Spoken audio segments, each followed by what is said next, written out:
Grand Union, Benton, which is one of the oldest towns in Montana, and it was first established by the French-American fur traders Auguste and Pierre Chouteau in 1846. While much of the town has been dismantled by the years, the Grand Union Hotel still stands, and it is among the oldest in the town, with its initial build taking place in 1882. There are many ghost stories and haunting tales that have come from this hotel, but I will tell you one of my favorites. Apparently, this hotel might be the home to a paranormal horse. A phantom horse. It really doesn't get more interesting than that. People have reported hearing the stomping of hooves, and they believed that this horse belonged to a cowboy who, one night after having a few too many pops, tried to ride his horse up the main staircase before he was shot by the hotel manager. In our number 9 spot today, we have 2223 Montana Ave in Billings. This address seems a little suspiciously specific, but the story behind this haunting is quite a tragic accident. In 1945, on December 8th, an airplane that was transporting World War II soldiers who were returning home from war ended up crashing in a field east of Rocky Mountain College. 17 servicemen and 2 pilots lost their lives in this crash, while there were only 4 survivors. This is of course a lot of people, and at the time it was too many for the morgue to handle at one time, so the majority of the bodies needed to be stored somewhere else for the time being. This led to 13 of the bodies being held at a refrigerated warehouse of the local grocery store located at, you guessed it, 2223 Montana Ave. This address has had many different businesses come through its doors since this tragic story occurred, and with all these businesses, the same chilling stories have remained. Employees and customers have reported seeing the ghost of a man in a World War II era military uniform inside of this location. Considering the years it's been, it doesn't seem like he's going anywhere soon. In our number 8 spot today, we have Fort Peck Theater. This town dates back to the building of the Fort Peck Dam because the town was initially built to temporarily house the U.S. Army Corps of Engineers, workers, and their families. In the 1930s, while building the amenities that would be needed, the Fort Peck Theater was also built in order to provide the residents with some entertainment. The theater is still used to this day, mostly for theatrical productions, but it's also full of paranormal entertainment as well. The theater is said to be haunted by a male spirit who appears wearing 1930s work clothes. Some visitors even report hearing sounds of men at work even when the theater is empty, and sometimes apparitions even appear in the dressing rooms. I just think that's the most theater thing ever. Ghosts in the dressing rooms? Shakespeare would love that. In our number 7 spot today, we have the Boulder Hot Springs Inn and Spa. This inn is located, of course, in Boulder, and it is actually a place that dates back to a time before Montana was even a state. This now historical landmark was initially created or recognized in 1881, and it was a place where businessmen, miners, and ranchers could all go, and here they could sort of mingle with each other. In this day and age, it is said that you might still be able to mingle with those guests from all of those years ago. As legend has it, this place is highly haunted. The most well-known of the ghosts here, however, is that of a woman named Simone. It is said that Simone sadly had her life taken in the hotel, and that her spirit now resides there. Visitors and staff alike have reported some really strange occurrences, like extreme temperature shifts, drastic changes in energy, and even the sound of children running through the halls when there is no one to be seen. In our number 6 spot today, we have St. Charles Hall. The oldest building on the Carroll College campus, which is located in Helena, is said to be St. Charles Hall, named after St. Charles Borromeo, who the college was actually initially named after. The building was originally constructed in 1904 and is mostly used as a dorm for students now, and those who reside in this dorm have quite the stories about the men's washroom on the 4th floor. This is said to have been the site of a horrible tale. Story goes that in 1964, a student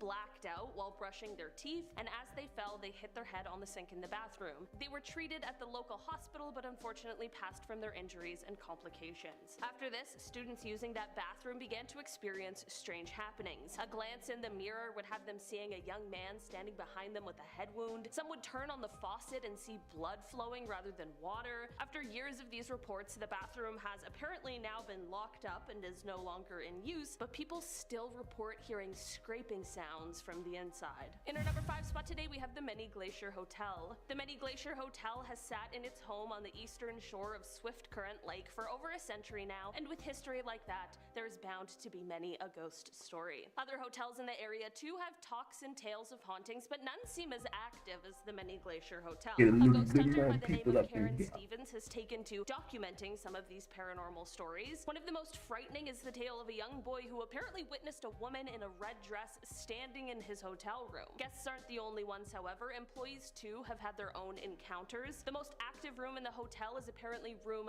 308, where you can not only hear strange noises, but also see apparitions that vanish into thin air just as quickly as they appeared. In our number 4 spot today, we have the Daly Mansion. This mansion is located in Hamilton, and in its previous life, it was the farmhouse to the Copper King Marcus Daly. He purchased this home in 1886 and put it through some extensive renovations for it to become the sort of Georgian revival style that it still has today. In 1941, when Margaret Daly passed away, the house fell into disrepair after several years of being neglected, and this led to the state purchasing it in 1986. The state began restoration work on the property, and this is when many of the haunting tales started to spread. Smoking, of course, is not allowed in the home in this day and age, but many visitors to the home have experienced the distinct smell of a cigar smoke that seems to be coming from what was once the office of Marcus Daly. Not only this, but in the music room, there is a painting that just can't quite seem to stay on the wall, but no one has ever seen it fall off. Some even report to have seen the ghost of Mrs. Daly themselves. In our number 3 spot today, we have Grasshopper Glacier. This place is quite different than the others on this list, but for me, this place is the stuff of nightmares. Yeah, if you aren't a fan of bugs, you can go ahead and skip this one. If I were you,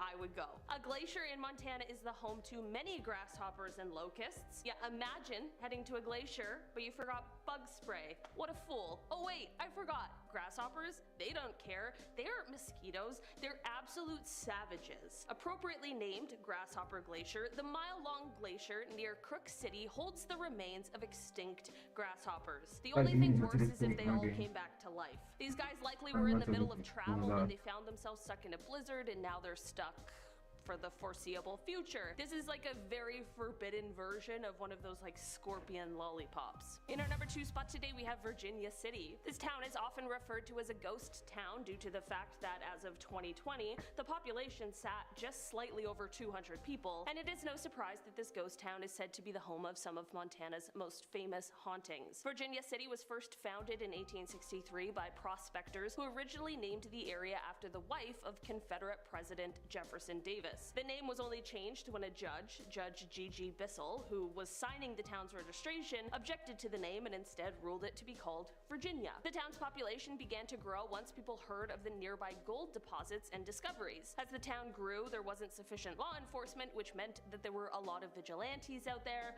looking to take the law into their own hands. This led to many people who were suspected of being traveling robbers being hanged by said vigilante groups. By the time the 1940s rolled around, the town was in ruins. Charles and Sue Bovey ended up coming and buying up all the property they could, and the town now remains a tourist site, but not without some ghostly tales to spice up the story. One of the most well-known ghosts is that of a tall man in a blue Civil War soldier's coat, and he is often said to be found walking around the town's boardwalk at night, smoking as he strolls. Another one of the most famous sightings is that of a woman and a young girl. Little is known about their story, but they are often sighted by tourists. In our number 1 spot today, we have Deer Lodge. Deer Lodge, the old Montana Territorial Prison, now known as the Old Prison Museum, once held prisoners for over 100 years. It apparently was quite a lousy place during that time. It was full and overcrowded and had terrible food, and it was just a very dangerous place. Many inmates took each other's lives here, and with all of the stories from when this was a prison, it's just clear that if any place were to be haunted, it would absolutely be this one. There even was a huge riot that broke out in 1959.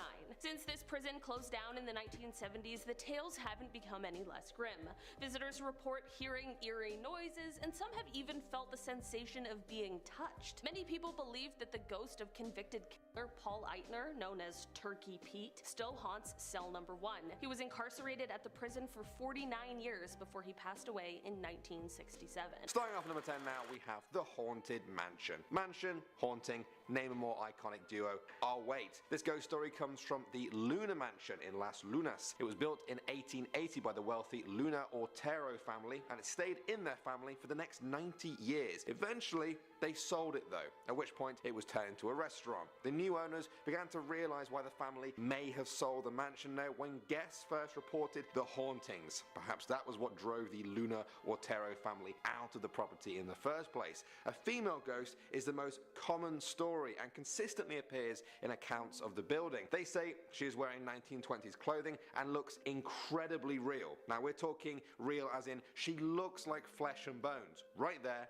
in front of you, not some sort of spectral wisp. The most common place she's seen in is an old rocking chair on the second floor. That's creepy. Investigators have proposed a theory that she is the ghost of Josefina Otero, a former owner of the house who is still sort of tending to the upkeep of the building even in death. She seems to have no interest to interact with the living. She simply sits and walks and sits and walks, eternally locked in the place she once called home. Next up at number 9 now, we have the Ghost Lovers. Legend says that the Double Eagle restaurant in the town of Mesilla is haunted by 2 teenage ghost lovers. Their names are Armando and Inez. Armando was the son of a wealthy family who owned the house, while Inez was one of the housemaids. The pair fell in love, but when Armando's mother found out, she fired Inez and banished her from the house. The village supported their love and helped them keep their romance a secret from the boys' parents. One day though, the mother came home early and found the two in Armando's bedroom. She was so outraged, she grabbed her sewing shears and stabbed Inez to death. In the struggle, however, she accidentally stabbed her own son. Armando died 3 days later. His spirit joined Inez's spirit in the house, which went on to become the Double Eagle restaurant. These days, the employees and some customers of the restaurant have told tales of their encounters with the ghosts of Armando and Inez, the teenage ghost lovers. Moving on to number 8 now, we have La Mala Hora. In English, that name is translated as the Evil Hour or the Evil One. She is said to be a wicked spirit, an evil demon that wanders the country roads of New Mexico at night. She walks and waits at crossroads until she finds someone I trapped can't wait to see Growler's new She's evolution. usually first seen as a sort of large black lump, ever moving, ever changing shape. It can also change size rapidly, growing larger and smalling, a disorientating sight to see. Witnesses have likened this to a ghostly black shroud or a Attention patriots, scan this QR code for a chance to win this mystery box for free. Or skip this ad if you hate large black cotton ball. Anyone who looks at the Evil One is driven insane. They are hypnotized, then paralyzed, and then when they are at their most defenseless, they are enveloped and suffocated. The next morning, the body is found dead at the side of the road. Locals are often reluctant to talk about all of this. Some only refer to it as an evil thing. Those that do talk say that the Evil One seldom appears in human form, but when it does, it appears as a wicked old woman dressed in black with long flowing hair. Seeing her is considered to be a death omen. Encountering her is said to be a sign that the person or someone they know is going to die soon. Next up, number 7 now, we have the Haunted Chemo Theatre. This movie theatre opened in Albuquerque in 1927. A year after its construction, Oresti Bachichi, the owner, died suddenly, leaving the theatre to his sons. They turned it into a success, bringing in shows to the theatre to run alongside the movies. Eventually though, tragedy struck. In 1951, a 6-year-old boy named Bobby Darnell was killed when the boiler in the basement exploded, demolishing part of the lobby. Bobby had been standing on the balcony in the lobby with some of his friends. Suddenly he was scared by something on the screen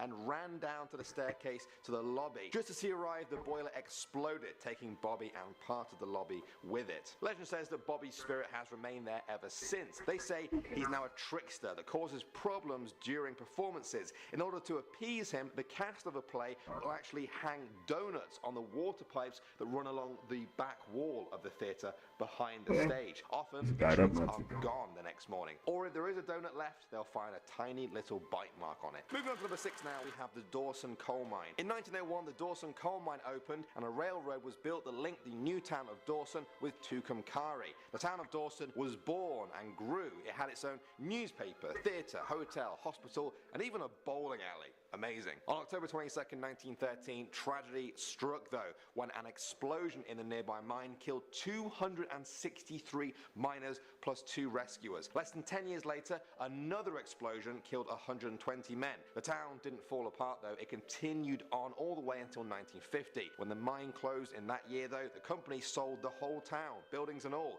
to be carried off to other locations. All that remains today is Dawson's Cemetery, making it a ghost town in more than one way. Paranormal hunters have been drawn there for the past 70 years. They say they've seen misty apparitions and glowing lights near the cemetery gravestones. Legend says the lights are actually the headlights of the dead miners' helmets. Moving on now to number 5, we have La Lorna. Now some of you may have heard me talk about this in other urban legends videos. It's prevalent across the southern US states, and New Mexico is no different. In the New Mexico version, the weeping woman is the ghost of a mother who drowned her children. When she fully realized what she had done, she was overcome with grief. She would not eat and walked along the river in her white gown, searching for her boys, hoping they would come back to her. She cried and cried endlessly as she roamed the riverbanks, and her gown became soiled and torn. When she continued to refuse to eat, she grew thinner and appeared taller until she looked like a huge walking skeleton. There, by the river, she finally died, and her spirit began to walk the same route that she did. Her weeping and wailing became a curse of the night, and the people who lived along the Santa Fe River were too afraid to go out after dark. They say she can still be seen drifting between the trees or floating on the river itself with her long white gown spread out across the waters, and she wails, always wailing and wailing and wailing. Next up at number 3 now, we have the Haunted Insane Asylum, another iconic duo, I guess you could say. This one can be found in Albuquerque's North Valley, built in the 1900s. According to local legends, the facility was once run by an evil, twisted doctor who experimented on patients, even children. This would often result in their deaths. Witnesses say these murdered patients now haunt the very site, and that people feel a deep sense of oppression when they're nearby. More than that, some visitors have said the abandoned site is home to a creepy, dark figure that follows them around, the same one that has appeared in photographs over the years. In 2014, the local sheriff's office announced plans to send extra police officers there. Now, they said this was because of trespassers, but other people have theorized that the police may have been sent there to investigate the strange goings-on, and their silence since then has been quite suspicious. And finally, number 1 now, we have the humming. I love this one. The Taos hum is perhaps the most famous hum in the world. Over the years, residents of the town of Taos have reported hearing a humming sound, a low-frequency noise with a rhythmic pulse to it. Many people that live there say it sounds like a faraway diesel engine. It's no laughing matter either. In 1993, the citizens actually petitioned the American Congress to investigate the source of the humming. A report found that most hearers initially experience a hum with an abrupt beginning, as if some device had just been switched on. They say it caused dizziness, insomnia, disorientation, pressure on the ears, headaches, and even nosebleeds. Many of them thought there was some sort of connection between the humming and the US government. They thought they were hearing the sound of a covert military or naval operation. Although Taos has become the focus of the humming research, it's actually become a worldwide phenomenon. Take a look at the full story and see if you have any good theories. Starting off at number 10 is the Old Washoe Club. What was once a high-class bar reserved for the wealthiest men in Virginia City, Nevada, is now one of the most haunted places in the state. You see, as the riches dwindled, so did the clientele that began to roam around, and soon enough, anyone with cash for a beer was welcome inside the saloon.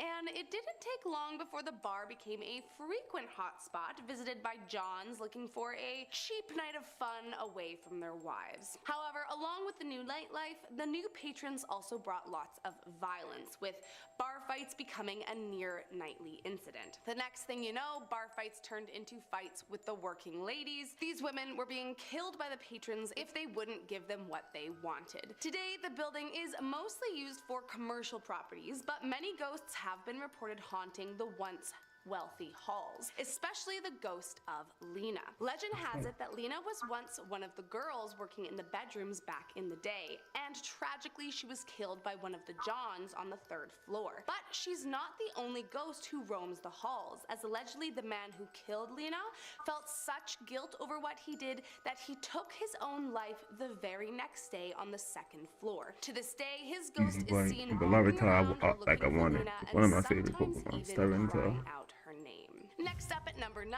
the Clown Motel. There are a few things that rival my fear of dolls, but if there is one thing that comes close, it would probably be clowns. So a motel that's entire theme and brand is that it's filled head to toe with clowns actually sounds like my nightmare. I mean, how do people sleep in a room where creepy clown paintings and figurines stare at them in the dark? I will never understand. But to make matters even worse, it's not just filled with freaky and terrifying clowns. I mean, truly, that would be enough for me. But this place doubles down as a haunted motel as well. Long before the clown-filled motel opened its doors, this corner of town was reserved for the local graveyard. Being the Wild West and all, between the mining incidents and just general dangerous lifestyles, in about 10 years the cemetery was filled I to thought that was the capacity with 300 crocodile one. corpses. And it seems the spirits of these lost souls like to roam around the nearby hotel, terrifying guests as if clowns weren't getting the job done already. Patrons of the motel today frequently report seeing strange occurrences around the motel, such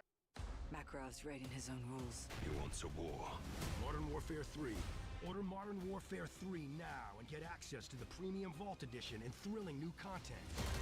as hearing strange voices or doors slamming shut seemingly out of nowhere. So unless you are a clown-loving ghost enthusiast with a glutton for punishment, then I would suggest looking for a different place to stay on your visit. Coming in at number 8, the Pioneer Saloon. Opened in 1913, the Pioneer Saloon is the oldest bar in southern Nevada, and oh boy does it have a history. In its heyday, the saloon was no stranger to a bar fight, and as a result there are quite a few bullet holes lining the walls. But that is not the worst of it. It's said American actor Clark Gable frequented this establishment and was here waiting for Carol Lombard the night the search party went out looking for her after a nearby plane crash. But the most tragic story is that of the bartender, who's said to have taken his own life right before a full house of patrons. As a result, many have said that the Pioneer Saloon is home to a whole mess of spirits. Of course, most famously the bartender,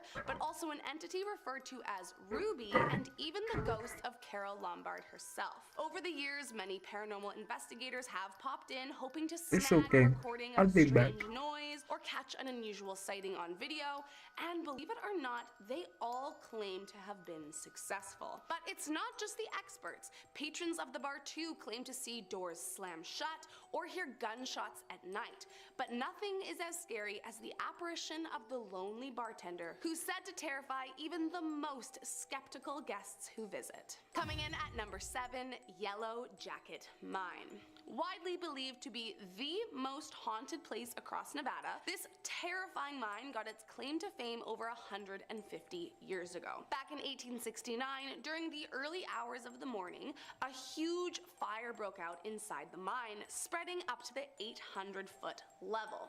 Completely unaware, the day crew began their workday descending into the mine, and soon burning timbers started collapsing around them, trapping them inside. Despite firefighters arriving on the scene, at least he wasn't talking shit like the last one. To extinguish the fire, and so the blaze continued for the next 3 weeks. Tragically, 39 miners lost their lives inside, but the strange thing is that only 34 bodies were ever recovered. Many over the years have wondered where the remains of the missing miners have gone, but one thing is for sure, all the men's spirits have stayed behind to haunt any who step foot on the property. Today, while you can't enter the mine itself, those that visit the area have reported seeing blue and white orbs floating around the main entrance. But most frightening of all are the screams and cries that can be heard echoing from the tunnels below. Coming in at number 6, Zak Bagans' Haunted Museum. It may be a popular tourist attraction for Las Vegas visitors, but that doesn't mean it's not also a terrifyingly haunted museum. If you don't already know, Zak Bagans was once one of America's most famous TV ghost hunters and spent years collecting some of the most creepy, evil, and possessed trinkets this world has to offer. So what's an ex-ghost hunter to do with all his haunted memorabilia? Why, make a haunted museum, of course.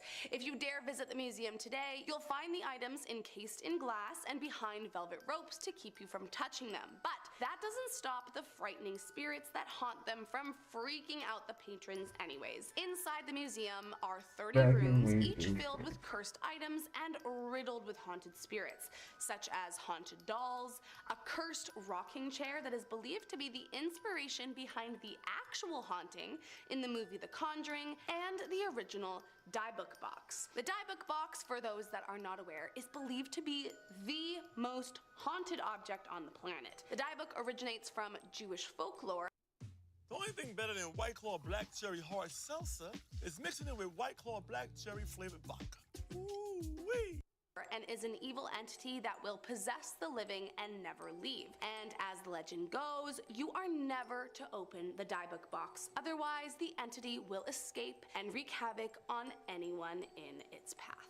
Coming in at number 5, the Hoover Dam. This popular tourist destination spanning the Colorado River between Arizona and Nevada is revered as a spectacular feat of engineering. The construction on this behemoth began back in 1931 and it took 5 years to complete. But make no mistake, the history of this dam is not a squeaky clean slate. In fact, it's said that a whopping 112 people died during its construction, and that each and every one of them haunts the dam to this day. And if that wasn't dark enough, rumor has it that some of the workers who fell to their deaths were actually permanently encased in the dam's concrete. While the concrete may encase their physical bodies, their spirits are said to roam the grounds, terrifying anyone who they come into contact with. Many believe the spirits are angry to have lost their lives to the project and are there to take revenge on those who reap the benefits they never got to. Visitors and staff alike have reported cold spots, flickering electricity, equipment malfunctions, and finding missing items turn up in completely inexplicable places as soon as they are on the property. So just be careful if you ever decide to stop on by. You never know what could happen. Next up at number 4, the Overland Hotel and Saloon. Back in the day, the county of Pioche was a near lawless pit filled with danger and bloodshed. Over the years, it's said 72 souls were laid to rest across the county,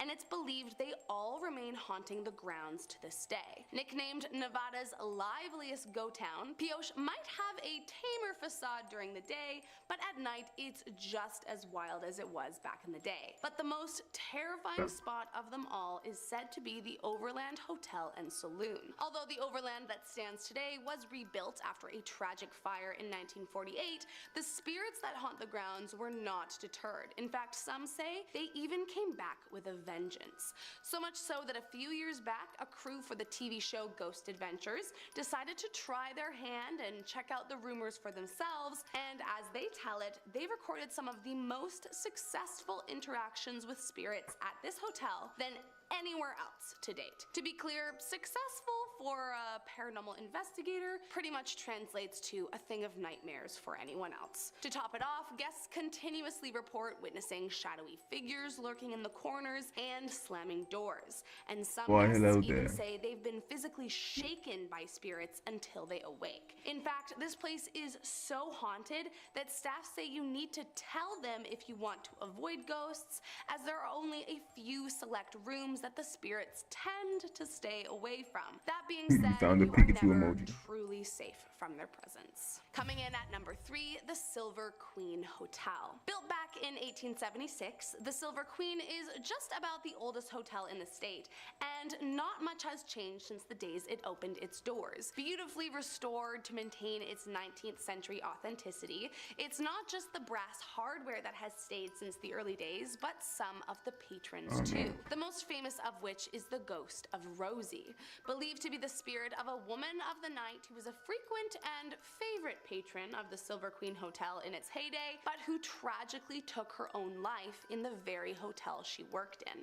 As the story goes, a few of her clients became violent towards her, and Rosie, depressed and seeing no way out of this life, decided to end it herself in her bathtub of room 11.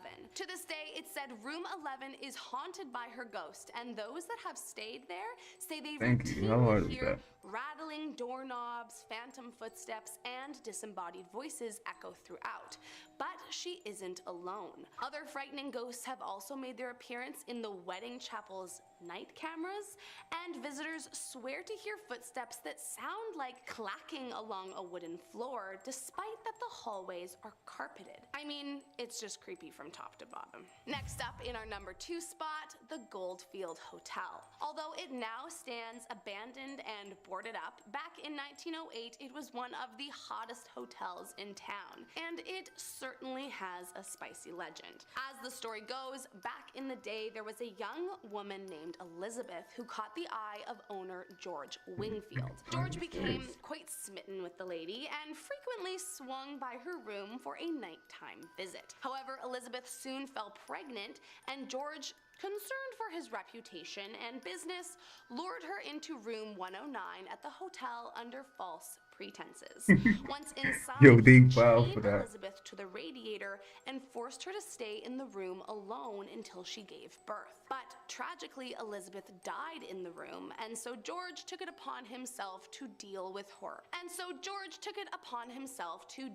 her. Situation, allegedly throwing it down a nearby mine shaft. Those who pass by the old hotel today say they can hear the sound of chains clanking against the radiator, and that Elizabeth can be seen walking around room 109 wearing a long white dress and weeping. Some even say they've heard her cries echo in the streets. But it's not just the weeping Elizabeth that haunts these evil halls, but the spirit of a former employee who took their life, as well as George himself. It's believed George remains there, tormenting the poor Elizabeth even in her death, making this place more and more evil as the hours go by.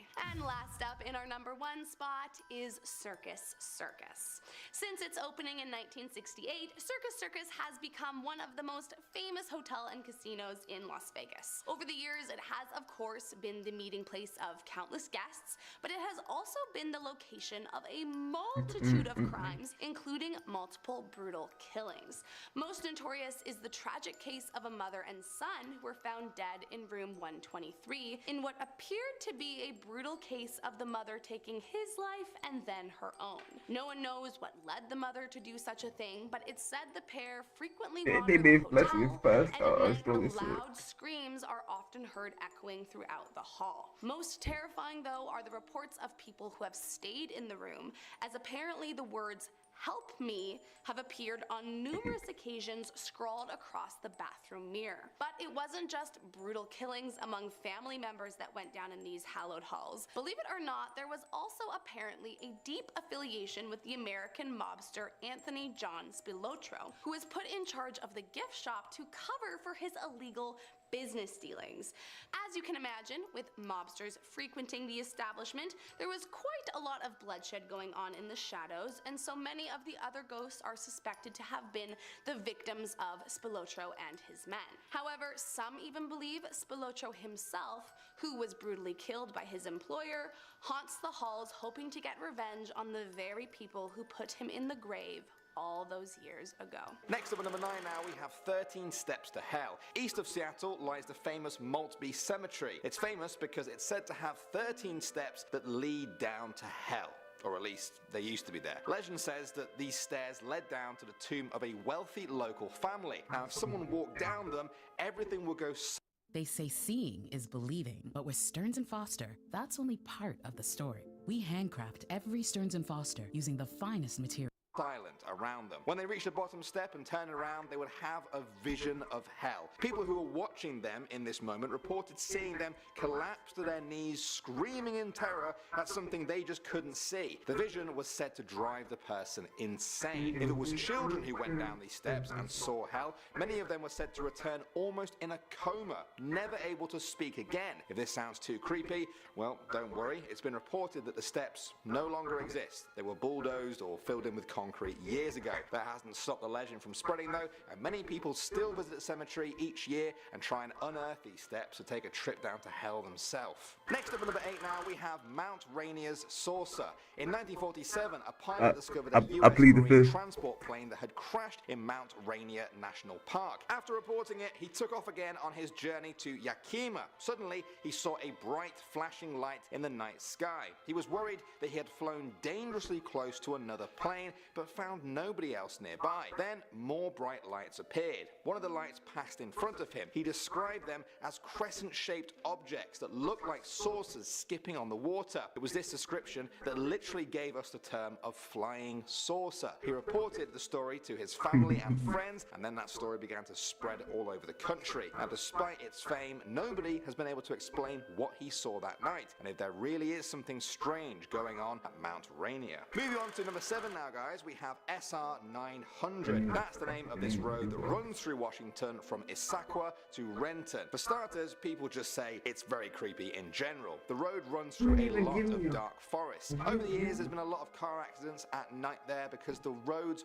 wind precariously through these dark areas with no street lights at all. If you drive along it in the early hours of the morning, there's a good chance you'll find that you're the only person there. Many people report a very creepy feeling washing over them on this road. Sometimes this takes on a physical manifestation, like a person appearing by the side of the road as fog swirls around them. It's a golden oldie, that one. It appears everywhere. Never get tired of it. Or maybe you are. Moving on to number 6 now there, we have Bigfoot. According to some reports, Washington has the highest number of Bigfoot sightings at 537 since records began. That's over 100 more than the second place state, its southern neighbor, California. Now, in case you don't know what or who a Bigfoot is, it's a hairy, upright walking, ape-like creature in North American folklore. It's said to have an almost mythical quality and dwells only in the wilderness, leaving almost nothing behind besides footprints and tufts of hair. One of the most famous Bigfoot encounters in Washington occurred in 1924 near Mount St. Helens. A group of gold prospectors claimed to have fought a group of 7-foot-tall Bigfoots who threw boulders at them. They said these giant creatures moved like humans but must have weighed over 400 pounds. One of the men fired his gun at the creatures,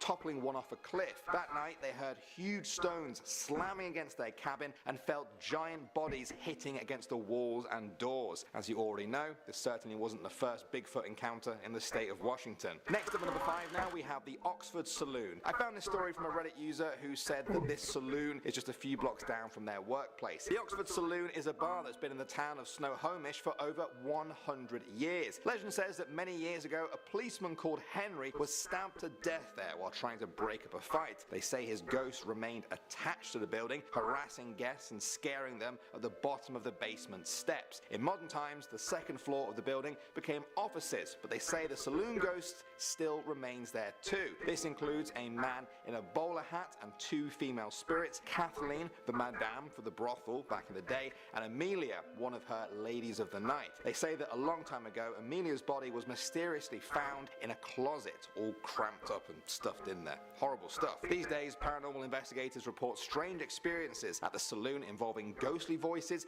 and strange images that show up in photographs. Next up at number 4 now, we have Dryden Hall. This is a famous hall that first opened in 1965 at Spokane University. Now, despite its relatively young age, it's already gained a bit of a reputation as a haunted place within the area. The story goes that on the outer wall of the north wing, a mysterious screaming face can be seen at night. Now, initially, people just brushed it off as a trick of the light because it could only be seen at night. The thing is, though, the groundskeepers reportedly kept changing the position of the lights, but the face would always appear. These days, every single year, a new batch of students have the story passed on to them, and still, the screaming face remains. Moving on to number 3 now, we have the trees. Olympic National Park is a massively popular tourist site for those visiting Washington. You can see why, I'm sure, from these pictures, but locals have always told stories about an unsettling feeling they get among some parts of the dense undergrowth there. Many of the famous trails are said to be haunted by a powerful unknown entity. Believers in this often point to a very strange event that took place there in February 2018. Park officials were baffled one morning to find an extremely powerful force had knocked down over 100 trees. Now, what's also strange is the fact that weather data shows nothing out of the ordinary occurred the night before. Many of the trees were also broken near the base, which would require an immense amount of force. The amount of trees that had gone down was inconsistent too. In some areas, nearly every tree was down, but in other areas, half the trees were untouched. It was a mystery. Let's hope some of you guys have a rational explanation for all of this. Moving on to number 2 now, we have the Winged Man. By all intents and purposes, Marina High School in Everett, Washington is a normal school of some 3,000 students. Many of the students are aware, though, of a particularly strange urban legend there. They say that in the school, around midnight, the lights are supposed to still be on, but on some nights, the lights will just shut off. If you watch from outside of the school, they say you'll get the feeling that someone is watching you from inside, and then you'll see it. The eyes. Just a set of floating eyes. It's too dark to see a body, and then the eyes will start to glow.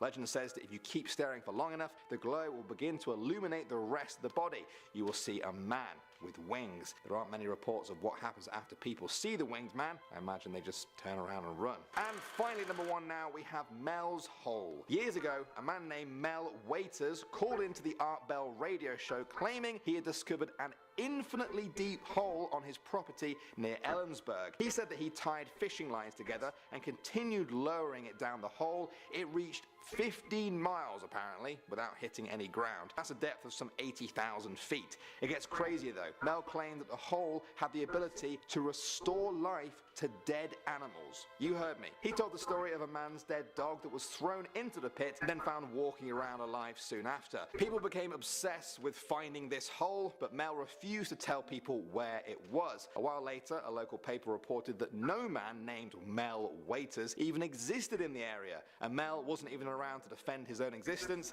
as he was never heard from again. Fell down the hole. Who knows? The whole thing is very strange. Number 10. Captain Cook Hotel. The Captain Cook Hotel, of course located in Anchorage, Alaska, is said to be haunted by the ghost of one John Jack Sturgis, who is a former chef at the hotel who died in a fire back in 1986. What a start to a list already. We're just in the ghost depths already. Guests and staff alike have reported various paranormal experiences, such as unexplained voices, cold spots, and the sound of footsteps in empty hallways, which, I don't know, all signs point to ghosts when you put those in a row. Some guests have even reported seeing the apparition of a man in a chef's uniform. I'm not trying to laugh. That's just, imagine that. Chipotle's carne asada is back, grilled fresh in small batches. This is our best steak ever.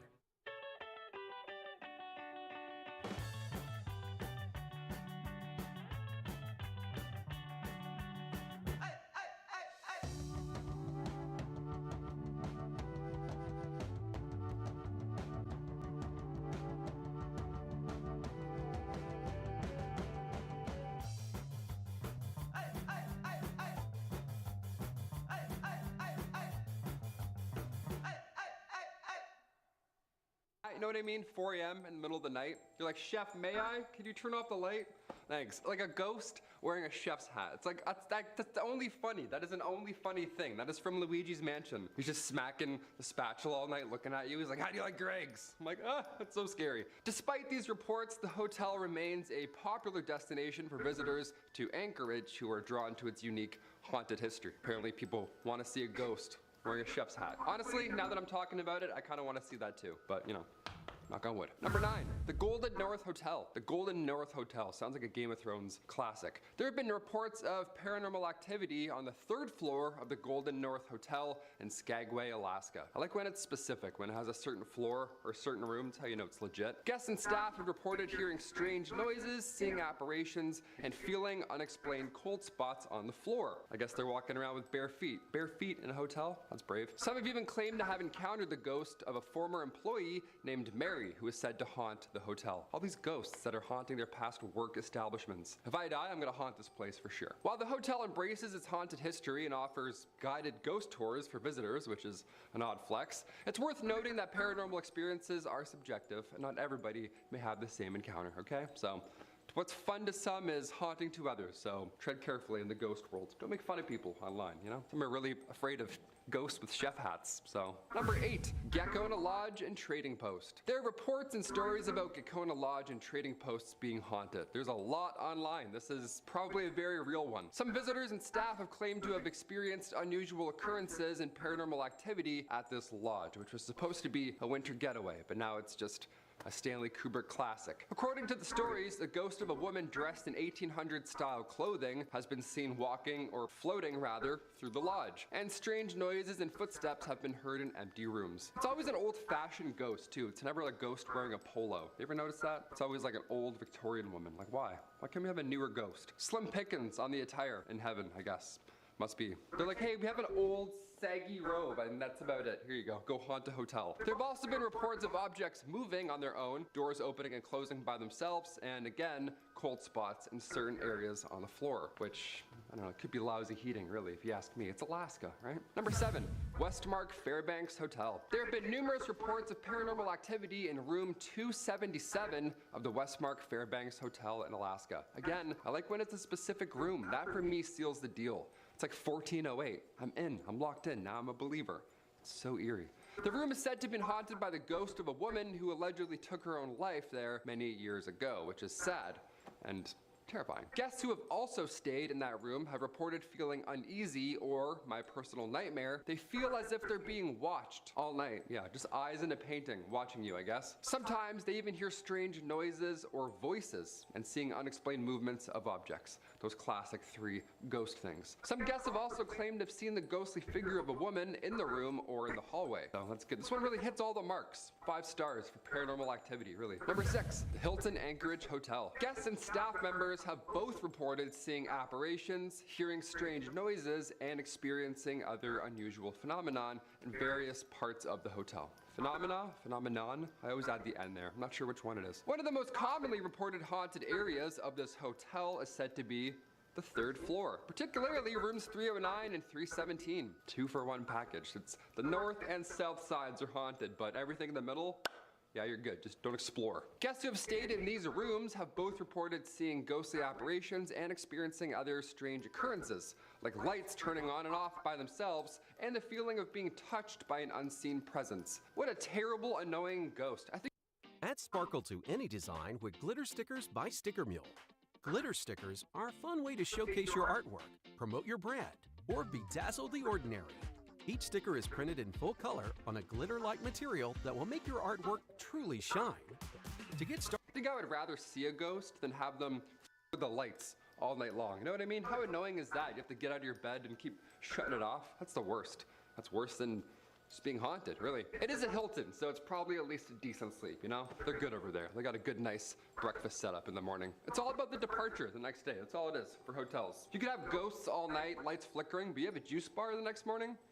I'll forget about the whole ordeal. We're good. 5 stars. I'm coming back. Number 5, the Van Gilder Hotel. Located in Seward, Alaska, the Van Gilder Hotel, I mean, first of all, this thing is tiny. It looks like a joke. It looks like a cartoon police station. How is this place haunted? It looks like a place Wreck-It Ralph would have a field day with. Small but mighty, I guess. The hotel, which was built in 1916, has a long, long history of ghosts and ghouls. Numerous reports of paranormal activity over the years. One of the most commonly reported haunted areas is the room 202, where guests have reported unexplained movements of objects and, again, the feeling of being watched, which is so scary. I don't like that. It's the worst. There have also been reports of ghostly operations in other parts of the hotel, including the lobby and the stairwell. The lobby, these ghosts are getting brave. I mean, not even letting us check in and you're already moving shit around trying to scare us. That's very brave. Okay, you're excited. We get it. The most famous ghost associated with the Van Gilder Hotel is that of a woman named Fanny Guthrie Bame, who apparently died in the hotel back in the 1950s. Guests have reported seeing Fanny's ghostly figure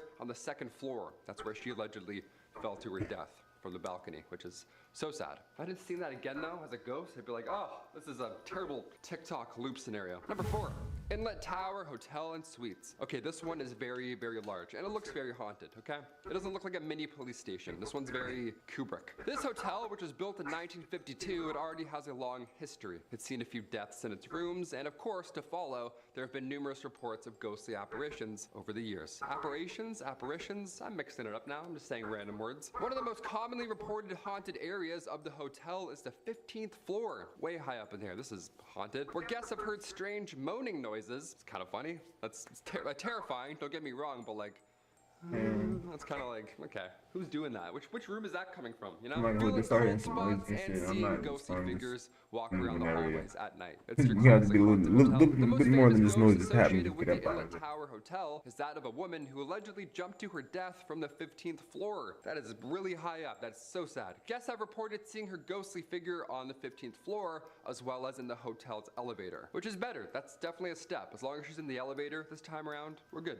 Keep her in there, not outside on the scary balcony. Inside where it's safe. Number 3, the Fairbanks Memorial Hospital. A haunted hospital. Nice. I couldn't imagine a more vulnerable place to see a ghostly figure. Excuse me, can I get some more jello? Lights are flickering, some chicks floating. You're like, I'm gonna check out. The Fairbanks Memorial Hospital in Alaska. I mean, the hospital, first of all, it was built in 1972, and it has a long history of, well, hospital stuff. A lot of deaths, also a lot of new life. So silver lining, I guess. That's a good thing. One of the most commonly reported areas is the intensive care unit, the ICU. That's what the ghosts say. They say, hey, I see you right there. I'm gonna watch you all night. Both staff members and patients have reported hearing voices, feeling someone touch them who wasn't actually there, and seeing ghosts of past patients walk around the halls at night. That's the scariest thing I've ever heard of. Past patients, just like. Visitors and staff members have reported seeing a ghostly figure, like a very specific ghostly figure in the ICU, as well as other parts of the hospital. So, could be a past nurse, could be someone who used to work there, maybe someone who was killed while they were building it. I don't know. It's a good ghost. It's a hospital good ghost. That's one you maybe don't mind bumping into at night. Number 2. Ice worms. Yeah, need I say more ice worms, I guess. That's a terrifying thing to look at now that you're in Alaska. I'm dodging these suckers all spring. Now I gotta worry about winter too. God, I hate worms. I'm Canadian. We don't need any ice worms, okay? We're all set. The only time a worm ever lives life in a glacial ice form is in Alaska. How impressive is that? One and only place you'll find ice worms. All your life you see worms shrivel up and then fade away on the sidewalk, but I've never ever seen one near ice. They're supposed to run out of fuel and then die off, but ice worms, these things just keep going. They get stronger. Should that icy temperature rise, however, above freezing, well, that's when these worms die off. It's the way we see worms go normally. They shrivel up and, you know, go, ugh. They get stronger the longer that they wait and plan. Honestly, these worms are kind of cool. If you're ever in Alaska and you see ice worms, comment down below. These are like Captain America worms. I'm weirdly into bugs, and these things sound like they're from space, so had to include them. Ice worms. Number 1. The Eldred Rock Lighthouse. We'll finish up with a haunted lighthouse. Not the most exciting, but I'm doing my best here. It's that or ice worms. Both are pretty thrilling, okay? What's creepier than an island full of shipwrecks? You tell me. The lighthouse, which was built in 1906, is located on a remote island in the Lynn Canal, and it was in operation until 1973. One of the most notorious shipwrecks was the Clara Nevada steamship. Now, in 1898, she smashed into Eldred Rock, burst into flames instantly before sinking into the icy depths, probably surrounded by ice worms. The disaster took 75 lives, and it's also believed that hundreds of pounds of gold were on board when this ship sank. So it was a curse. It was for sure cursed. All that gold, that many people died. I smell a curse. I know it. One of the most commonly reported ghost occurrences at the Eldred Rock Lighthouse is the sighting of a ghostly woman, again, you guessed it, wearing all white. The classic Victorian gown. Legend has it the woman was a former lighthouse keeper's wife who died on the island and has remained there in spirit. Remained there. I guess she's stuck there for all of eternity, but we'll say she remained there. And if that's not enough for you, the lighthouse has been the subject of paranormal investigations. And some investigators have captured electronic voice phenomena. Yeah, they got EVPs on this island, so it's the real deal. That's how you know. Remind me to avoid this lighthouse at all costs. Great, cheers. Starting off this countdown, we have the Alaska Triangle. Turns out that Alaska has its very own Bermuda Triangle. This is referred to as the area in the southeast, to the northern Borough region, to the western metropolis of Anchorage. Apparently, more than 20,000 people have gone missing in this area. That's just in the past half century alone. And these people go missing without a trace. no one knows what happens to them or where they went. So some believe that this area is home to mythological type beasts that kidnap and then eat these people. Whereas others believe that this area is home to some dark vortex that sucks these poor souls in. Regardless of what you believe in, one thing is for sure: this triangle has and continues to take the lives of many. In our 9th spot, we have the UFO base. And if you guys are still watching, hopefully smash that like button. Let me know in the comments below that you're still here. Hi. It is believed that Alaska is home to a top secret UFO base, even though it's not that top secret if people claim that there is one. Anyways, Mount Hayes is the highest mountain in the eastern Alaskan range. That's the place where people believe extraterrestrials and UFOs are located. It all started in the 1940s when a number of UFOs were spotted in that area.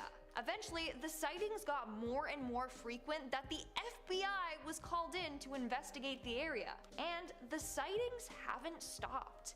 There have been hundreds of sightings throughout the years. In fact, Pat Price, a former CIA remote viewer, even said that the mountain, and I quote, housed one of the aliens' largest bases. So this urban legend might not be so much of a legend. In our 8th spot, we have the Captain Cook. This is a cute little hotel located in downtown Anchorage. I need you guys to watch that. So like relax, I'm spilling these rats as long as you fill them to the day that I drop. You'll never say that I'm not. Let's go, baby. Available now. Buy the Vault Edition and get access to exclusive content. This is a nightmare. I have never seen anything like this. Please help. Haven't you been? According to legends, though, this hotel is extremely haunted. Apparently, a woman took her life in the hotel in the 70s, and her ghost can be seen wandering the halls. In particular, she is said to haunt the woman's restroom there. Visitors also claim that doors will open and close on their own, and the lights will flicker on and off by themselves. According to locals, this woman is bound to the hotel and doesn't know how to escape it. So she's just stuck there, aimlessly wandering the halls for eternity. I don't know why she would haunt the bathroom though. Like, that's not a place I would hang around in if I was a ghost. Moving on, at number 7, we have Keeloot. A Keeloot is said to be an evil earth spirit that appears in the form of a black dog that's completely hairless, but it does have hair on its little feet. But only its feet. Apparently, this dog then stalks travelers at night and has been known to attack and kill them. Those that have apparently seen this spirit say they saw dog tracks in the snow that then disappeared right in front of their own eyes. That's apparently a sign that the Keeloot is nearby. In Inuit legend, the Keeloot is said to be a spirit of death. Others believe that it's a real-life cryptid. Scariest part? Apparently, just by looking at this creature, they can cause victims to become disoriented and spiral into madness. They then will become lost and perish from hypothermia. The Keeloot waits until this moment and then attacks and eats its victim. In our 6th spot, we have Mother Lode Lodge. Located in Palmer, this lodge is said to be very haunted. In fact, it literally has been known to spook even the hardest of souls. According to local legend, this hotel is haunted by a number of different spirits. Most famously, there's this black apparition ghost, given that name because it always appears as a black cloudy apparition. People have seen this spirit wandering the grounds. Another ghost is a figure that's dressed in black. This figure likes to show itself in mirror reflections. Just sounds like Bloody Mary to me. No thank you. On top of that, people have reported hearing strange noises in the middle of the night and have seen curtains open and close by itself. It's a good place to go ghost hunting, but a bad place to spend the night. We're now at our 5th and halfway mark with the aliens. In late fall through winter to early spring, the northern lights can be seen on nights with clear skies. I've always wanted to see the northern lights, like they're quite beautiful. But according to a weird urban legend, it states that the northern lights are produced by aliens. Yeah, you heard me.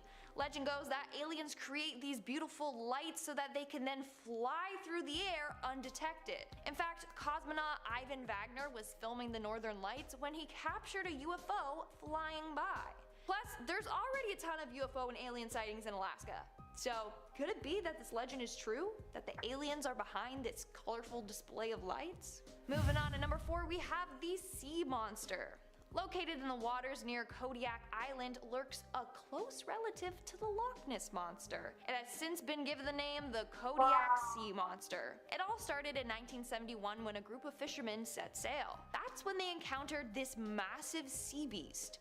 One of the fishermen said, and I quote, "We don't know what it was, but it had a grayish color and we couldn't see any fins or any tail, and it never made any noise. It would just come up and you could see the head and part of the body." Another man described it as being 30 feet long and had a head on it that looked kind of like a horse. Then in 2002, it was seen again, this time by a different group of fishermen. They described it as having a massive head and neck. They couldn't tell if the head was a foot in diameter or 3 feet in diameter.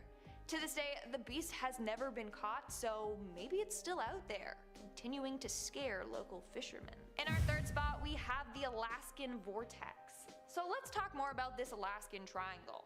The missing persons rate in that area is more than twice the national average. It's insane. As I mentioned briefly, some people believe that a vortex is to blame for all the disappearances. Legend goes that the vortex basically sucks people in and then transports them to different dimensions. Let's look at some of the facts used to support this theory. For starters, apparently the area has a huge number of magnetic anomalies. It throws off compasses and has even made people feel sick. A number of rescue workers that have gone into the area have claimed to feel disoriented, lightheaded, and have experienced auditory hallucinations. This could be evidence that a vortex is present. Moving on to number 2, we have the Bigfoot. Alaska apparently has its own Bigfoot. They call it the Hairy Beast, and apparently it lives in Port Chatham. It all started back in the 1930s when a number of people went missing in this area. In 1931, a man named Andrew Kamluck went out logging. He was later found dead in the forest with a bad blow to his head. Around the same time, another man was out in the area and randomly disappeared without a trace. And then another man named Tom Larson was out chopping wood when he saw this hairy beast on the beach.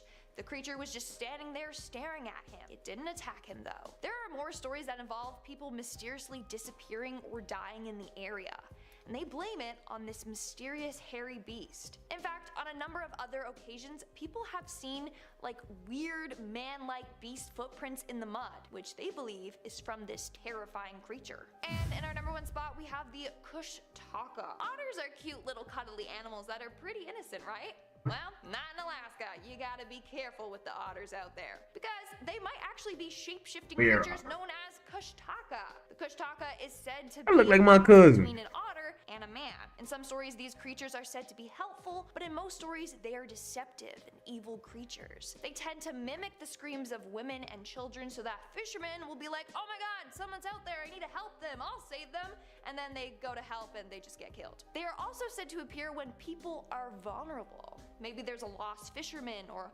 hiker or someone that's injured. They'll come and be like, "We're here to help you, to rescue you." Instead, they'll lead you deeper into the wilderness and either tear you to pieces or turn you into a Kushtaka to prevent your soul from ever being able to reincarnate. Wow, that's terrifying. Plus, the fact that they can also shapeshift into an otter is really weird. Like, so maybe you're out on the water and you're like, "Oh, cute, look at that little otter," and then all of a sudden it's like psych, and then grabs you and pulls you into the water. Watch out. Hold on to your throats. At number 10, we have the choking ghost. Is sleep paralysis more common in Hawaii, or are the legends of the choking ghosts true? It seems that many Hawaiians have reported being choked in their sleep. Now, some say that they feel as if someone or something is pressing on their chest and trying to suffocate them. Reports go that as people panic, they find that they simply can't scream. Just as they think they're about to die, the ghost leaves and they can breathe again. How awful. I've had sleep paralysis before, but this does sound pretty different. A police officer at the Honolulu airport even said that some of his fellow officers had been attacked by the choking ghost there, so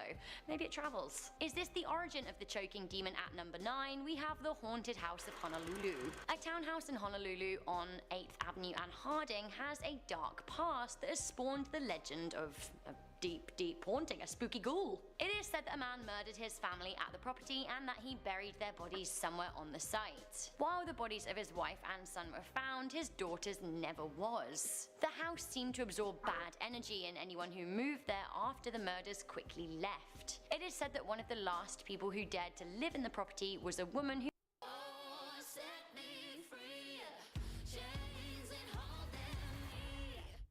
who moved in with two of her friends. It seemed that the spirit took particular offense to them, tackling and trying to strangle them.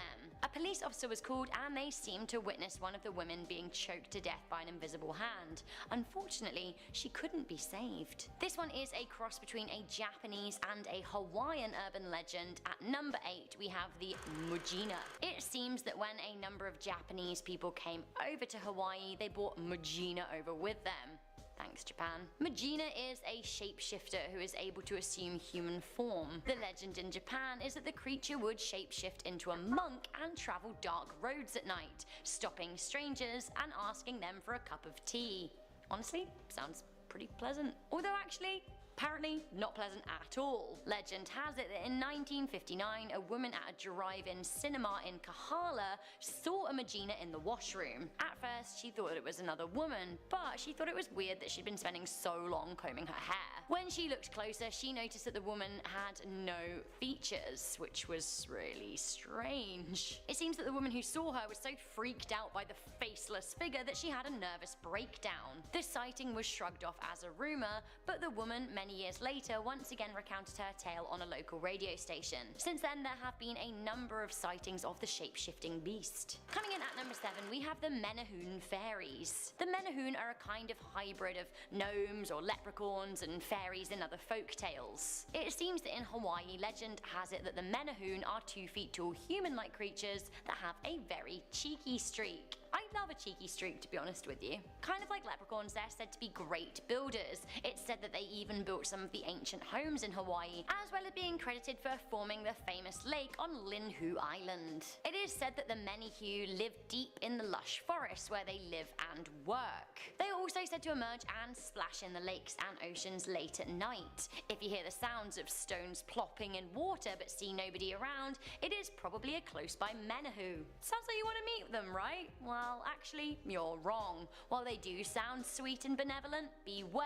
If you ever stumble across one unawares, you will immediately be turned to stone. Or so the legend says. Coming into number 6, we have the waiting ghost of Honolulu Airport. It is said that Honolulu Airport is haunted by the desperate ghost of a jilted lover. The ghostly apparition is said to be of a blonde woman who is only ever seen from behind, looking out of a window or looking forlorn at the arrival's gate. The woman is said to wear a long white dress and has been spotted by many airport staff and passengers. The story is that she fell in love with a man who visited the island and promised to marry her, but one day he took off on a flight out of Hawaii, never to return. The woman sadly was said to have committed suicide, but her spirit could not rest and instead kept on waiting at the airport. She was just standing there, waiting for her lover to return, but sadly he never does. The police working at the airport get a handful of calls each year asking them to investigate an unresponsive blonde woman with no luggage. Soon they realise that actually she's the woman from the urban legend. Airport officer Ray Durapan spoke about the ghost, saying, "Every time I get the call, I get the heebie-jeebies. You just get this eerie feeling. Every time we checked it out, we never saw her, but still, I respect stories like that. You have to. You just respect them." I think that's it. You really are supposed to respect a ghost and just give them a bit of distance, right? Coming into number 5, we have the ghosts of Pearl Harbor. You don't need to believe in ghosts to accept that Hawaii is still haunted by Pearl Harbor. For those who have visited the scene of one of the United States' greatest devastations, they will tell you of an eerie, loaded atmosphere. On December the 7th, 1941, 2,335 military personnel and 68 civilians were killed when Japanese bomber planes launched a surprise attack on United States naval base at Pearl Harbor. This is on the island of Oahu. Not only is the history felt, but to this day people still believe that ghosts haunt the area. Some even say a ghost plane was recorded flying towards the spot a year later during war years. The plane was seen on an American naval radar as fighter jets were scrambled in response. When they were up there in the skies, they found a P-40 fighter. Now this is a plane which had last been used by the American side on the day of the Pearl Harbor attack. The plane was bullet-ridden and went down. When the wreckage was intercepted, there was no trace of the pilot. Was this a ghost plane? Recently, Pearl Harbor was featured on an episode of Ghost Hunters, and it seems investigators heard some worrying things in 2 airplane hangars near the spot of the attack. Coming in at number 3, we have the goddess of fire, Pele. In Hawaii, it is believed that there is a goddess of fire, lightning, and volcanoes by the name of Pele. The story goes that she originated in Tahiti but was sent away by her father because of her difficult temper and her desire to seduce her sister's husband. Babe, no. It seems that all fiery disasters in Hawaii are blamed on Pele and explained as a reaction to her having a feud with a lover. She doesn't just stay in the volcanoes either. She's said to wander the lands in female form, tall, young and beautiful, or sometimes as an old woman with a white dog when she wants to test people. If people are kind to her in disguise, she rewards them. If they're not, she destroys their homes. It is considered to be very bad luck to remove any rocks from the island, so if you visit Hawaii, do make sure you don't take any of it back with you, if not you might feel Pele's curse. It is also considered highly disrespectful to prod lava as it flows or throw anything at it. In order to appease Pele, residents leave leaves and flowers on cracks previously caused by lava flow. In May 2018, Hawaiian residents left offerings for Pele as lava flowed down from a mountain. The Killer volcano destroyed homes near the base. Was she angry? Locals think, yeah. This one is also related to the fiery temptress, but more specifically to one of her lovers. I actually guess this is totally more bizarre than it is scary, but I wanted to include it anyway. Finally, coming into number 1, this is one of the most prevalent Hawaiian urban legends and pretty scary. We have the Hawakapo, the Torchbearers. Often called the Night Marchers, the Hawakapo are ancient Hawaiian warriors that are now jobbed with escorting newly dead spirits to the afterlife. They're a bit like a more musical band of Grim Reapers. The Torchbearers walk the land carrying, you guessed it, torches, but also weapons and drums which they play and chant. There have been sightings of the Torchbearers, but if you ever come across one, you must not look them in the eye, as they may march you to the afterlife too. The only way you can be saved is if one of your relatives is in the tribe who can vouch for you. You know that the Hawakapo are nearby if you hear distant drumming, hear conch shell horns, and see faint torchlights, and even smell a faint foul odor.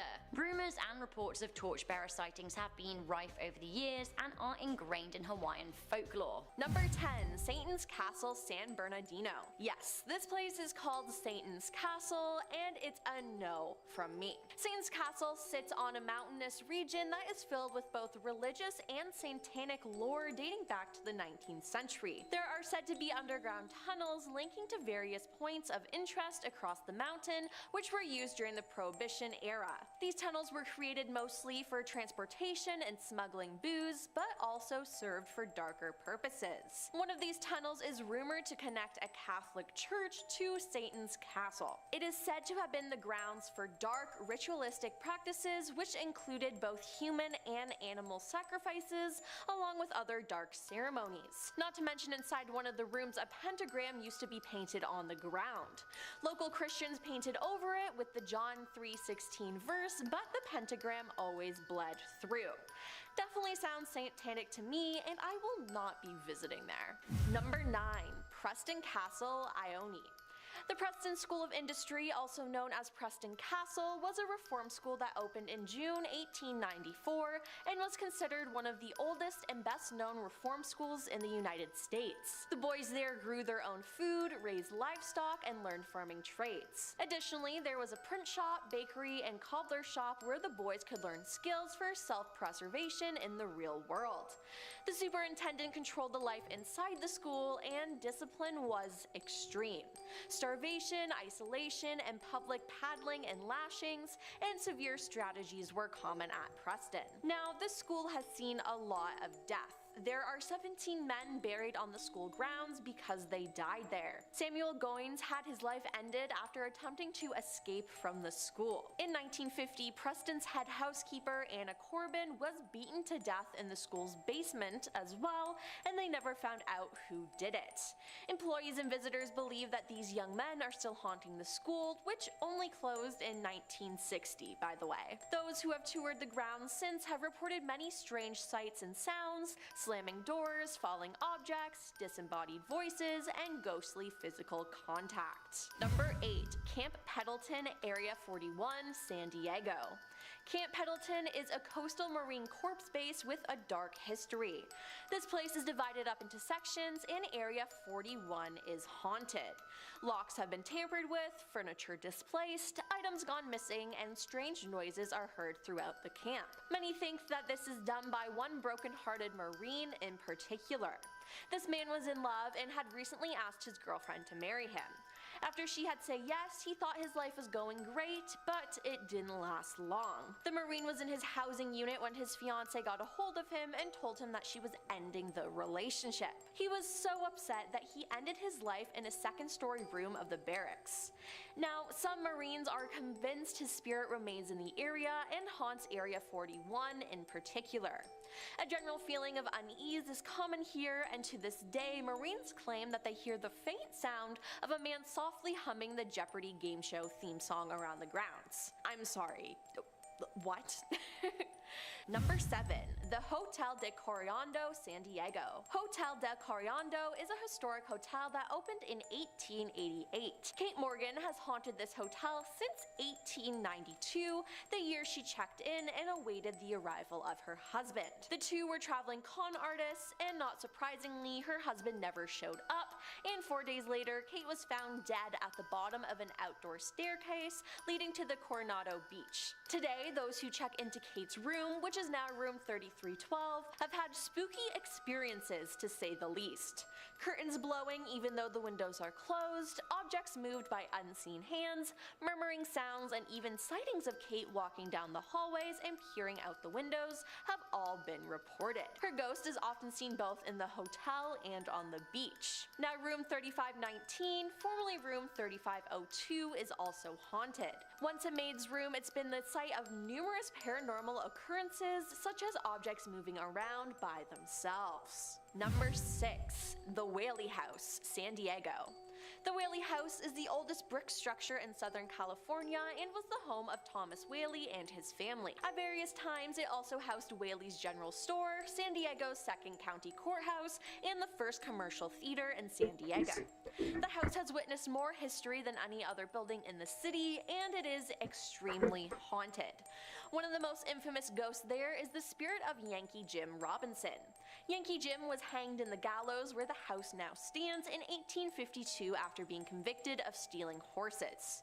Thomas Whaley himself, who owned and lived in the house with his family years later, said they could hear heavy footsteps going up and down the stairs. Now, visitors have reported cold spots and the feeling of their chest and throat tightening within the home.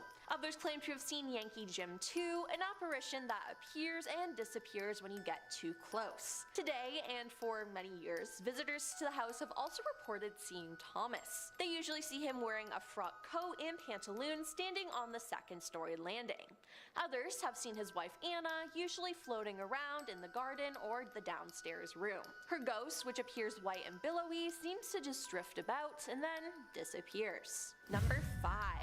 Winchester Mystery House, San Jose. Now, after finding out what this place is, I really want to visit here. I mean, just by the name Mystery House, it's cool. Now, some backstory on the house. Sarah Winchester lived a tragic yet interesting life. She married William Wirt Winchester in 1862, who was a very wealthy man. Sadly, though, her husband, mother, and father-in-law all passed away within the same year. To deal with her grief, she moved to California after gaining a large inheritance from her husband. Then, on top of all of that, Sarah was being haunted by the spirits of those whose lives were ended by the Winchester rifle, which her husband's company had invented. After her husband passed away, a psychic told her to evade the spirits. She would need to move out west, buy a home, and build non-stop. She took 36 years to construct the home, and this house has 6 kitchens, 2,000 doors, 10,000 windows, 17 chimneys, 160 rooms, and many doors and stairs that lead to nowhere. Workers and visitors swear they hear howling at night, loud creaking, and sometimes the kitchen smells like someone is actively cooking. But regardless if you believe in ghosts or not, the house is absolutely stunning. Number 4. Hollywood Roosevelt Hotel, Los Angeles. The Hollywood Roosevelt is considered to be one of the most haunted hotels in Los Angeles.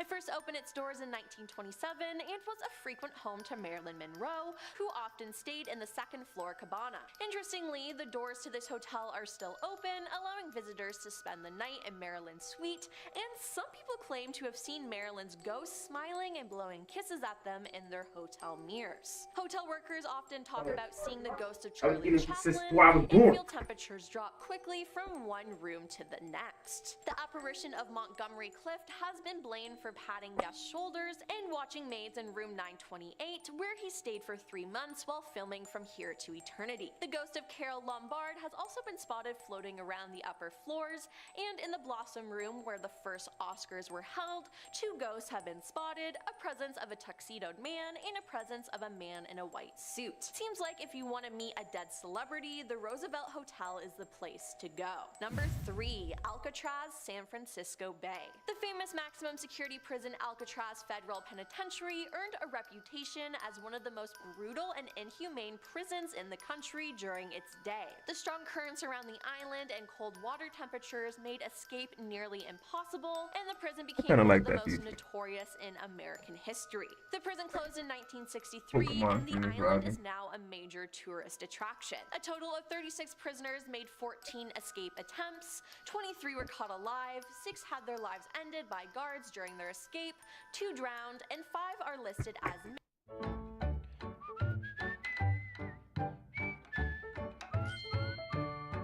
missing and presumed drowned. Now, during its 29 years in use, Alcatraz held some of the most notorious American criminals, including Al Capone, George Machine Gun Kelly, and Bumpty Johnson. Today, it's a tourist attraction that many believe to be haunted. Inexplicable events happen, like the sound of someone playing the banjo. Many believe this to be the spirit of Al Capone, who spent his last days at the prison playing a banjo in the shower room to avoid being injured in the yard. The smell of smoke, the sounds of cell doors slamming, disembodied voices, moaning, and screams have also all been reported. Number 2. Queen Mary, Long Beach. Queen Mary is a retired British ocean liner that sailed from 1936 to 1967. She sailed to the port of Long Beach, California, where she is permanently docked. The city of Long Beach bought the ship to serve as a tourist attraction, featuring restaurants, a museum, and a hotel, but claims were made that the ship was haunted. There are resident spirits, including Jackie, the little girl who haunts the first-class pool, John Petter, who was crushed by a watertight door, Senior Second Officer William Eric Stark, who accidentally drank dry cleaning fluid instead of gin, and the cook, who was baked alive by his own kitchen staff during World War II. But most arguably, the most notorious location on the ship for paranormal activity is room B340. Reports claim someone was knocking on the door in the middle of the night, bathroom lights turning on by themselves, the sink faucet turning on and off on its own, and unexplained bathroom doors shutting. Some guests have reported the covers of their bed being pulled off while asleep and waking to see a dark figure standing at the foot of the bed. There are even more stories about this place, but I don't have enough time to fit them all in. If you're really interested in Queen Mary, I say do some homework on it because it definitely gets creepier. And coming in at number 1 is the Cecil Hotel, Los Angeles. The Cecil Hotel opened in 1925 as a well-furnished hostelry frequented by respectable people, but that didn't last long. As downtown became more and more dangerous, the Cecil became a place where bad people stayed, like the Night Stalker aka Richard Ramirez and Austrian killer Jack Unterweger spent time there. The Black Dahlia was rumored to have had her last drink at the hotel bar before she turned up dead a few miles away. In 1962, Pauline Otten jumped from the 9th floor window, ending her life. That same year, Julia Moore jumped from an 8th floor window, and Helen Green from the 7th floor in 1954. The Cecil Hotel may have rebranded itself recently as the Stay on Main, but it just can't shake its reputation as a place where scary things happen. In 2013, the body of Canadian tourist Elisa Lam was found in the hotel's rooftop cistern. Her body was discovered by a hotel maintenance worker investigating complaints of flooding and low water pressure. And yes, people had been showering in and drinking that water. Ugh. And last but not least, the ghost of a boy has reportedly been photographed outside a 4th floor window. spooky. The Queen Mary's ship creeps onto this list at number 9. I had to include this one on this list because people technically did live on this ship, and it is referred to as one of the most haunted ships in America. It was operated since the 1930s, but now it is permanently docked in Long Beach, California, and it is used as a hotel. As nice as this might sound, while guests on board will often experience sleepless nights, there have been a bunch of scary paranormal activities reported on this ship. Guests will say that they will hear creepy kid laughter in the middle of the night, or things will be flown across the room. And room B340 has been taken out of rotation after there's been numerous violent poltergeist activities. It's actually impossible to keep someone in that room for the entire night because they will just get scared away. For me, I would probably last a minute. Probably not even that long. Up next, number 8, we have the Stanley Warehouse. This is a notorious haunted house that has a long reputation of being one of the most haunted places in Orange County. One of the most talked about frightening ghosts that live here is the previous owner. During her golden years, she was unable to climb up the stairs, so after her death, she is known to appear in spirit on the staircase, blocking others from going up. Visitors have reported that they found it difficult or even impossible to get past her and go up the stairs. Oh, and let's not forget about the spirit of an old man who you can hear whispering nasty and offensive things while you sleep. And if you visit the house, you will be able to hear a baby crying upstairs, but when you go into the nursery, no one is there. That would freak me out. I think I would want to visit this house just to see if I can make it upstairs, but you'll never convince me to sleep there.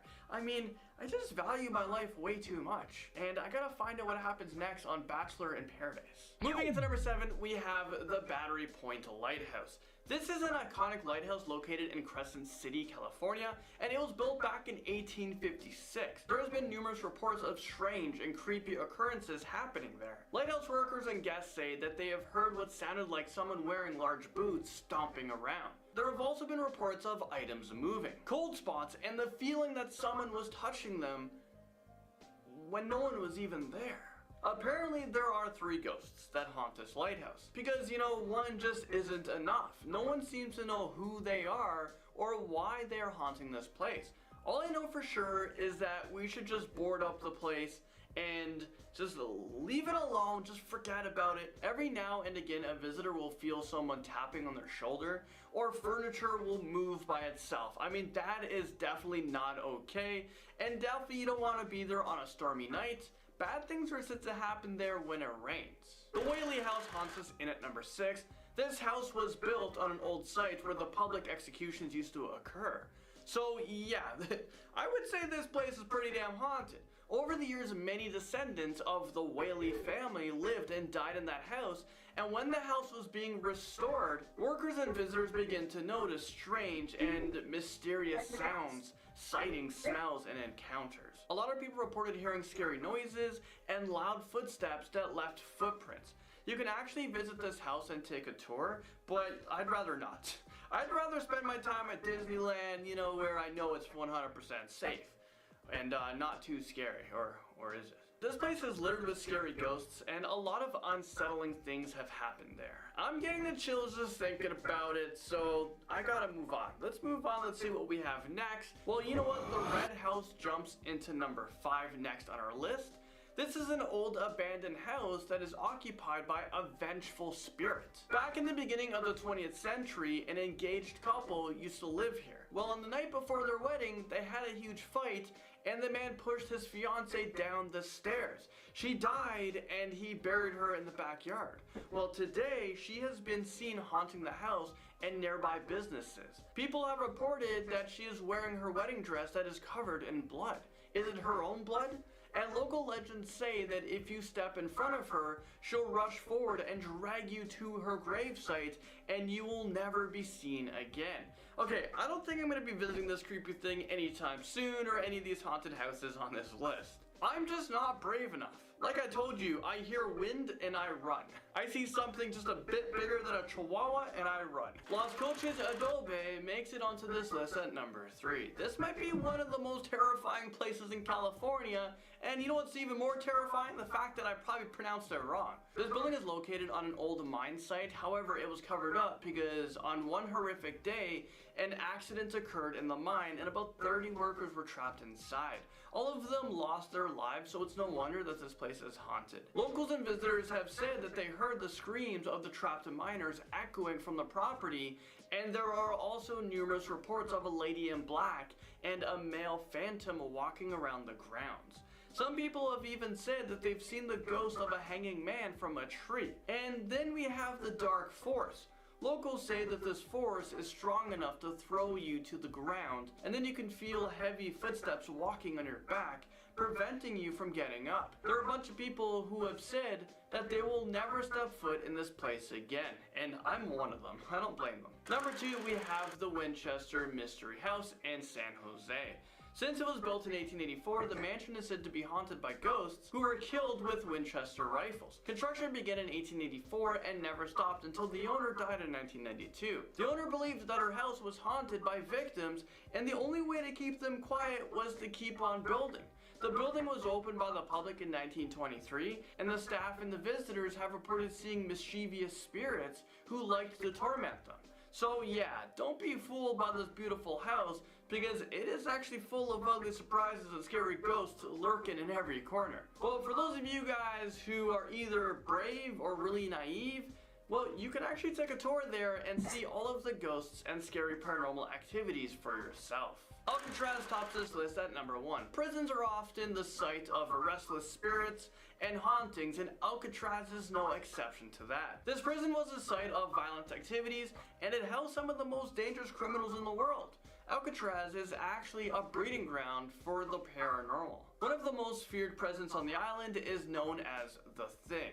This creepy spirit has red glowing eyes, and it has been recently seen by visitors and also by the prison staff when Alcatraz was in operation. Other common reportings are of creepy voices, sobbing, screaming, and the banging of cell doors. Some have even said that they felt as if they were being touched, felt cold, and they even had an emotional outburst of either sadness or anger just out of nowhere.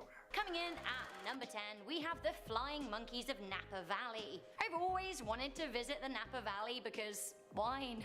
I love wine. People across the world have probably heard or even tasted the Californian wine made here, but most of you probably will never have heard of rebobs, legendary flying monkeys, or robots, or something in between. They are most frequently sighted around Patrick Road outside of Napa itself. Now, according to local law, the rebobs were made by a mad scientist who tried to combine humans with monkeys, although some believe that they're robots created by the government as a distraction from a doomsday bunker they were building nearby. Some say the monkeys hunt teenagers craving young flesh to satisfy their appetites. All pretty wild theories. Coming into number 9, we have the Witch of the Black Diamond Mines. It is said that the Black Diamond Mines of the Mount Diablo coalfield is home to the ghost of a girl named Mary. It seems in the 1870s Mary was a nanny, but several of the children that she cared for died of illnesses or completely unknown causes. Mary was then accused of being a witch by the mining community, who hung her with little semblance of a trial. The town did claim that they found evidence of sorcery rituals at her home, but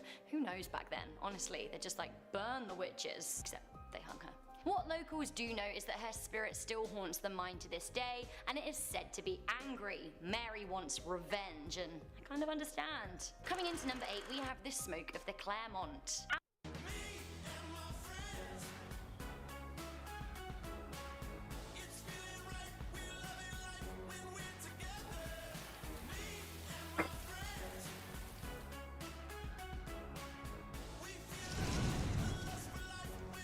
In Berkeley, California, there is an old historic hotel called the Claremont. The original hotel was built in the 1800s, but burnt down as a result of a fire. 10 years later, a new Claremont was built and opened. Great, except the smell of smoke has never left. It seems that smoky fragrances waft through the halls late at night. Oh, and if you travel to the 4th floor, you may or may not meet one of the victims of the fire, a little girl who particularly likes to hang out in room 422. Coming into number 7, we have the San Diego Chilapa. It seems that San Diego may be home to a creature in the ilk of the Chupacabra, Bigfoot, the Sasquatch, or the Abominable Snowman. I really like the word abominable. Abominable. Chilapa is said to be a creature that many say they've heard crying late at night. It's said that the beast stalks San Diego and feeds off the weak, including any children it can sink its teeth into, or homeless people unlucky enough to encounter the menace. 30 mysterious deaths seem to have been blamed on the creature. Although that being said, in February 2012, San Diego residents breathed a sigh of relief as they thought that the monster had washed up dead on Mission Beach. Have a little look at the pictures and tell me what you think. Honestly, I hope that there aren't any baby chulapas out there around willing to continue mummy or daddy's work, because that looks horrible. Abominable.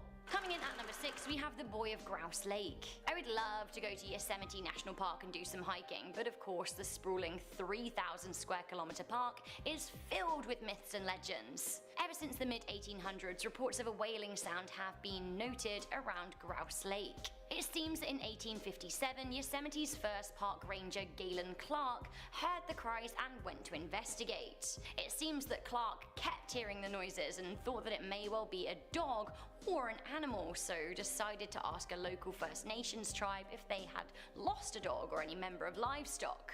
Legend has it that they responded to tell him that actually it was no dog and under no circumstances should he go near the water. Why? Well, it was haunted by a First Nations boy who had fallen in and drowned. To this day he is said to call out to those who pass by, but if anyone goes into the water to help him or investigate, he will grab their feet and pull them into the lake until they drown, just like he did. Coming into number 5, we have Toys R Us of Sunnyvale. I feel like Toys R Us had bigger issues than a Californian branch store haunting, what with its spate of closures, but nonetheless, the Sunnyvale, California location is said to be haunted by a poltergeist. Poltergeist in a kid's shop, honestly, I can't think of anything worse. I actually used to work in a massive toy shop in London as a princess, long story, but sometimes we would do sleepovers for kids overnight, and there really is nothing scarier than a toy shop during the darkness, because your imagination kind of runs wild with all of the scenarios in which the toys could come to life and, like, I don't know, bite your ankles. Either way, scary, right? I think it's scary, but just ask the night staff here at this Toys R Us. Now, legend has it that the poltergeist came about after kids broke into the store and snatched an Ouija board off the shelves, holding an impromptu seance and accidentally unleashing a spirit. Spooky. Coming into number 4, we have the Albinos of Hicks Road. It seems that Hicks Road in San Jose is a strange place with an even stranger legend attached to it. Locals believe that the road, which runs between Los Gatos and Twin Creeks, is haunted not by ghosts but by so-called hostile albinos. Rumors of the clan began circulating in the 1970s, and it is said that they are violent to passers-by and will stop cars and attack people with improvised weapons. There aren't accounts of them anyone, just generally displaying hostility and creepy behavior. The legend says that they eat roadkill and they have been spotted dragging away dead deer into the hills. Coming into number 3, we have Haunted Disneyland. Disneyland California opened in 1955 in Anaheim. Actually went twice with Landon and Danny 2 and 3 years ago. Here's a picture of us along with Michael McCrudden and Charlotte Dobre of I.O. We're having a lovely time. It's a good time. There are balloons. Despite it being the Magic Kingdom, the park is filled with urban legends. The most enduring is that actually Disneyland is haunted by the ghost of none other than Walt Disney himself, who is said to stalk the park at night. He's also said to regularly visit his old apartment above the fire station on Main Street. It is also said that the It's a Small World ride is haunted, with the dolls moving and switching places with others. Some say that the haunted house actually is haunted, not by one of the ghosts that it looks like are kind of there, but by a little boy. Apparently his ashes were scattered or something along those lines. Others say that the Secret Club 33 is the Illuminati headquarters. Honestly, Disneyland is so filled with urban legends, we've made a whole video about it, so you should check that out.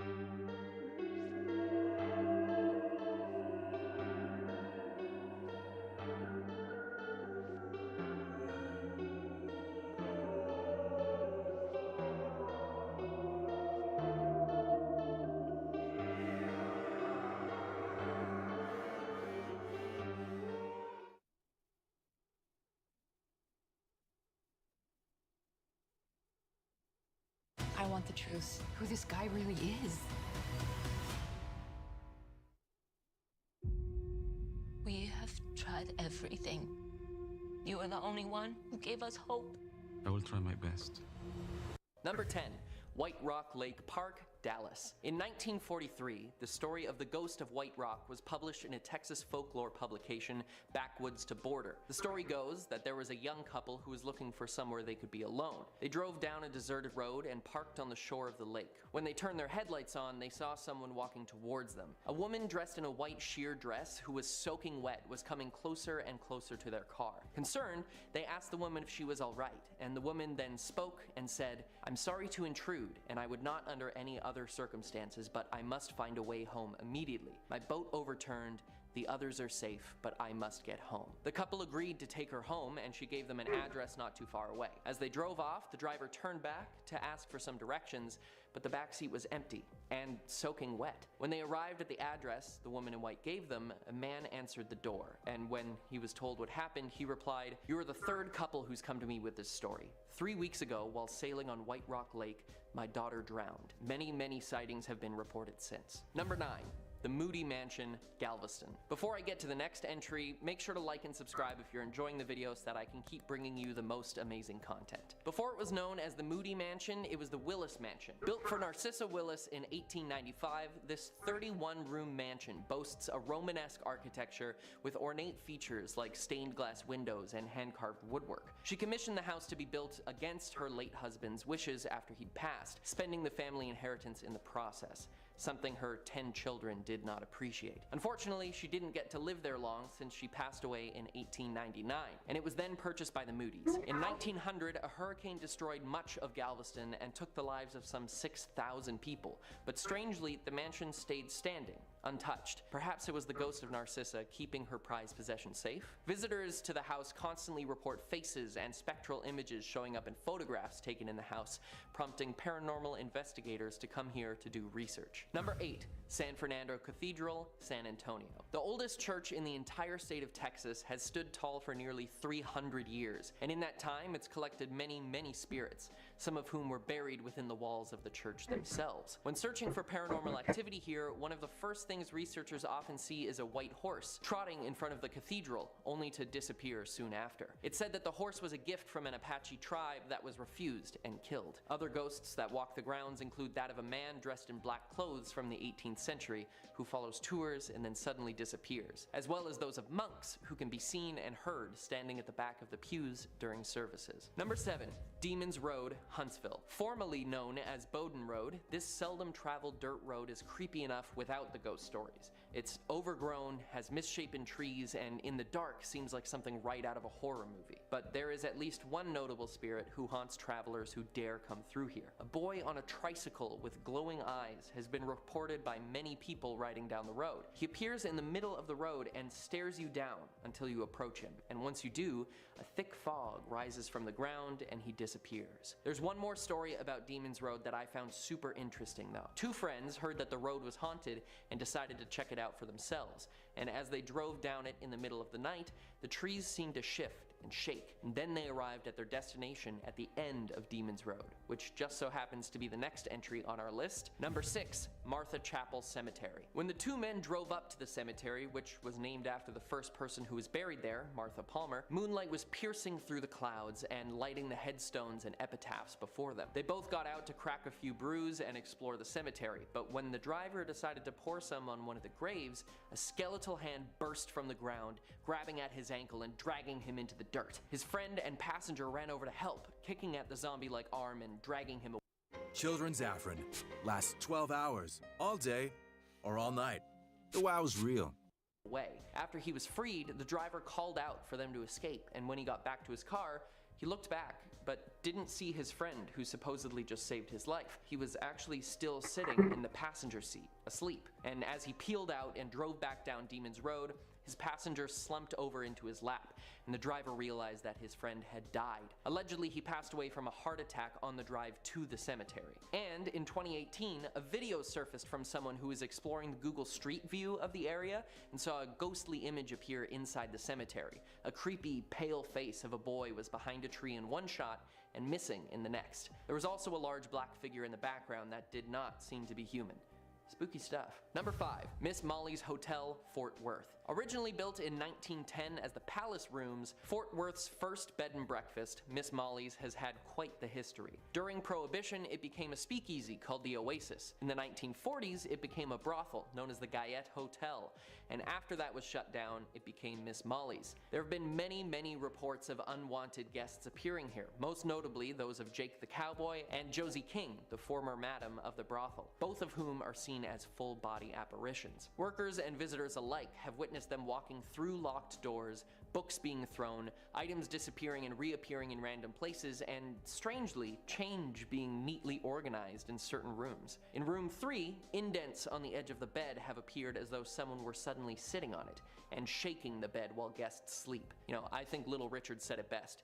Good golly, Miss Molly. Number 4, The Grove, Jefferson. This house, built in 1861, has had many owners over the years, and most would agree that the place is cursed. Since its construction, most of the owners of the house have experienced some sort of tragedy. The original owner lost his cotton factory due to a freak flood, and a lynch mob committed horrible atrocities on the properties, where 4 freed slaves were brutalized and hung from trees on the property. The spirits of these men are said to be the most active spirits on the property. Later owners saw multiple family members take their own lives on the property, and some developed rare diseases. The spirits here are quite restless, and there are reports abound of books flying off shelves, mirrors shattering, voices telling people to do horrible things to themselves, and full-on ghostly apparitions that appear and disappear at will. All of these things show that the Grove definitely belongs on this list. Number 3, the Black Swan Inn, San Antonio. There is no relation to the 2010 film here, but the strange happenings have messed up people's minds just as much as Natalie Portman's character's was. The land that the inn now stands on has major ties to indigenous peoples from some 7,000 years ago, and is also a former battle site for the war between the Texan and Mexican army in 1842. But 35 years later,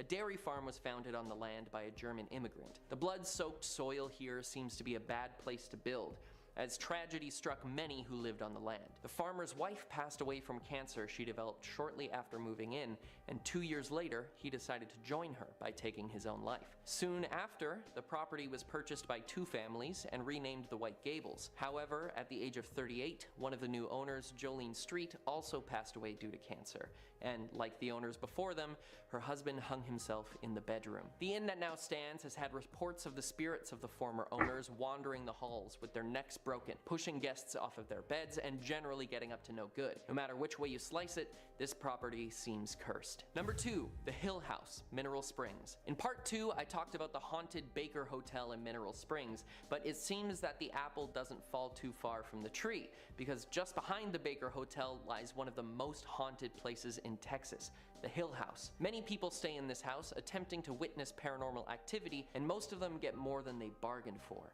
and don't make it through the night without leaving terrified. The owners of the house, who purchased it in 2017 knowing its haunted history, rent it out to individuals and paranormal research teams looking to witness something terrifying. And apparently about 50% of them, including the professionals, leave within the first night. This is due to a spirit or entity that resides here named Toby, who growls loudly in your ear to get out, knocks things over, slams doors, and even gets violent. Videos show all sorts of terrible things happening to people who stay here, like a woman who was taunting the spirits, trying to make something happen, being viciously pulled off of her bed, leaving her bruised. And when she returned a year later, for some reason, she was scratched by something invisible in the room so badly that blood leaked through her shirt. Whoever Toby is, it seems like he doesn't want anyone else to come into his house and will do anything to keep them out. Number 1, Old Town Spring. While the rest of the entries on this list and my other 2 videos have had some terrifying places, our number 1 spot belongs to an entire town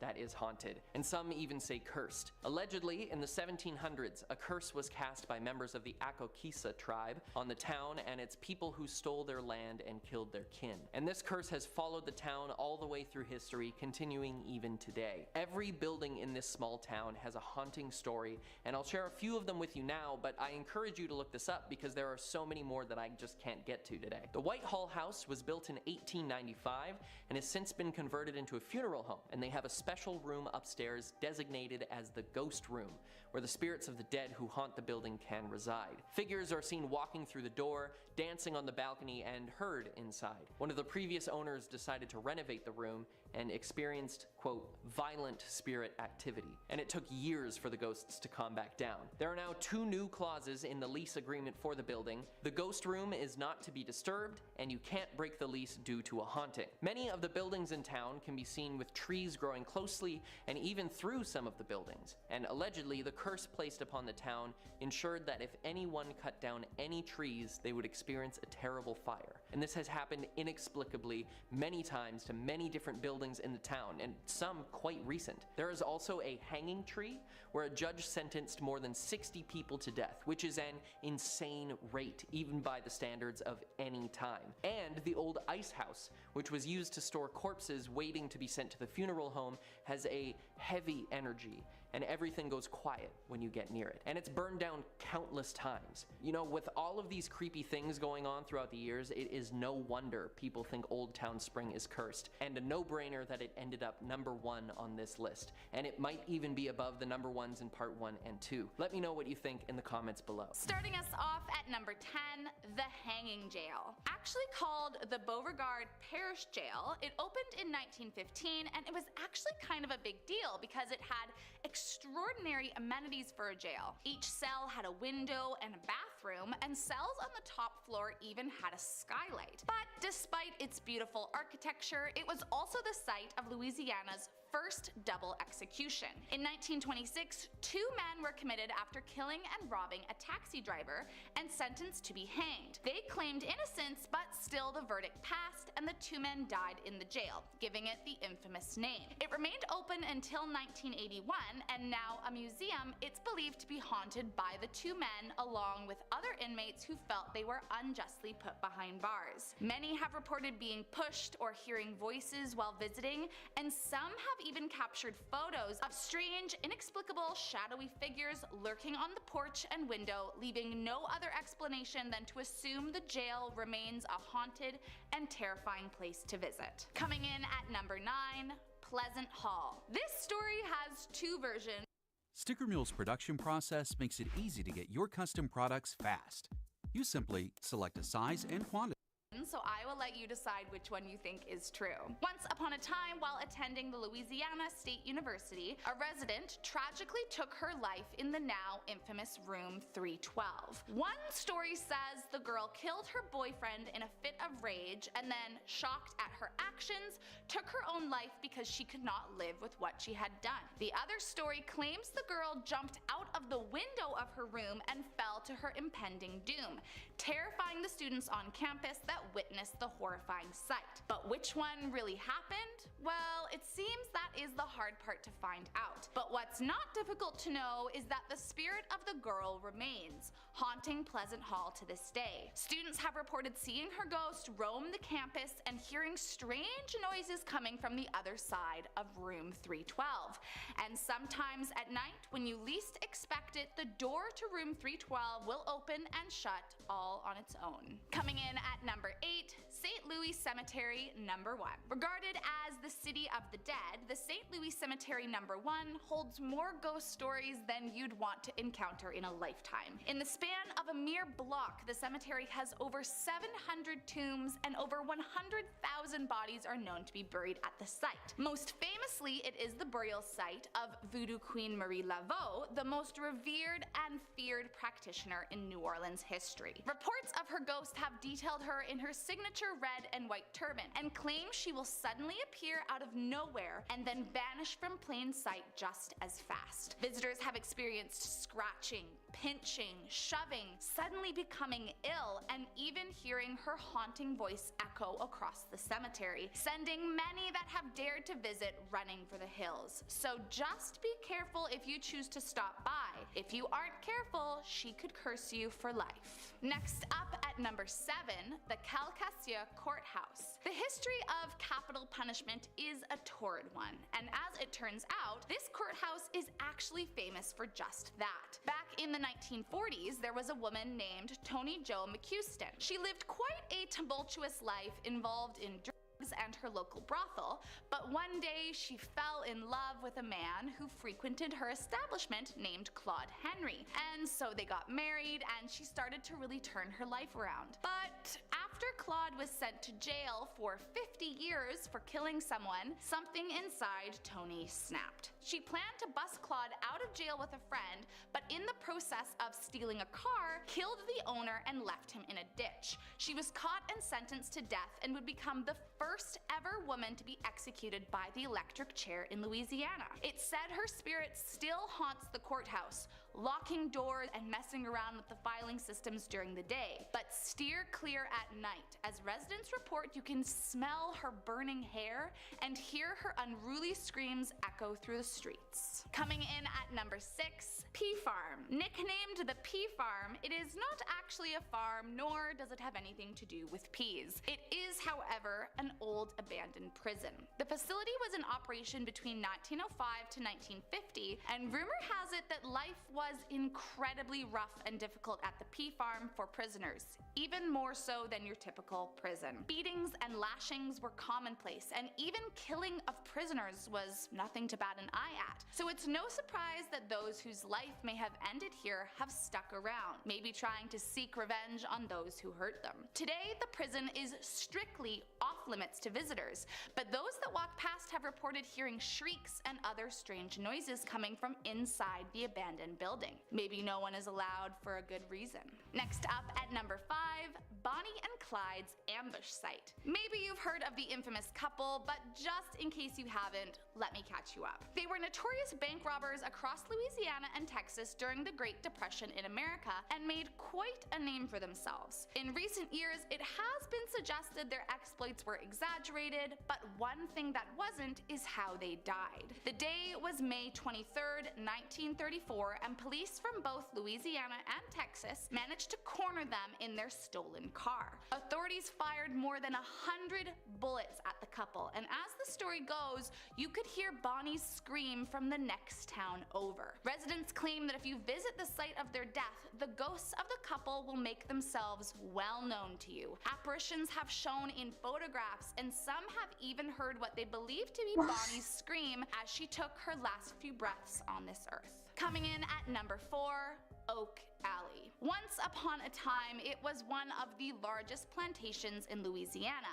and just like every other of its kind, it has a dark past. Since its dark days, it has turned into a bed and breakfast and historical site, but the people that were tortured remain, haunting the ground and terrorizing visitors. Numerous accounts have claimed to hear unexplained sounds like blood-curdling screams in the middle of the night, or the sound of a horse-drawn carriage clopping along the path. Some visitors have even experienced being touched or grabbed by an unseen entity, and one investigator got so scared he dropped his camera while trying to capture a spirit. Paranormal investigators have managed to capture several EVPs that indicate unhappy ghosts lingering the property, and though no one has been hurt staying here yet, tread carefully as you never know just when you could set the spirits off. Coming in at number 3, Alice's grave. Alice died in the 19th century, and although she had a fairly normal life while alive, her death and afterlife were anything but expected. She was laid to rest in an above-ground grave, but soon after, many of the townspeople began to question, was the grave haunted, or worse, was Alice a witch? As the legend goes, in the middle of the night, the large slab of marble covering her grave was removed on 3 separate occasions, and each time, her remains were left outside the grave. No one stepped forward admitting to have moved Alice or the slab, which led people to believe that Alice was a witch trying to escape her grave and haunt the town. Eventually, large iron bars were placed over the grave in an attempt to hold her spirit inside. But this hasn't seemed to stop her, as locals claim you can still see her wandering the cemetery at night. But just exactly what is she looking for?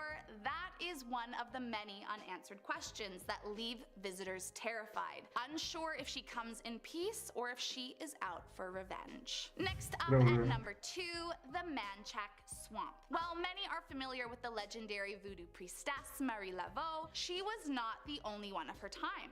Julia Brown was a well-respected healer and midwife who resided in a small village called Frenier.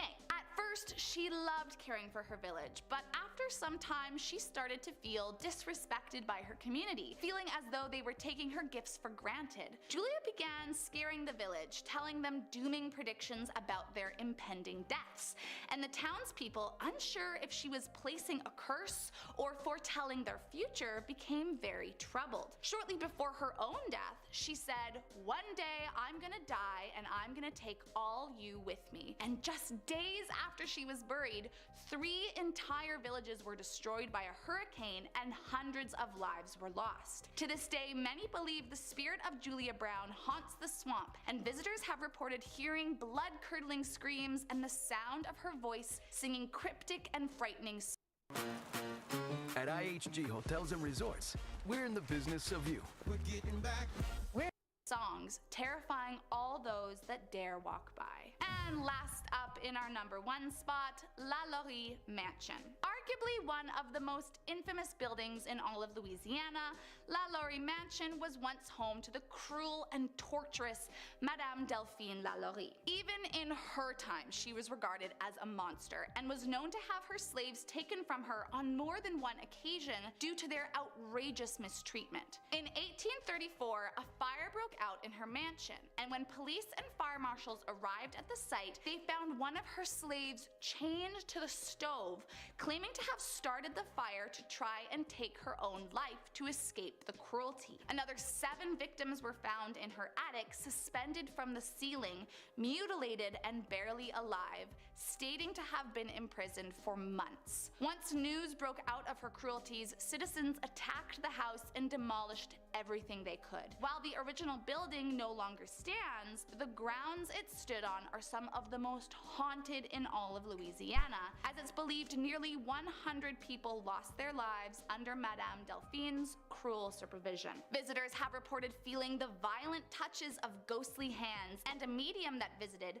stated that there is a very dark demonic entity that resides within the building's walls. So just tread carefully. Should you choose to visit, the spirits that live there are not too thrilled by visitors in their home. Kicking off our list at number 10. Room 206. This gives me Stephen King 1408 vibes, and I'm not sure that you're ready. Next time you visit Florida, make sure you read every customer review before you check into a hotel, because some of them might be full of ghosts. That might be a thing that you just might have to deal with. Room 206 at the Super on International Drive. Apparently, it's super haunted. Guests have reported the bed shaking in the middle of the night, probably terrible for your sleep, or freezing cold air even though the AC is turned off. And worst of all, guests have seen their bed look as though somebody was sleeping there moments before, even though it was perfectly made right before they checked in.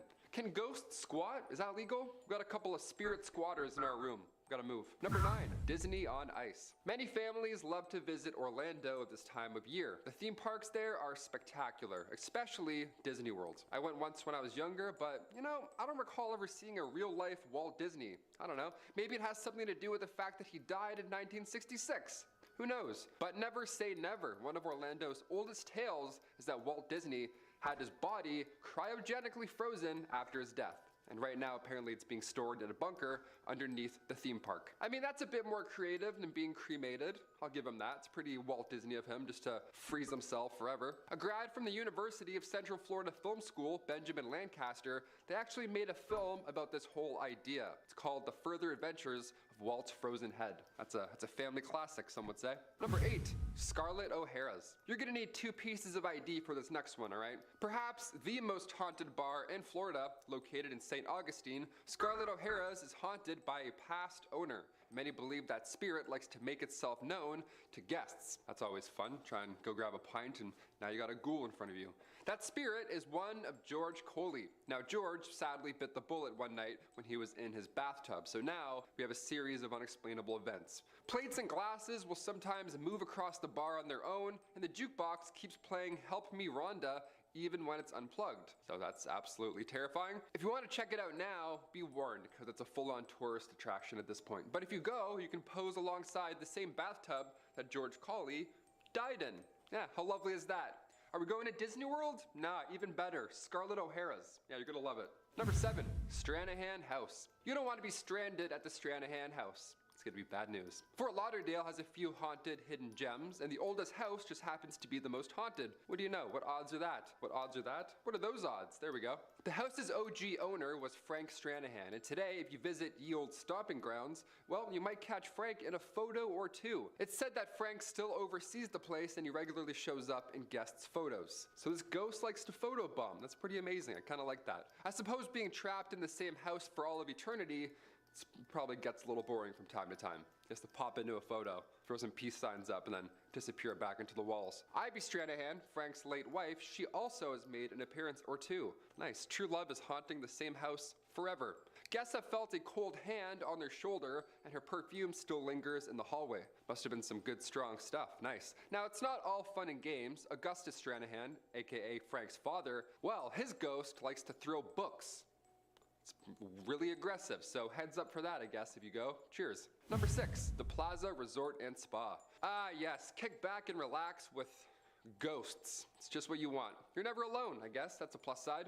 The Plaza Resort and Spa sounds like a relaxing getaway until you start looking up footage of the actual resort. One's gonna get your attention for sure. Back in August 2013, security cameras captured late night footage of this shape-shifting ghost, some sort of spirit, some scary blob. It's bad news, really, in any regard. What happened was the original building was destroyed by fire in 1909, and current staff will testify that they've seen the ghosts of victims caught in that blaze. How they know? I have no idea, but apparently they do know. It's a lot of details for one ghost appearance. One of the most common sightings includes a woman whose spirit is known to mess with the elevators and make items in the kitchen disappear. Okay, really? That last one's for sure an employee stealing food. He's like, oh yeah, I don't know. I think a ghost ate that cheesecake, boss. I don't know, spooky stuff, spooky. Number 5, the Blue Anchor Pub. Another bar, another haunted bill to pay. Here we go, debit or credit. Heading over to Delray Beach, the Blue Anchor Pub was built in 1840s in London, but the wooden interior was sent to New York City and then later on sent to Florida in 1996. So yeah, these spirits must be confused. They go from Jack the Ripper to some dude wearing a Yankees hat talking to a TV. Trapped in the wooden interior is the ghost of one Bertha Starkey, who was sadly killed by her husband back in the 1840s. Now, you know Bertha is lurking about when you hear rattling pots in the kitchen, and sometimes if you're really unlucky, you'll hear wailing in the middle of the night. Nice. Again, horrible sleep at this place. The Blue Anchor sounds like a really relaxing time, but every night at 10 o'clock, the current owners will blast the ship horn to scare away her spirit. I don't know, I feel like blaring a ship horn at 10 p.m. is more jarring than some pots and pans moving sometimes. You know what I mean? I'd rather hear the pots and pans than in the middle of the night. No way. Number 4, the Biltmore Hotel. Another hotel to avoid at all costs. Awesome, we love these ones. First of all, do you actually like staying at a hotel? Some people love it. Some people find it super relaxing. I can't help but think about what went on in the bed before me. You know what I mean? Like, you're like, why does this part of the bed feel a little bit caved in? What's going on here? Every time I'm in a hotel, I have the worst dreams and I can't sleep at all. The Biltmore Hotel in the city of Coral Gables is also one of the most haunted hotels in Florida. You've probably heard of this at some point. It all started in 1926 during initial construction. The Biltmore witnessed a foul killing on the 13th floor. The 13th floor of all floors, my God. The Biltmore was also turned into a military hotel during World War II before ultimately being closed and then abandoned later in 1968. Now, the city renovated the hotel later on in the 80s, but it didn't take long for ghost stories to start to spread. It's horrible, horrible past, I mean, more than fair. Now, of course, the most activity is on the 13th floor, so if you do check this one out, really double down. Go to the haunted floor, you know? Don't just look outside.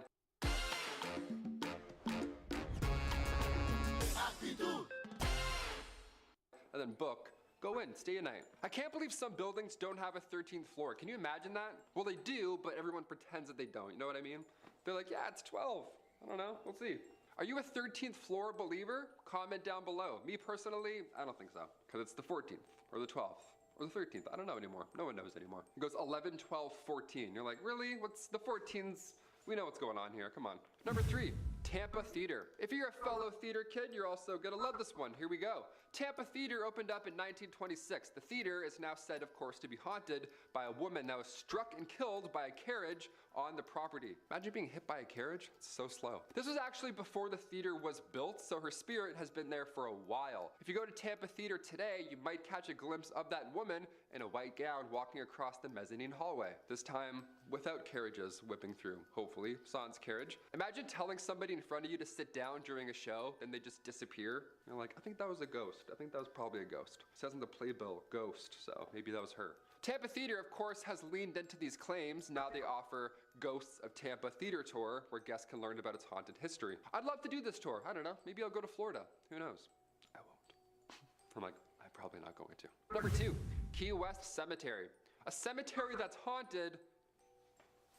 Get out of town. You don't say. The Beachside Cemetery was built in 1847. Now, it was built specifically for victims of a hurricane that occurred a year prior in 1846. That's terrible. Now, the cemetery is the final resting place for roughly 80,000 to 100,000 people. So yeah, I can only assume there's a ghost or two hanging out. That's extremely tragic. Walking through a graveyard at night is scary enough anytime, but Key West Cemetery is so specific that the entire time you're walking through, you feel connected in a way. Now, me personally, I'm all set. I don't want to feel connected to an 1846 tragedy. I'm all set. I'll go the long way around the cemetery, then I'll meet you on the other side, if anything. But if you're into this kind of thing, they also offer ghost tours, so knock yourself out. There you go. Apparently, it's too scary for children, so that's a plus. Lines will be a little shorter than usual. And finally, number 1, St. Augustine Lighthouse. A scary lighthouse. How? How is that possible? The St. Augustine Lighthouse is located, of course, in Florida and was built between 1871 and 1874. And it's considered Florida's first official lighthouse ever. Imagine that. Boom, let there be light. Hey, I made you a lighthouse. Enjoy, we're all good now. There have been several tragic events over the following years, seeing as it's the first lighthouse ever. It's seen a lot of history. But even during initial construction, there were several freak accidents on site. Today, said spirits are still lurking about. Sightings of shadowy figures are common, but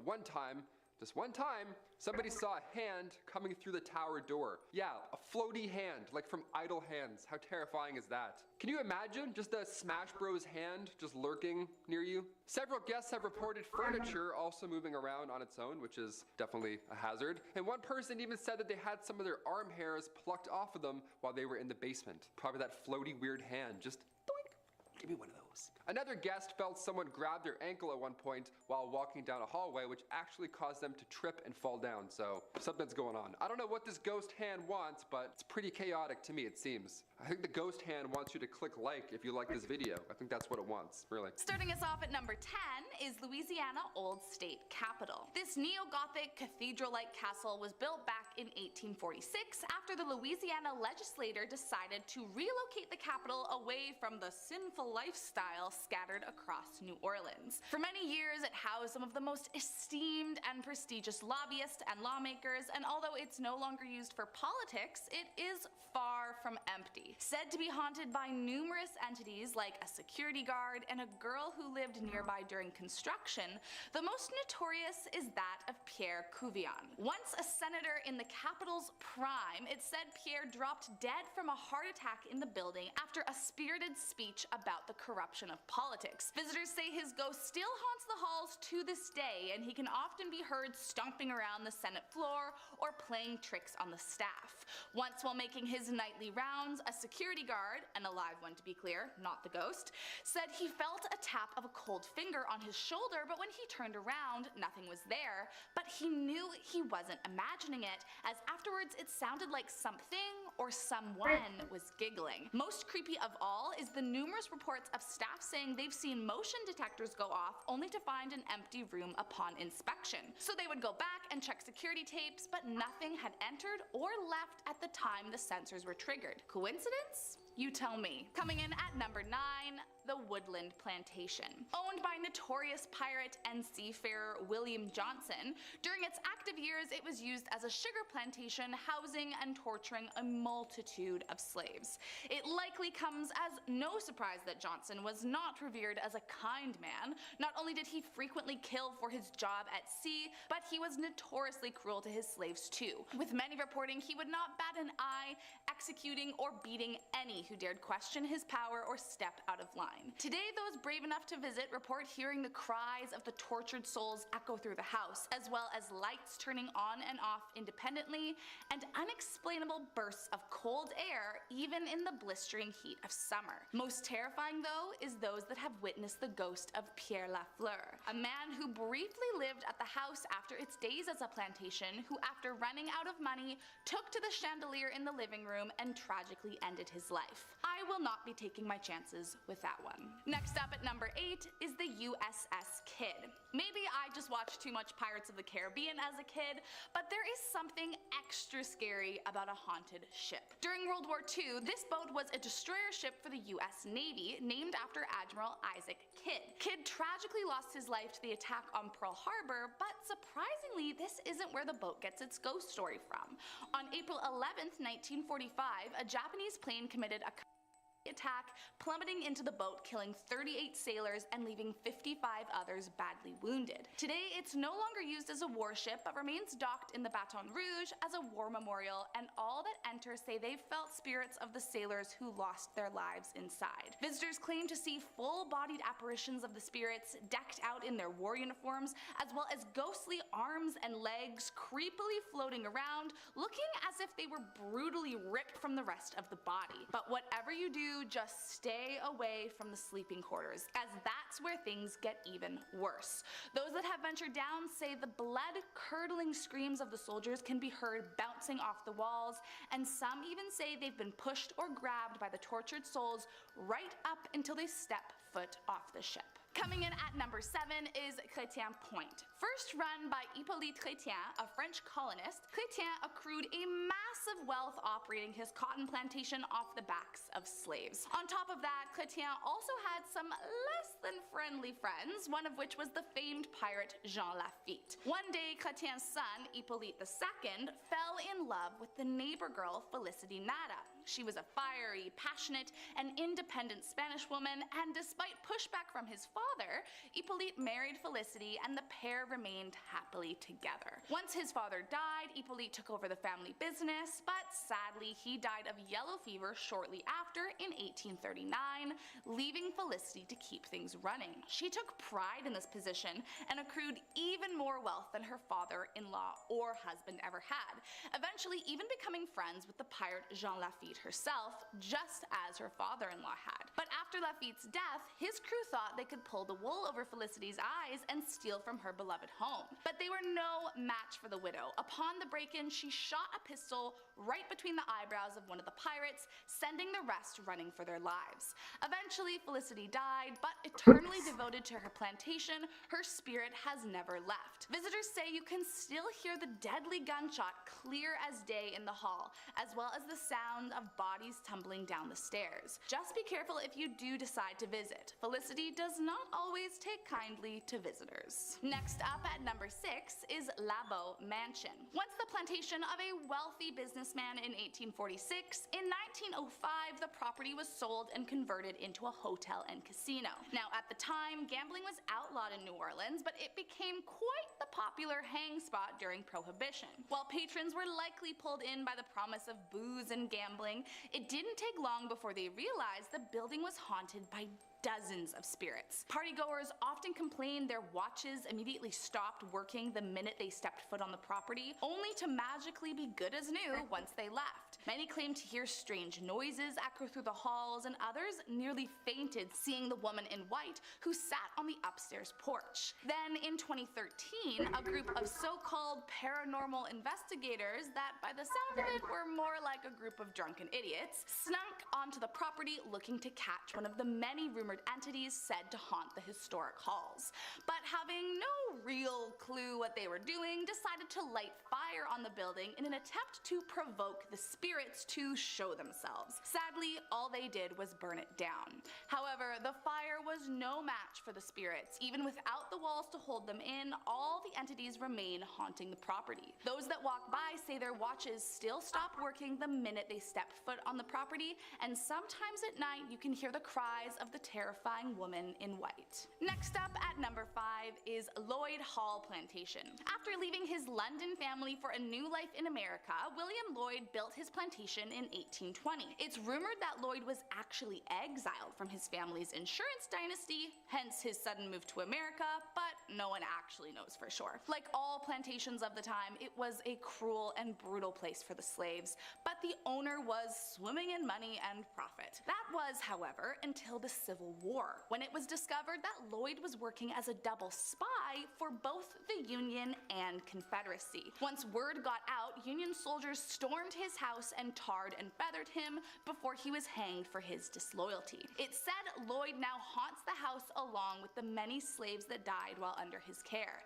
But that's not all. Others reported a Union soldier named Harry who was shot while hiding in the attic, as well as Lloyd's niece who, after being left at the altar, jumped out the second-story window to her death. Those brave enough to step on the property claimed to hear piano and violins despite no one playing, ringing doorbells when no one is outside, and see furniture moving around all on its own. Some say that if you listen carefully, you can still hear the screams of William Lloyd echo across the property. Coming in at number 4, Huma's house. By this point, I am sure you have put together that there were a lot of plantations in Louisiana during the early 1800s. Among that list is Huma's house. Said to be haunted by countless spirits of tortured souls from its time as a plantation, the ghosts that live here are sure to send you running for the hills. Among them are 16 souls said to be trapped inside oak trees across the property. All the souls trapped inside lost their lives during a dangerous construction project gone wrong. The trees were a cherished entity to the house, but workers cut down many of the historic oak trees before sending them down the river to be milled. There were 16 profiteers set off aboard the backs of the big tree trunks, but somehow their bodies never recovered. It's said they remained trapped inside the trees as punishment, stuck on the property they tried to cheat. Among the haunted trees is a mysterious girl in a blue dress, often seen staring at visitors while she remains perched at the top of a staircase, but in the blink of an eye she'll disappear into thin air. And if a creepy girl apparition and Harry Potter trees don't scare you, then just wait until you feel the hand of a cold spirit grab your shoulder. You will never want to return as long as you live. Coming in at number 3, Taylortown Tower. Once a booming church amongst the community, shortly after its opening in 1906, membership began declining at a rapid rate, and soon the church became abandoned and used for hay storage for the nearby farmers. But how did it go from a church into a bell tower? Well, as the legend goes, a local plantation owner's daughter was engaged to be married,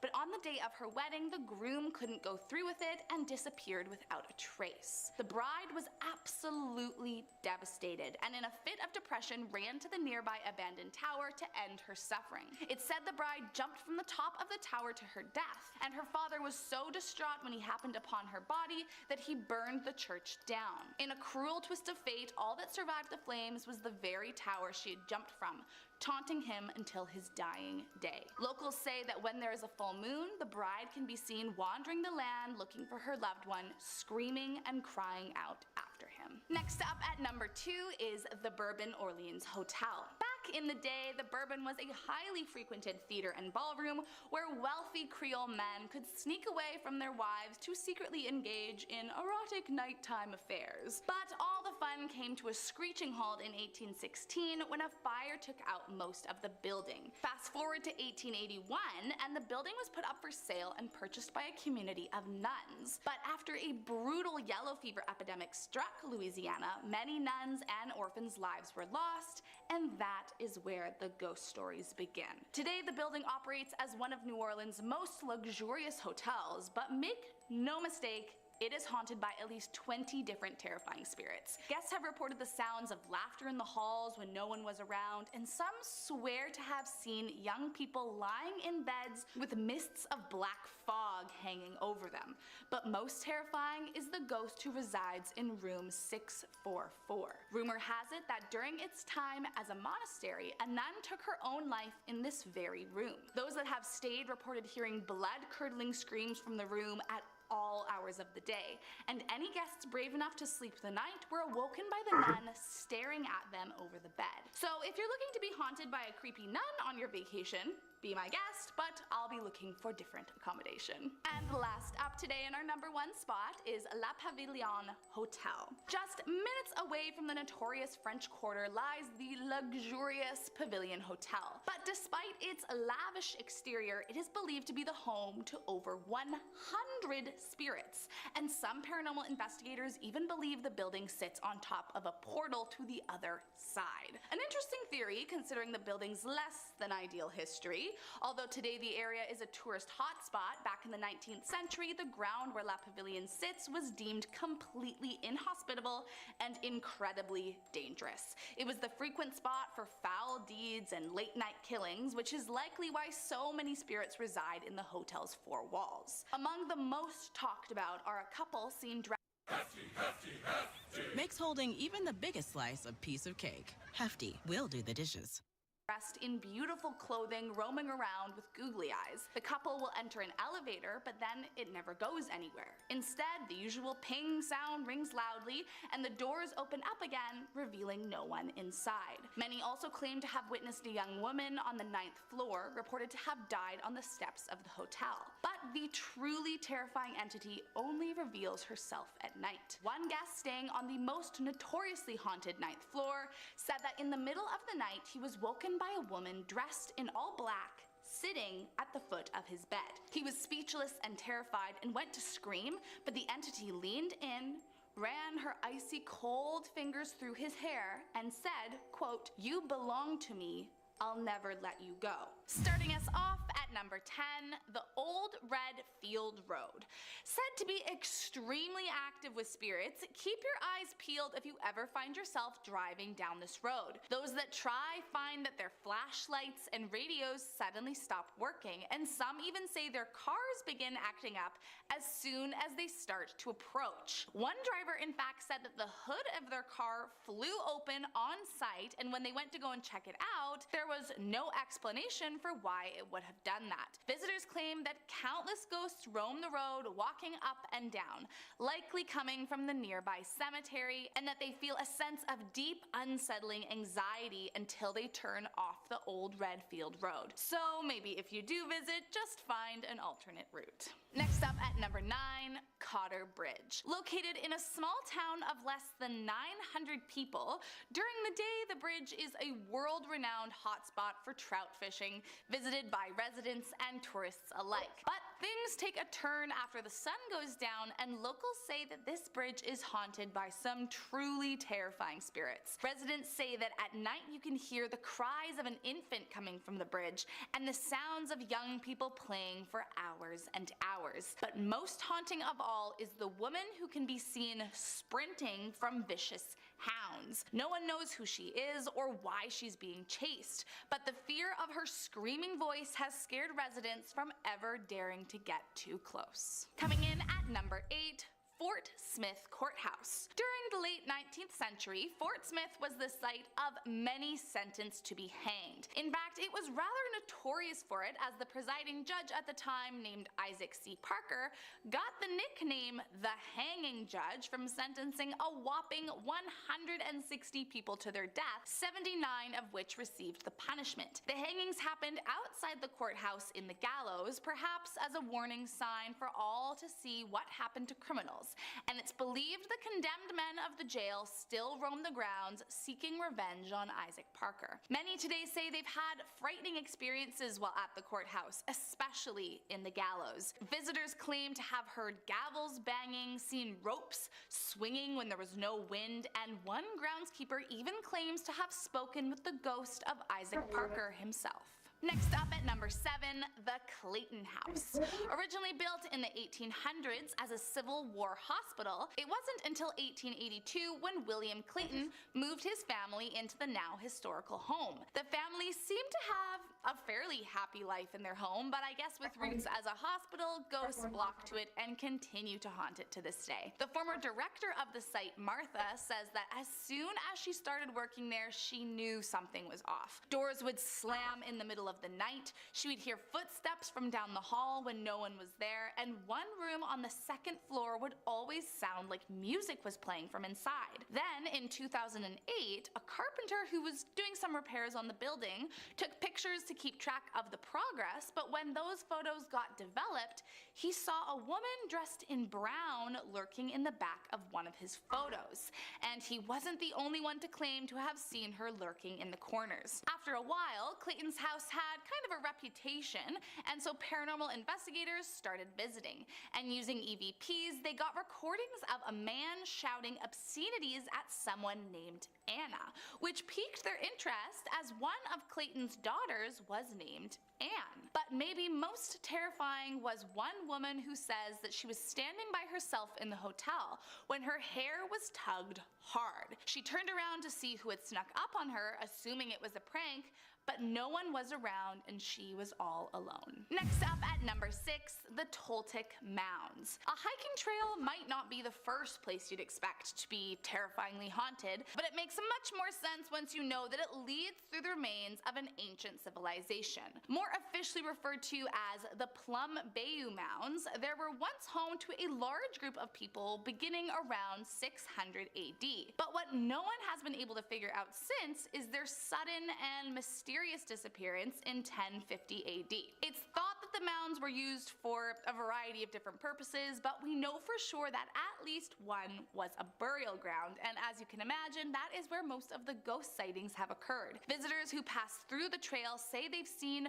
strange apparitions of what looked like ancient people, along with mysterious orbs of light popping out of nowhere, and some say that if you walk by at night, you'll hear footsteps of the ancient civilization that will send you running as far away as you can. Coming in at number 5, the Basin Park Hotel. This hotel has long been the site of many paranormal sightings, although no one knows exactly why so many ghosts conjugate in this building. One belief is because the hotel possesses magical abilities due to the famous spring waters that it's built beside. During the 1800s, the indigenous people of the area talked about their holy springs, and it led many to believe that Eureka Springs had healing powers that could cure ailments and crippling conditions. Maybe these holy waters are what make the spirits more visible to the human eye today. Most famously, in room 307 lies the ghost of a cowboy who's been known to taunt the guests who stay there, waking them up in the middle of the night.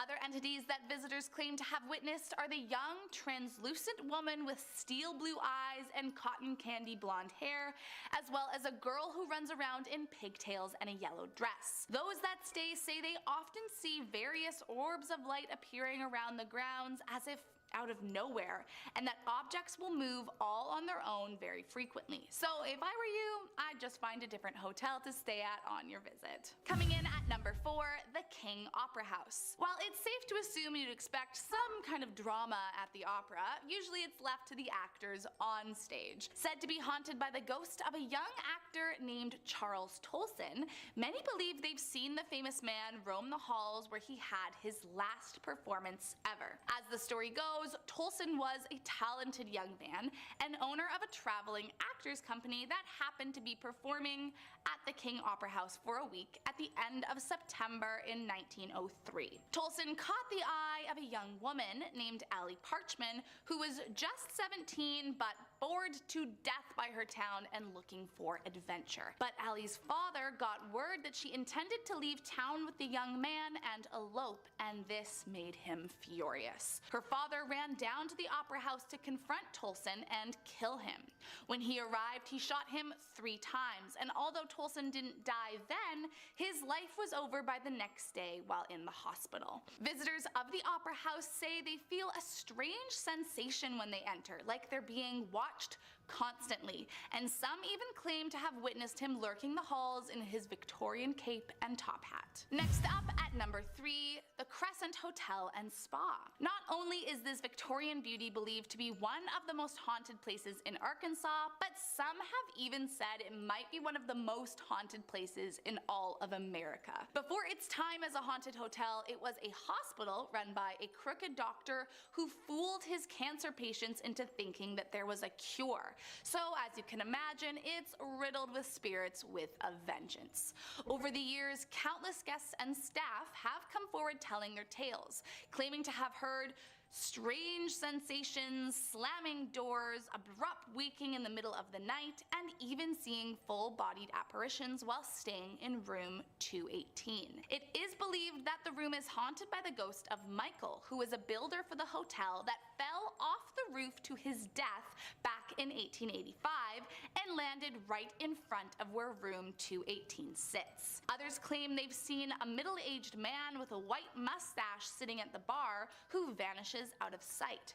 And in 1987, a guest said they saw a nurse pushing a gurney down the hallway in the middle of the night. But maybe most terrifying of all is room 202, where allegedly someone managed to photograph a ghost and prove its existence. Coming in at number 2, the Peel Mansion. Back in 1875, this mansion was built by a man named Samuel Peel. He was a US congressman and he lived in the home with his daughter Minnie. Both Peel and Minnie are said to haunt the house today, roaming the halls dressed in white, and often Minnie will play the piano if no one is in the room. But despite being the people the mansion is named after, they might not be the creepiest ghosts to haunt its halls. After the Peel family sold the mansion, a couple named Mr. and Mrs. English moved in with their family. One of their daughters, Marjorie, however, became very ill, and after discovering that she'd suffered from a burst appendix, a surgeon informed the family that she was not going to make it. After 10 days, Marjorie died and they covered her body in a sheet. But creepily, only a few hours after being pronounced dead, someone saw the sheet move. Marjorie was alive and went on to live for many more healthy years. But this troubled some of the staff on the farm who believed that her spirit hadn't gotten back into her body and was somehow trapped under that sheet that others had seen moving. Years went by and Marjorie went back to her childhood home only to find that the room where people thought she had died was closed off. When she asked why, she was told it was haunted by a little girl. But the question was, is it Minnie or somehow the lost spirit from Marjorie's almost death? And last up in our number 1 spot, Highway 365. The legend began back in 1973 when a man picked up a girl on a bridge in the night. She was covered in bruises and cuts and looked very scared. She told the man that she had been in a car accident and asked if he could drive her home. The man complied, and when they got to the house she said was hers, she suddenly vanished from his car. Too stunned to realize what he'd just witnessed, the man went up to the door of the house anyway. The door was answered by the girl's father, who said that she had just died on that very bridge last month. But he wasn't the only one to see the girl in white as she became known. The next year, a different man picked up a young woman on a bridge and drove her home. When they arrived, she asked if he could knock on the door since the house was dark. But when the door opened, the girl was gone, and the mother explained that her daughter had died 1 year earlier that same night. Finally, another year went by, and another man picked up the same girl dressed in white near a bridge in the rain. He offered her his coat to keep her warm, and when they got to her house, she vanished along with his coat. After talking with the dead girl's parent,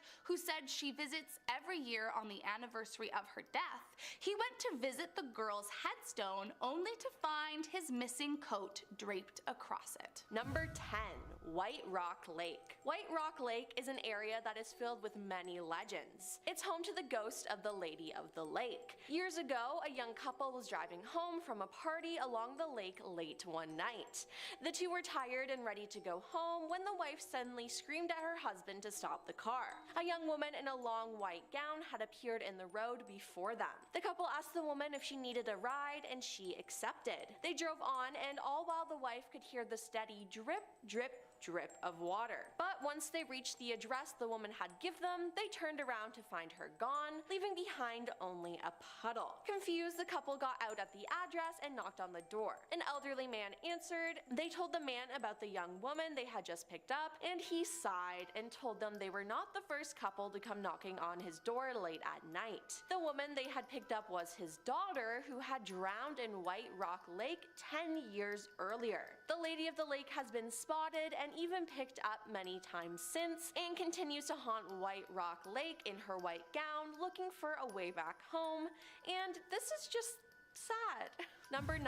Adolphus Hotel. The Adolphus Hotel was built on the former site of Dallas's original City Hall in 1912, and the hotel has a reputation as one of the city's most prominent historical landmarks. In addition to being the oldest hotel in the city, it's no surprise it's also among the most haunted. One of the most famous spirits here is an apparition who appears in a 1930s era white wedding gown, the spirit of a jilted bride who was supposed to have been married in one of the hotel's glamorous ballrooms on the 19th floor, but ended up taking her own life at the hotel instead when her groom left her at the altar. Ever since that night, guests staying on the 19th floor report hearing a woman crying, footsteps running up and down the hall, and even the sound of rope creaking under the strain of a body. The bride spirit has been spotted wandering the halls after events and parties, still wearing her white dress and veil. Again, this is just incredibly sad. Staff and guests of the hotel also report an eerie feeling of being watched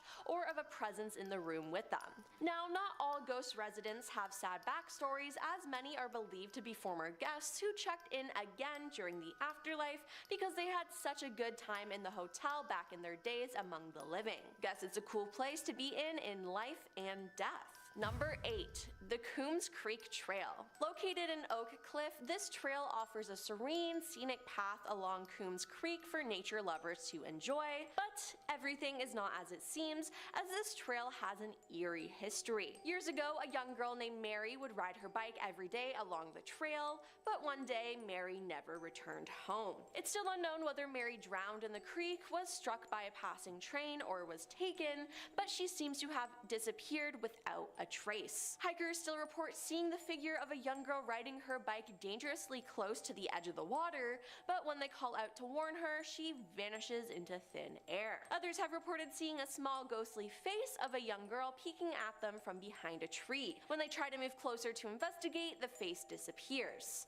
Then the face reappears further along the trail, inviting the hiker to follow her deeper and deeper into the woods. And if a ghost child is trying to get me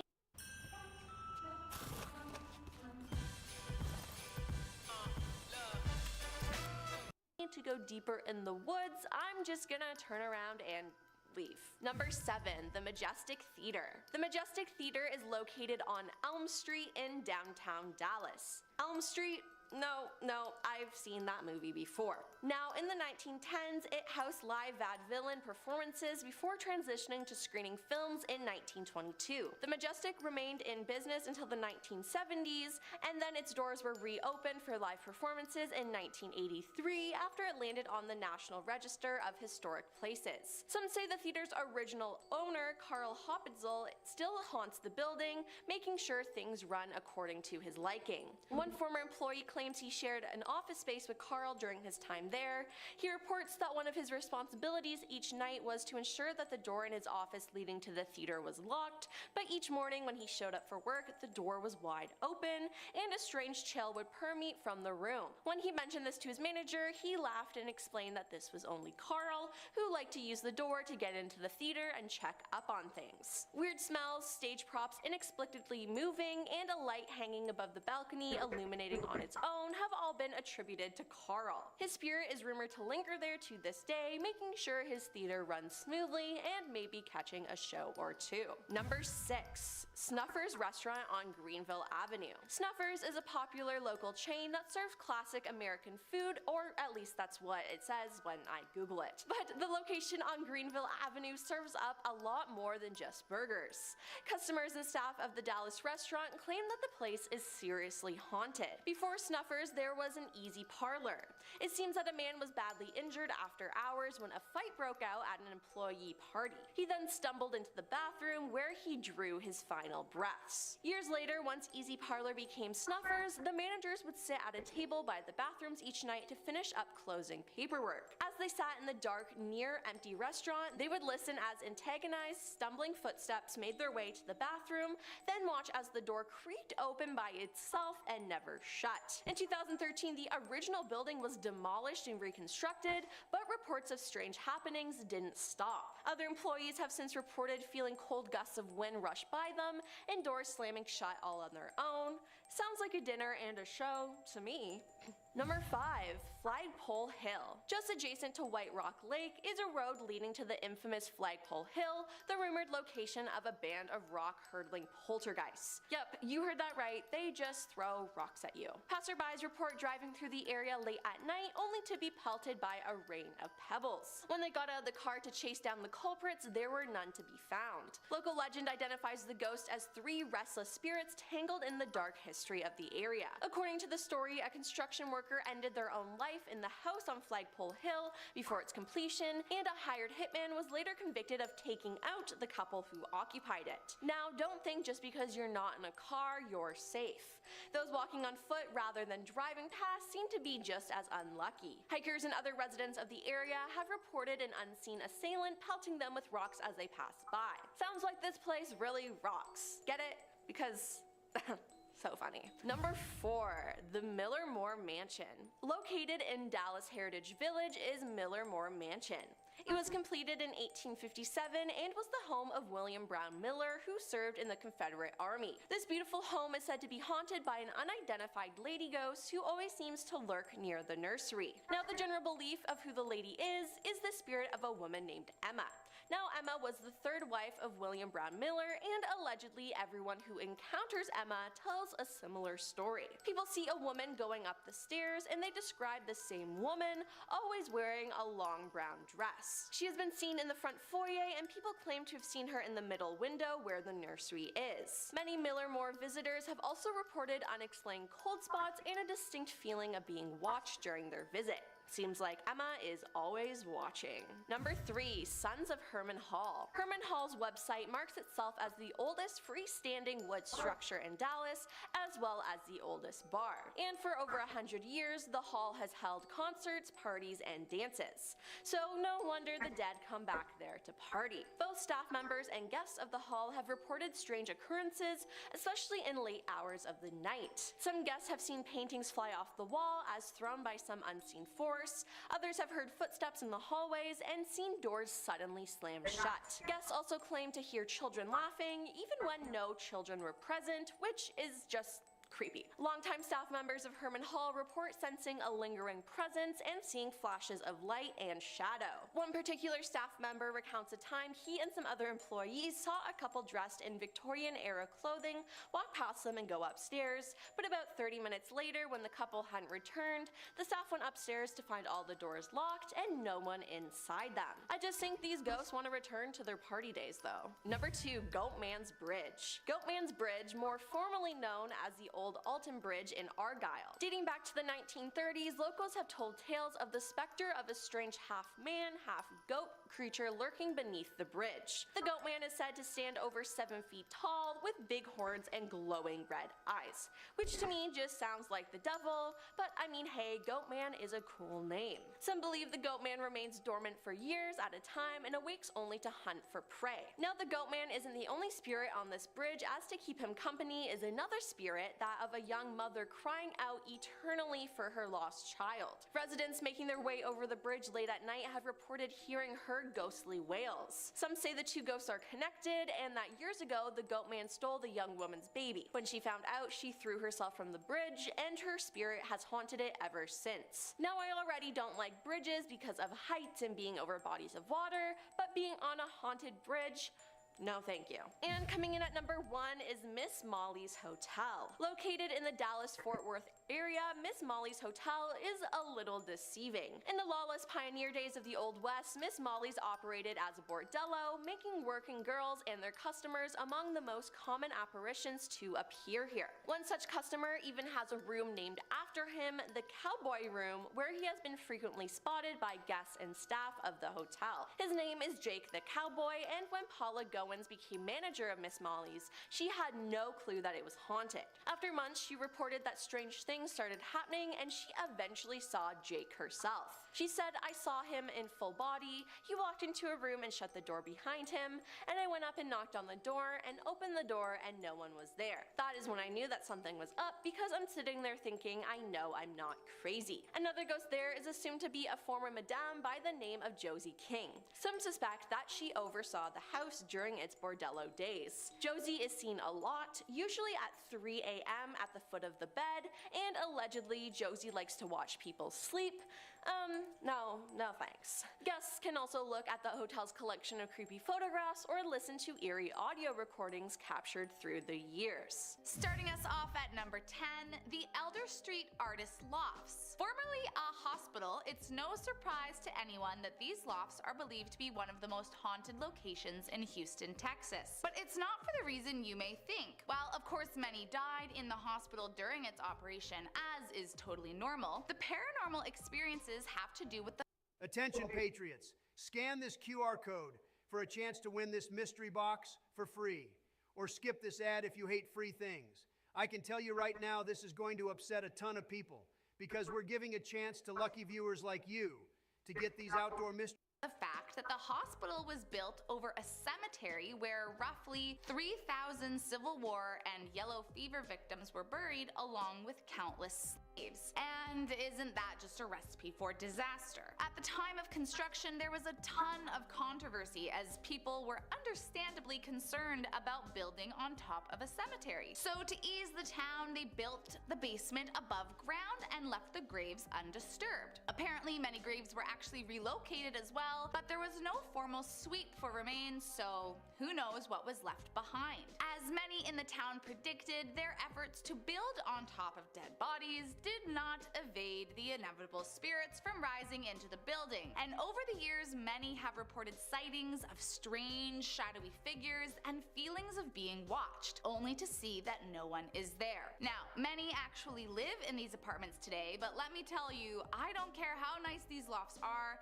you couldn't pay me to live in a building where ghosts were known to roam around the halls. Next up at number 9, Al Engineering Building. Back in 1959, a man named Roy Sims, who was an instructor at the university, made a grave mistake that changed his life forever. Back then, it was known as the Animal Industries Building and was home to the meat locker where students would learn how to properly butcher animals. Now, this particular day, Roy went down into the basement where the meat locker was to get some work done alone. Once down there, he started carving up a pig for some bacon when suddenly the knife in his hand slipped and punctured his thigh right in his femoral artery. Alone and bleeding out, some say he dragged himself across the floor towards the elevator before he died, leaving a long trail of blood behind him. It's believed that he haunts the building to this day, with reports of people hearing strange noises and screams coming from the basement. Some have even seen apparitions or strange objects moving along the wall, and sometimes even finding unexplained dark stains on the floor of the building. Believe it or not, some janitors have even requested to be reassigned to different areas of the building out of fear for the terrifying things they've witnessed. So enter if you dare, as the basement continues to haunt all that dare to try.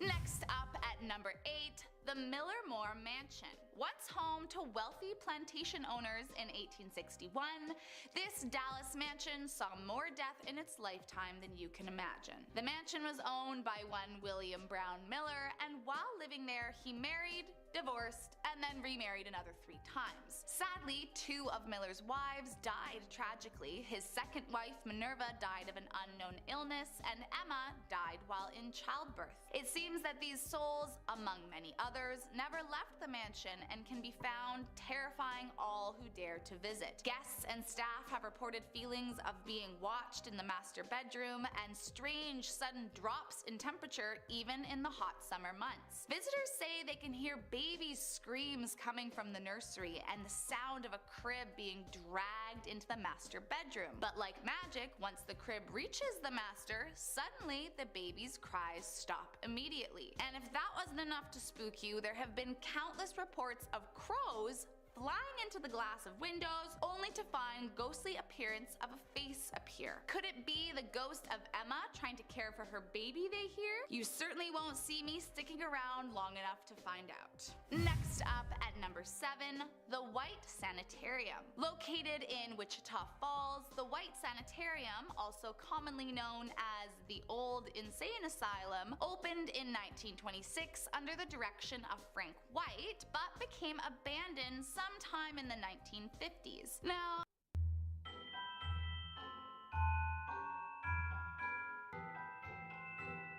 Care. It's been the heart of our mission for more than 25 years. If you need help, I don't know about you, but the idea of a haunted abandoned asylum just sounds like the start of a horror movie. I mean, it's not like the people that were sent off to live in asylums have great quality of life, and if they died there, I'm sure they had a vengeance. It is rumored that very strange experiments were conducted in the asylum, which many believe to be the root cause of the hauntings, as they believe these procedures killed many of the patients. Visitors and passers-by have reported hearing children screaming from the building, mysterious lights turning on when there was no electricity connected to the building, and a strange woman in white roaming the grounds and peering through windows, watching all that dare to walk past. Coming in at number 6, Presidio La Bahia. If there is one place that you can certainly guarantee will be haunted by spirits, it's a battlefield. In 1747,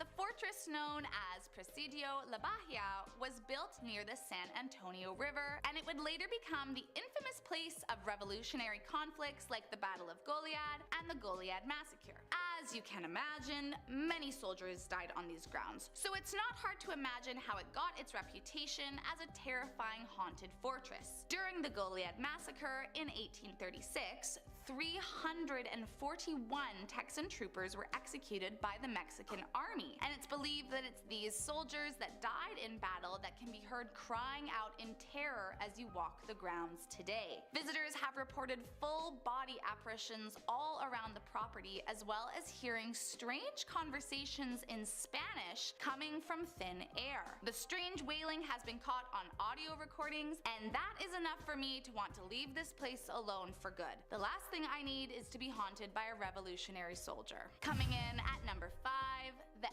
Emily Morgan Hotel. Built in 1924 in San Antonio, Texas, the building was originally designed to be a medical arts building. Complete with a crematorium and morgue, it was known to house hundreds of doctors and was considered one of the best hospitals one could visit. That was until it closed in 1976 and became an office building, and then just 10 years later, a hotel. Today, those who work at the hotel tell frequent stories of the terrifying encounters they've had, specifically in the basement. What is now the basement of the hotel was the crematorium and morgue in its days as a hospital, and it seems whoever was left in that morgue all those years ago is not yet finished with that building or anyone who dares enter. Employees claim to have seen orbs, heard screams, and been greeted by the smell of burning flesh. But it's not just the basement that will leave you running for the hills. Apparently, the 7th floor is known to have its fair share of scary spectacles. Allegedly haunted by the ghost of a bride, no one knows what her connection is to the building, but many have come into contact with her. Guests have been known to check out in the middle of the night after hearing blood-curdling screams and seeing her reflection in the mirror. And most most frightening of all is that some say they've actually seen her walk through walls. So save yourself the sleepless nights and trauma and just book a different hotel if you ever plan to visit San Antonio. Coming in at number 4,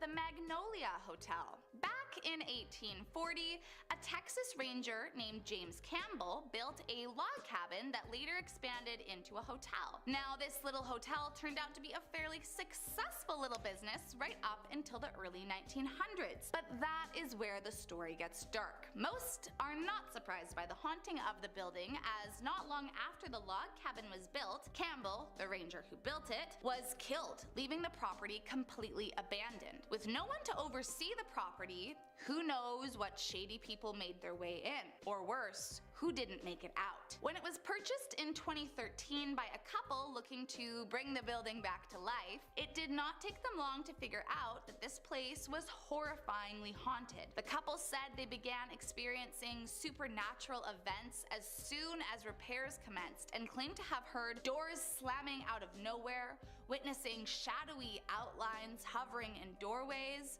and even have photos showing strange figures climbing out of mirrors. Ugh. Since its doors opened to the public, visitors from all around the world have experienced the same strange paranormal occurrences, and there have been hundreds of accounts from people saying they saw furniture move on its own and hearing strange voices when no one was around. To date, Magnolia Hotel is known to be haunted by at least 13 different spirits, but those are just the ones they've found. The real number is assumed to be much higher. Next up at number 3, Littlefield House. Although the outside may look like a beautiful fairy castle, don't let that fool you. Located in Austin, the Littlefield House is a terrifying mansion said to be haunted by Alice Littlefield, the former mistress of the house. As legend goes, Alice and George Littlefield were a beloved couple throughout all of Austin. They couldn't have their own children, but cared deeply for their nieces and nephews and paid for all 29 of them to go to university. But not all was so perfect behind closed doors. When George would leave the house to run errands, he would lock Alice in the attic, fearing she would be kidnapped in his absence and wanting to keep her safe. Well, naturally, as being locked in an attic does to a person, she began to become hysterical, and her fear of being kidnapped and killed that was instilled by her husband slowly started to drive her mad. George then died before Alice, and it seems she slipped further into hysteria until her own death. Now Alice is known to haunt the mansion, where inexplicable sounds and shrieks can be heard echoing through the house, along with stomping feet darting up and down the stairs. If you listen closely, you just might hear her playing the piano, waiting for her husband to return.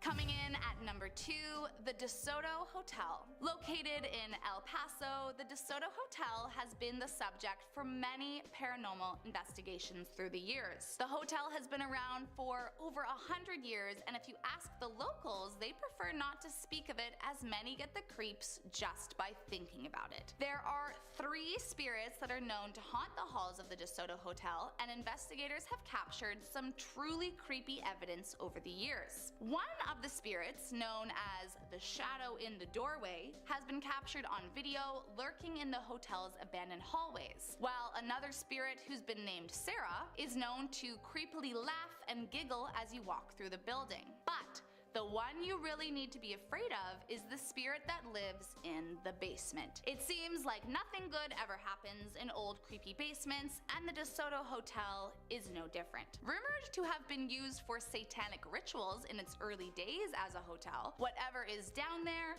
does not want you to visit. While some believe the entity to be a restless spirit incapable of controlling their anger, some are convinced it's a demon. Employees and investigators have reported being pinched, growled at, scratched, hit, and even bitten by whatever is down there, and investigators have even captured what sounds like a demon answering questions on an EVP. Let's just hope that whatever is down there stays in the basement and does.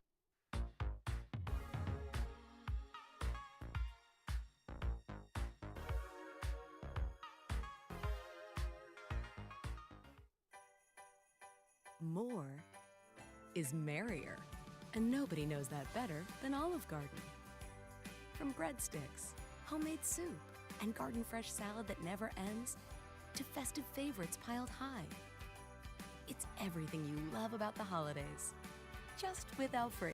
Doesn't start wandering through the rest of the building. Who knows what dangers could happen then? And coming in at number 1, the Old Park Hotel. Built back in 1886 as a lodging for cowboys in the Ballinger area, the Old Park Hotel has had a wide variety of purposes over the years, including a schoolhouse, a courthouse, and most famously, a brothel. Now a B&B and antique store, you can go and see for yourself, but visitors beware, as the previous owner has reportedly identified 30 different entities present in the hotel, and it's no doubt that you'll start to experience strange paranormal sensations as soon as you enter. Patrons have reported having entire conversations with women in costume who they believe to be staff, only for them to disappear suddenly without a trace. But the worst and most scary is the spirit of the cowboy. Known to be a very angry spirit, the cowboy has been witnessed by countless guests as well as caught on camera standing menacingly in the doorway holding what appears to be a pistol. But that's not all. One paranormal investigator looking for more information on the cowboy came by and left a piece of equipment in the room to monitor the spirit. He left to go downstairs to monitor, but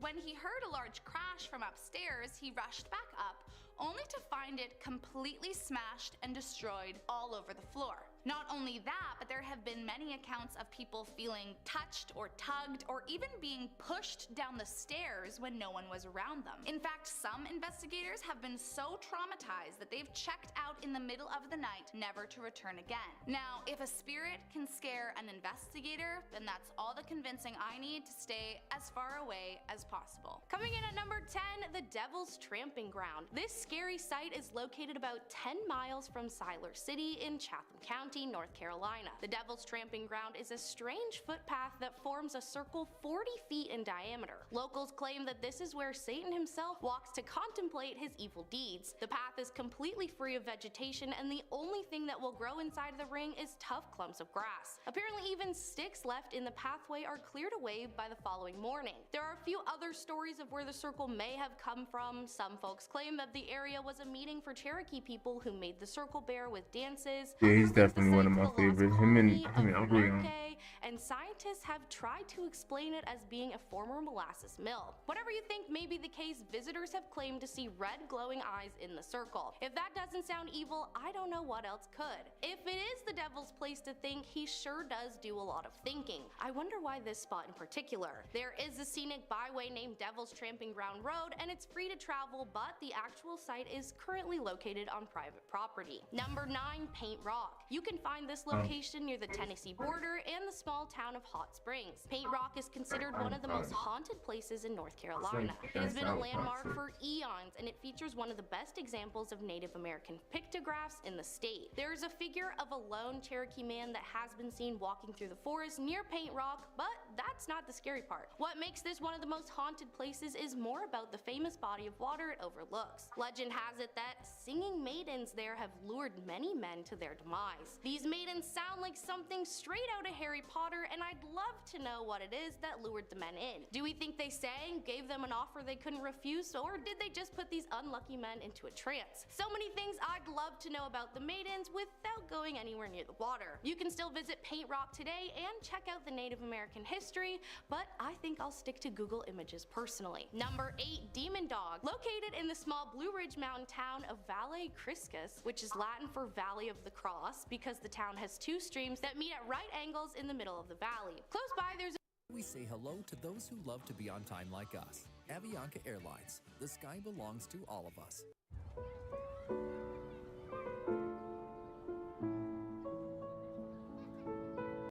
an old stone church that sits near Highway 184. According to the legend, if you drive past the church's graveyard at night, of course it's at night, a black dog will jump out from behind a gravestone and start chasing your car. I don't know about you all, but for me, being chased is immediately 100 times scarier. Apparently, no matter how fast you drive, the dog will keep pace. There are many stories of people being chased by the dog. In some, it has red eyes, in other, it has yellow. But the thing that remains the same in every story is that the only way to get the dog to stop chasing you is if you cross the bridge nearby where the two streams cross. This is not an official tourist attraction like some others on the list, but the cemetery is free to visit in case you wanted to test out the story yourself. At number 7, the Duke Mansion. This terrifying site is located in Charlotte's Myers Park neighborhood. The Duke Mansion was built in 1915 as the home for James Duke of Duke University and Duke Energy. However, the property was briefly owned by John Avery in the 1920s, which is when the paranormal happening reportedly began. The story starts after Avery's wife was hospitalized for severe mental health issues. The lonely John began renting a room to a young writer, Maggie, who he, shocker, ended up falling in love with. However, Avery refused to leave his wife, resulting in Maggie to break off their affair. Before Maggie left, Avery was able to get her to promise to meet him at the home 1 year later, dead or alive. So a year later, Maggie showed up and waited until it was almost midnight when a flash of lightning illuminated a figure of a man watching her from the window, so Maggie rushed in the door. The house appeared to be empty, but she made her way to the library. Just as the clock struck 12, she heard footsteps on the staircase and Avery appeared just in time. As the two reached out for one another, his hand went right through hers. Avery then said, dead or alive. It turned out that Avery had actually passed a few days earlier, and a letter revealed him worried if he would be able to make it to the meeting. Very cute, but still super haunted. Number 6, the Great Dismal Swamp. Just with the name alone, you know this place isn't going to have a nice backstory. The Great Dismal Swamp encompasses more than 100,000 acres straddling the boundary of North Carolina and Virginia. It was home to Native Americans over 13,000 years ago, and George Washington tried to convert the wetlands into farmlands. Though pretty, the swamp is dangerous and spooky. Along with the wild animals, including snakes, the swamp is deep and hard to get out of. Many have drowned in the water, and mysterious lights have been seen in the forest gliding over the water. Hunters have even lost bears and deers, claiming they disappeared without a trace. The most famous tale from the swamp, however, is that of 2 Native American lovers. The woman passed before they could wed and was buried in the swamp. The man later drowned because he swore he could see his love in a white canoe. Now the pair can reportedly be seen from time to time paddling on Lake Drummond together. It sounds like this swamp holds far more than just a poor couple, and I think I'm okay without knowing. At number 5, Cedar Grove Cemetery. The Cedar Grove Cemetery, located in New Bern, was established in 1800 in response to the yellow fever epidemic, already starting off strong in the creepy department. Apparently, during the epidemic, so many people passed that at night trenches were dug in the churchyard in a line near the adjoining property, and the bodies were buried there indiscriminately. That sounds like the perfect recipe for a lot of forgotten and angry spirits looking for revenge. Then, after 1802, the cemetery became the major New Bern burial ground. Now the cemetery holds North Carolina's most influential citizens from the 19th and 20th century. The thing Cedar Grove may be best known for is the looming black entrance arch. Legend has it that if the arch weeps or bleeds its sticky rust-colored ooze, I have to add that is how it was described in the article I read, and I mean, what a description. If you get oozed on by the arch, apparently you will soon be the one needing a spot to be buried. I don't know what the sticky rust-colored ooze could be coming from a stone arch, other than some powerful supernatural stuff, so I think I'll definitely never be going there ever at all. At number 4, the Grove Park Inn. Considered the frightful jewel of the haunted Asheville, North Carolina, the Grove Park Inn has one guest that requires no checkout. The most famous apparition is called the Pink Lady. Although the ghost remains unidentified, it's believed that she was a young woman who fell 5 stories from room 545 to the Palm Court atrium back in 1920. According to the many stories of guests encountering the Pink Lady, it seems to me she's not a shy girl. One contractor who was repairing the room felt a presence. This gave him the chills, but his last straw was when he felt a tugging on his ear. Apparently he ran out of the room scared and never returned. Now that construction worker knows what's up. Any character in a horror movie needs to be more like him. Since then, many guests have reported encounters with the Pink Lady, most of which involve being touched by her. Oh, so the Grove Park Inn can quite literally make my nightmares come true. The general consensus seems to be that she is gentle, but I don't know, gentle or not, she's still a ghost touching me. Number 3, the Biltmore Estate. After a young George Washington Vanderbilt visited Asheville, North Carolina, his mother fell in love with the surrounding mountains. The historic estate was then built in the late 1800s on approximately 125,000 acres of land purchased by Vanderbilt. He established an impressive art and artifact collection and a library full of rare editions. In 1914, he passed, and his grandsons immediately inherited the estate, which they then turned into a tourist attraction. During his life, Vanderbilt loved to spend time in his Biltmore Library, story when storms rolled in, and apparently he continues to enjoy it in his afterlife. Visitors of the estate have reported seeing a shadowy figure in the room when the weather turns gloomy. Even as a ghost, he still had style. Only coming out in the gloomy weather adds to the spookiness of it all. He's not the only one who still enjoys the house. The ghost of his wife Edith is also known to visit her husband there, with many guests reporting hearing her whisper George. Staff members have also said that the Biltmore Library is one of the most haunted places in all of North Carolina. They've heard eerie sounds of a party with clinking glasses, laughter, and echoing music. I personally try to avoid ghost parties, but it's good to know where not to go. Number 2, Teach's Hole. This haunted spot is located in the Outer Banks of North Carolina on Ocracoke Island, which is riddled with spooky stories. The most famous one, however, is Teach's Hole. Ocracoke Island was the home and the final resting place, kind of the pirate Blackbeard, whose real name was Edward Teach. He was known as a great intimidator, leading people to raise their white flags just at the sight of him. Teach did eventually hang up his pirate hat and pledge allegiance to the Queen, but in 1718 he was beheaded by Lieutenant Robert Maynard of the British Royal Navy. Maynard was sent by the governor of Virginia, who was not convinced the famous pirate was really willing to give up the criminal lifestyle. Now it is said that Blackbeard haunts the land near where his body was tossed into the sea, also known as the Point. People have reported seeing Blackbeard pacing the shoreline looking for his missing head. And at number 1, Lydia's Bridge. Every article I read about Lydia's Bridge started out with, if you grew up in Jamestown, you know the story of Lydia. After reading the story, yeah, how could you not know about it? It's horrifying. So the story goes that a pretty hitchhiker in a white dress flags drivers down near the old Jamestown Bridge and then asks for a ride. Now the first time I read this, I thought it was the lore of how the woman passed, but no, the hitchhiker that asks for a ride is the ghost. Apparently she quietly gets into their cars, tells them to take her home, and then vanishes. Are you kidding me? If I picked up a hitchhiker that turned out to be a ghost, I'd be out. Absolutely not. The spirit known as Lydia has been spotted on rainy, foggy nights as she walks alone or stands beside the road searching for help. The ghost is believed to be that of a young woman who passed away in a tragic car accident at the bridge many decades ago. The most commonly told story of Lydia's passing is that the fatal car accident occurred when a boy and a girl drove to a dance, maybe even the prom, on a rainy night. But sorry Lydia, I don't have room for another passenger. Starting us off at number 10, Lafitte Guest House. Once the mansion of Very proud of the collective effort. This week was a big one for us. There's a lot on a very rich man named Paul Gleese and his family. By the 20th century, the building became a hotel and has been visited by countless guests throughout the years.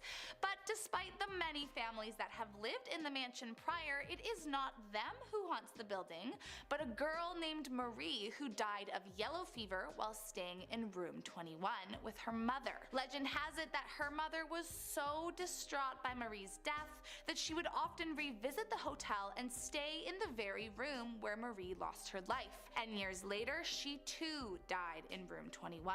The two ghosts haunt the grounds, terrifying visitors who stay in their room, perhaps hoping to convince them never to return. Those that have stayed report seeing Marie in the mirror in the middle of the night, and that during the day she can be seen walking around the grounds, striking up a conversation with you before vanishing into thin air. And if that doesn't freak you out, the mother's gut-wrenching sobs can also be heard at night, and she too has been known to frighten the guests by turning the lights on and off or throwing objects around to get your attention. All those that enter the room claim to immediately feel a sense of despair and sorrow come over them, and none that visit wish to return.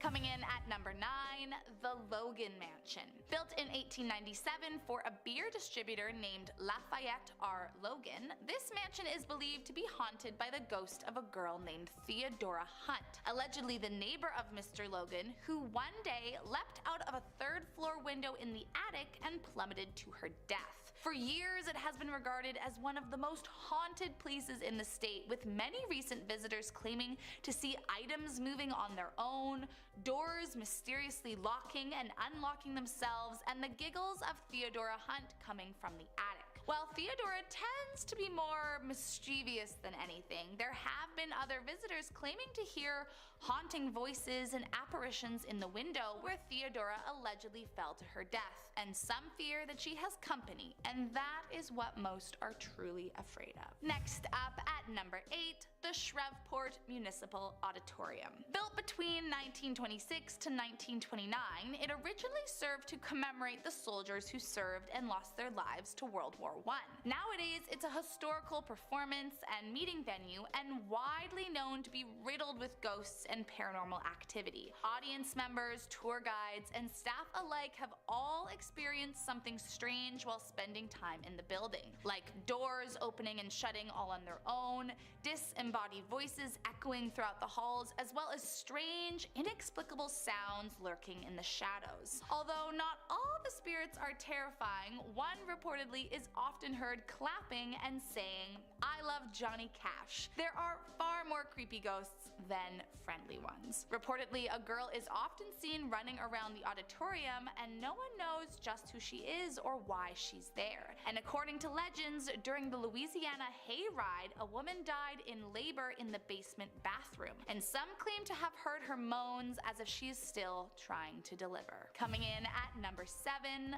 the Miller Cemetery. Located in Eunice, Louisiana, the Miller Cemetery has more than just buried bodies to creep out visitors. One ghost in particular is known to haunt the grounds, and it's because of him that locals nicknamed it the Headless Cemetery. The Headless Ghost is known to frequent the area, roaming around the graves at night and terrifying guests. But what's strange about this ghost is he's not headless for any horrific death, but allegedly because nobody remembers his face due to the unrecognizable picture on his tombstone, or at least that's the legend we've been told. If a headless ghost isn't enough to keep you away, many have also reported their car is suddenly not working or breaking down as soon as they are on the gravel road by the cemetery. So if you do dare enter, you might just be stranded, and who knows what the headless ghost will do to you then. Next up at number 6, Forbing Tracks. Strangely, or maybe not so strangely, I don't really know the statistics on this one, Miller Cemetery is not the only place in Louisiana where a headless ghost is known to roam. The Forbing Railroad tracks as well have terrifying ghosts that many claim to haunt the grounds at night. Legend has it, one night an old man was reportedly beheaded,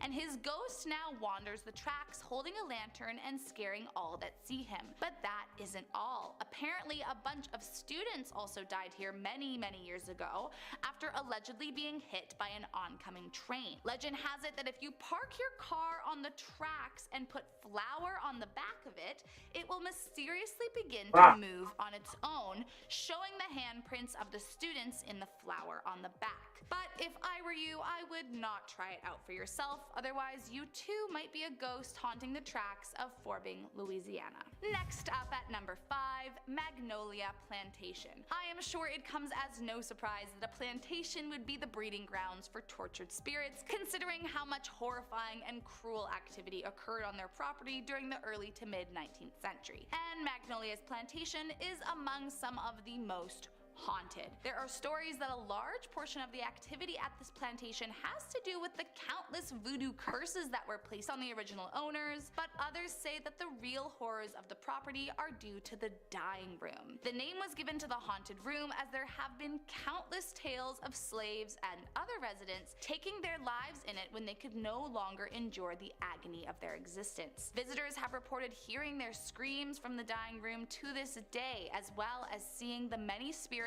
lurk around the property. As well, a Union major is believed to have been poisoned in the same room, and sometimes at night you can see his distorted face in the window of the very room he died in. Others claim to have heard chanting, slamming doors, flickering lights, and investigators have even captured audio recordings from several spirits, and maybe most crazy is that motion sensors have been known to go off and on when no one was around. Listen, everyone that visits agrees they are not wanted there. Coming in at number 4, Tefrair's House. Although now it's a cozy bed and breakfast, Tefrair's has a dark history from its time as a plantation, and as such it comes with a bevy of ghost sightings that will chill you to the bone. The most well-known legend of the property is that a woman named Amélie Comeau once jumped into a well after losing her family to yellow fever. Her body was later buried on the property, and some believe she still haunts the grounds, weeping for the family she lost. Others have reported a little girl living in the attic that may come and speak to you, usually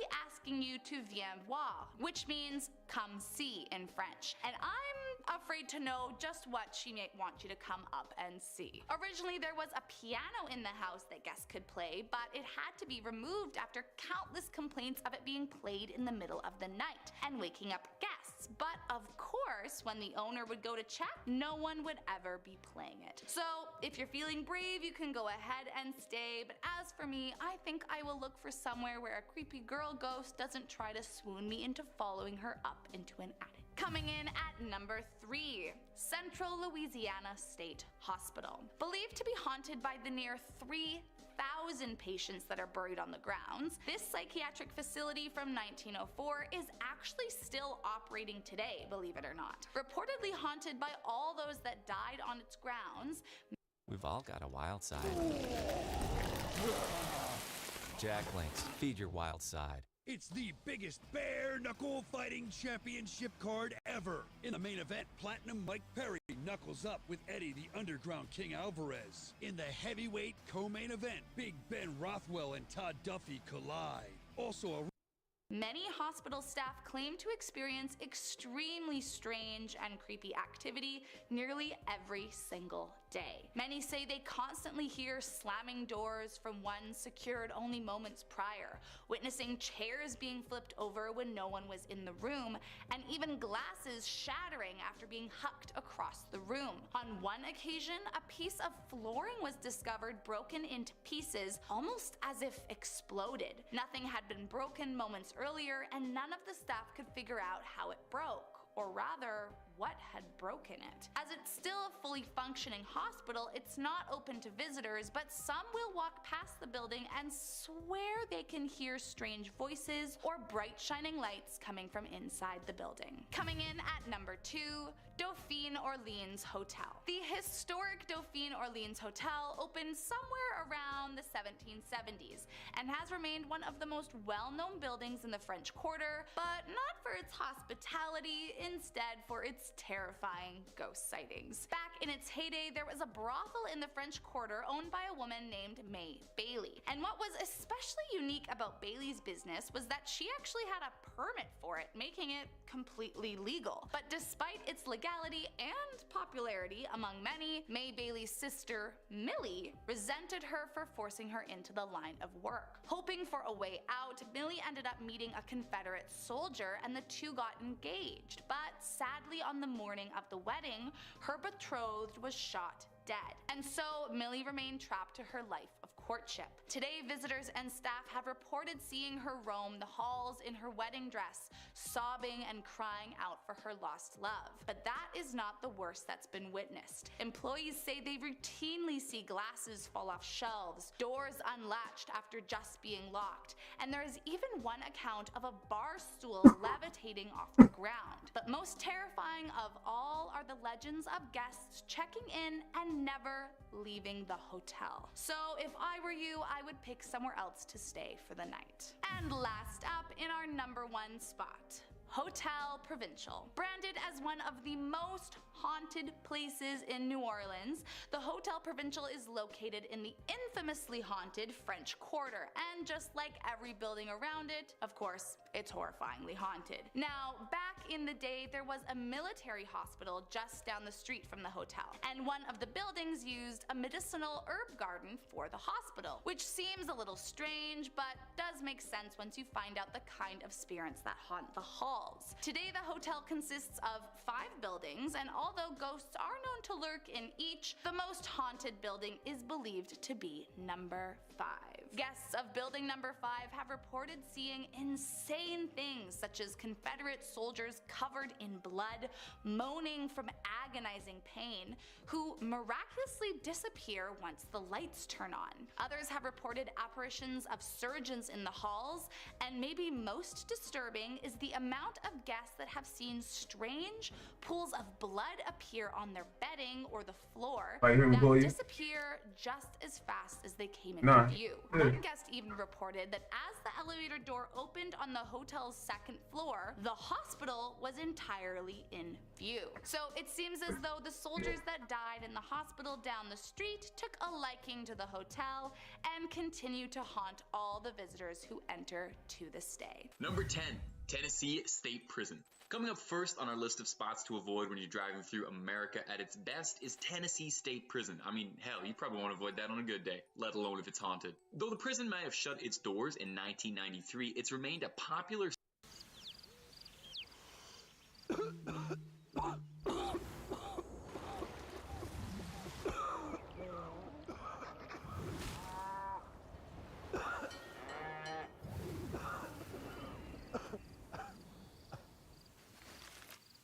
Ricola Max Throat Care.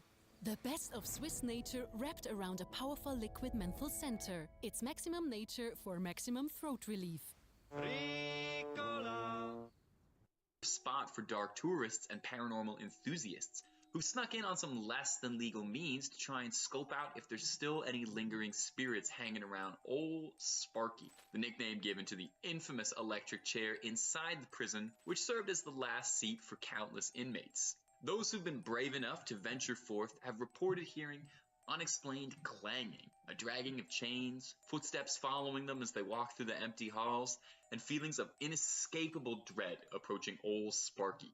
Maybe that's a sign it's best to let the dead lie. And hey, my friends, hope you're all having a good holiday, but if you're looking for a reason to sneak away from the table for a bit, why not click through, spend the rest of the day with the most amazing gang, watch our videos, and toss a subscribe if you're feeling that generous. Okay, moving on, no more plugs, don't worry. Number 9, the Wheatlands Plantation. The Wheatlands Plantation has a surprisingly high amount of bloodshed packed onto one property. It's no wonder it's considered one of the most haunted spots in the entire state. In all the years since its construction, at least 70 people have lost their lives there on one property. Through battles in the Revolutionary War and Civil Wars what contributed to a majority of the body count, although in one famous case, after the estate was willed to the grandson of the owner, the grandson's jealous father tried to take it by force. A brawl ensued and the father was slain by a fire poker. Although the blood has been washed from the floor countless times, visitors say that it keeps reappearing without fail. If you're curious, the Wheatlands Plantation offers guided ghost tours for those looking to set out on a little spectral sightseeing. You wanna go too, Evie? You wanna go on a little spectral sightseeing ghost tour, see a ghost?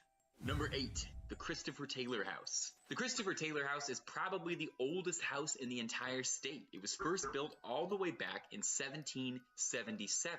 It was a fresh new cabin for a fledgling developing country. With a house that old, you're bound to have accumulated some spirits over the years, no doubt. Well, maybe the original owners liked the place so much they just never wanted to leave, as visitors to the Taylor house have claimed that they see people with a knack for historical cosplay wandering around the property in 17th century attire. Now, this could be people, late to a historical fair maybe, or it could still be the ghosts of the original owners. There's even rumors that the ghost of Andrew Jackson, America's 7th president and famous bad boy, still haunts the spot.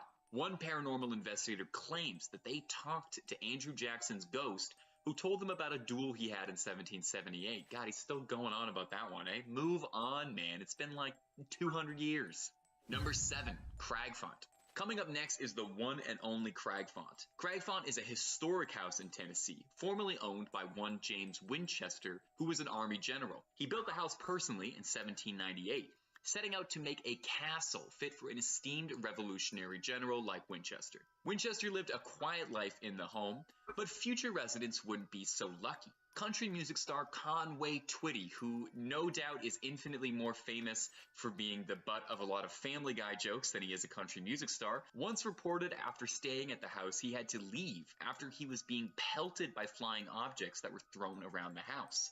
The Cragfont House offers ghost tours, where guests have reported seeing strange things in the upstairs nursery, claiming that when walking by, you can see candle lights being lit from inside, and sometimes the figures of people in 17th century attire, watching and waiting. Number 6, Shiloh National Park.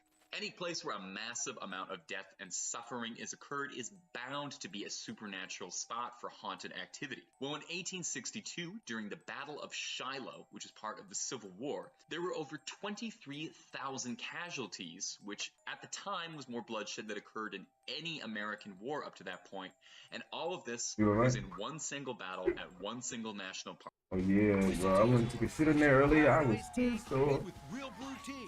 Keep it twisted. So is it any surprise then that park goers claim that sometimes they can see the ponds of the park running red with blood? Or how many stories there are of people coming across the lost ghosts of Civil War soldiers wandering through reliving their final agonizing moments? Nothing more embarrassing, I imagine, than setting down the blanket for the family picnic only to have somebody lumbering over bleeding asking if you have any gauze you can put on his bayonet wound. Number 5, the Lots House. Another place with deep roots to the Civil War is the Lots House. This house saw the Battle of Franklin, an extremely bloody battle that took the lives of over 8,000 soldiers. The Lots family fled, obviously not looking to be a part of that, and when they returned, they found bodies stacked all over their property. Visitors claim that the Lots family is still trapped inside, and that you can see the ghost of a little girl wandering around lost, and the ghost of a woman can be seen from the second floor, crying out for her lost loved ones. If you're curious enough to explore for yourself, the Lots House does offer ghost tours, but I feel like I should tell you. The Travel Channel once dubbed the Lots House the second most terrifying place in America, and number 1 is your local Denny's at 3 in the morning. Number 4, Meeman Forest. Okay, I'm gonna be totally level with you. When I started doing this video, I was researching haunted spots in Tennessee, and this one immediately stood out to me, and now I actually want to go there. The Meeman Forest is an absolutely picturesque, beautiful hiking trail, and it is also said to be home to one of Tennessee's most famous ghosts, the Pig Man. The ghost of a factory worker who was disfigured horribly, making his face look like that of a pig. And now in death, he wears the head of a pig over his own and wanders through the forest seeking victims and retribution. He's got his own bridge, Pigman Bridge, that was what lit me onto him. And if you're looking for him directly, legend says that if you're looking for an audience, you park your car in the middle of the bridge, flash your headlights 3 times in a row, and call out into the night, "Pigman!" and he'll make himself known to you. Whether or not you want his attention is another story entirely, or whether or not he'll be taking home you as the bacon. Bringing home the bacon. I was trying to do a pun there. You guys can cut that if that didn't work. Doesn't make sense to me saying it either. Number 3, the Scott County Jail. The Scott County Jail was built in 1904, and almost a perfect 100 years later, closed its gates in 2008. Although it was a fair bit smaller than the average jail, only ever housing up to 50 inmates at a time during its operational period, it was still a jail, susceptible to all the same pitfalls of any other jail, filled with people at their worst, powerful dark energy just swirling through the air. But this prison would get a second chance after serving out its sentence, and would reopen as a paranormal and true crime museum. The new owners claim that the spot is a hot spot for paranormal activity, and photos they've taken from inside the jail from fledgling ghost hunters show shadowy figures manifesting behind people on the tours. Eerie stuff. Now, is it all just stuff to drum up business for their tours, or could there really be something lingering in the Scott County Jail? You'll have to go yourself to find out. Number 2, the Nashville Cemetery. The Nashville Cemetery is one of the oldest cemeteries in the state, so it's no surprise that it's one of the most haunted as well. Otherwise, it wouldn't be on this list. I'm not going to tell you about a regular unhaunted cemetery. Among the many bodies laid to their final rest in this plot is one Ann Sanders, the ghost of a woman who, after running away from her husband after an argument, tragically plummeted to her death over a cliff above the Cumberland River. Her husband, distraught, pulled a piece of the boulder she fell off and had it carved into her headstone, installing a lantern up top so she could have a light to forever guide her in the afterlife. Isn't that sweet? Naturally, the headstone is very unusual and looks really different from all the other ones, and so it attracts a lot of attention from tourists coming to visit the cemetery. If the stories are to be believed, it's also attracting attention from spirits. People say late at night, usually after midnight, that they can hear wailing, crying, and sobbing seemingly emanating from the bizarre boulder headstones. Some stories as well say that they see a man in old attire who comes by at night to keep the lantern lit. Ugh, eerie. And finally, number 1, the Bell Witch Cave. Easily the most famous haunted spot in Tennessee, and maybe one of the most haunted spots in the entire country. The Bell Witch is a very famous urban legend dating back to the 19th century, where a farming family, the Bells, were relentlessly haunted and pursued by an evil entity of an old crone known now as the Bell Witch. There would be horrible creatures lurking around the farm, like these weird bunny dog chimeras. There was a constant laughing that sounded like it was coming from the walls. The children would complain of vermin attacking them in their sleep, and that's just the stuff I remember off by heart. If you look up the Bell Witch haunting, there is so much going on, and I'm surprised there's not more movies about it, to be honest. Once, even, Andrew Jackson, 7th President of the United States, famous President Bad Boy, wanted to visit the Bell Witch property himself because he wanted to see if any of these rumors were true.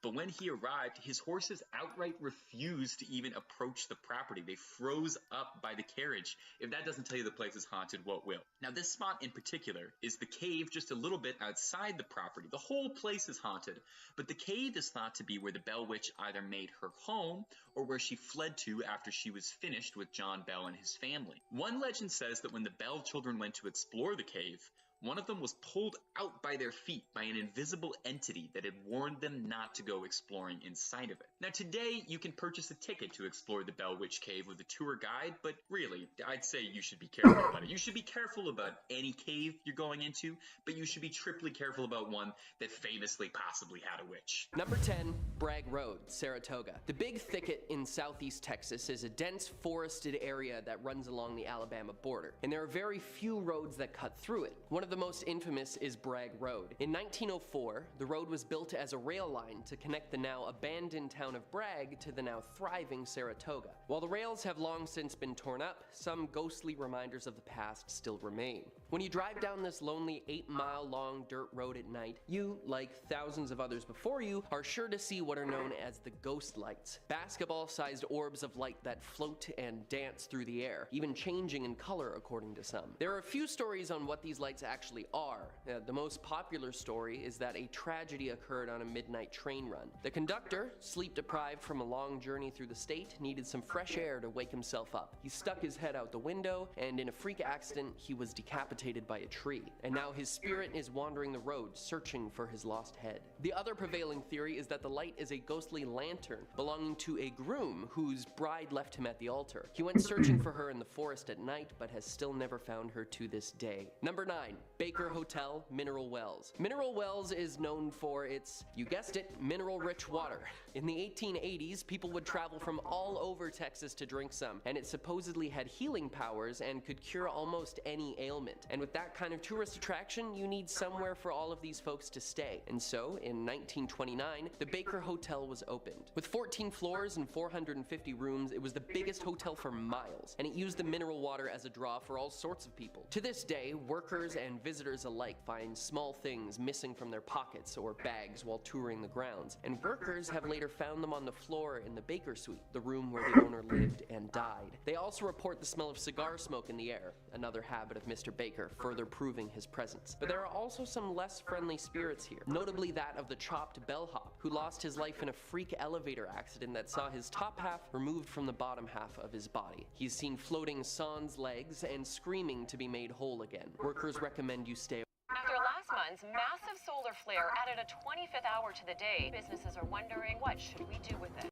Away, lest you meet the same fate. Known for its programs in engineering, technology, and agriculture, Texas A&M is one of the most highly regarded universities in the state. But the engineering building is home to not only future engineers, but the spirit of a former worker. In 1959, Roy Sims was the foreman for the meat locker in what was then the Animal Industries building. He was showing his assistant some tips on butchering bacon, and when the assistant stepped out to get them both some coffee, the knife slipped and Sims accidentally sliced his leg, severing his femoral artery in the process. The assistant returned to see Roy bleeding out on the floor and called an ambulance, but it was too late, and he passed away. Students and faculty alike report strange happenings in the building to this day. Noises and crashes, cool breezes when all the windows and doors are shut, and even objects moving or being out of place. And many attribute this to the ghost of Roy Sims just trying to get back to work. Number 7, Lake Highlands High School, Dallas.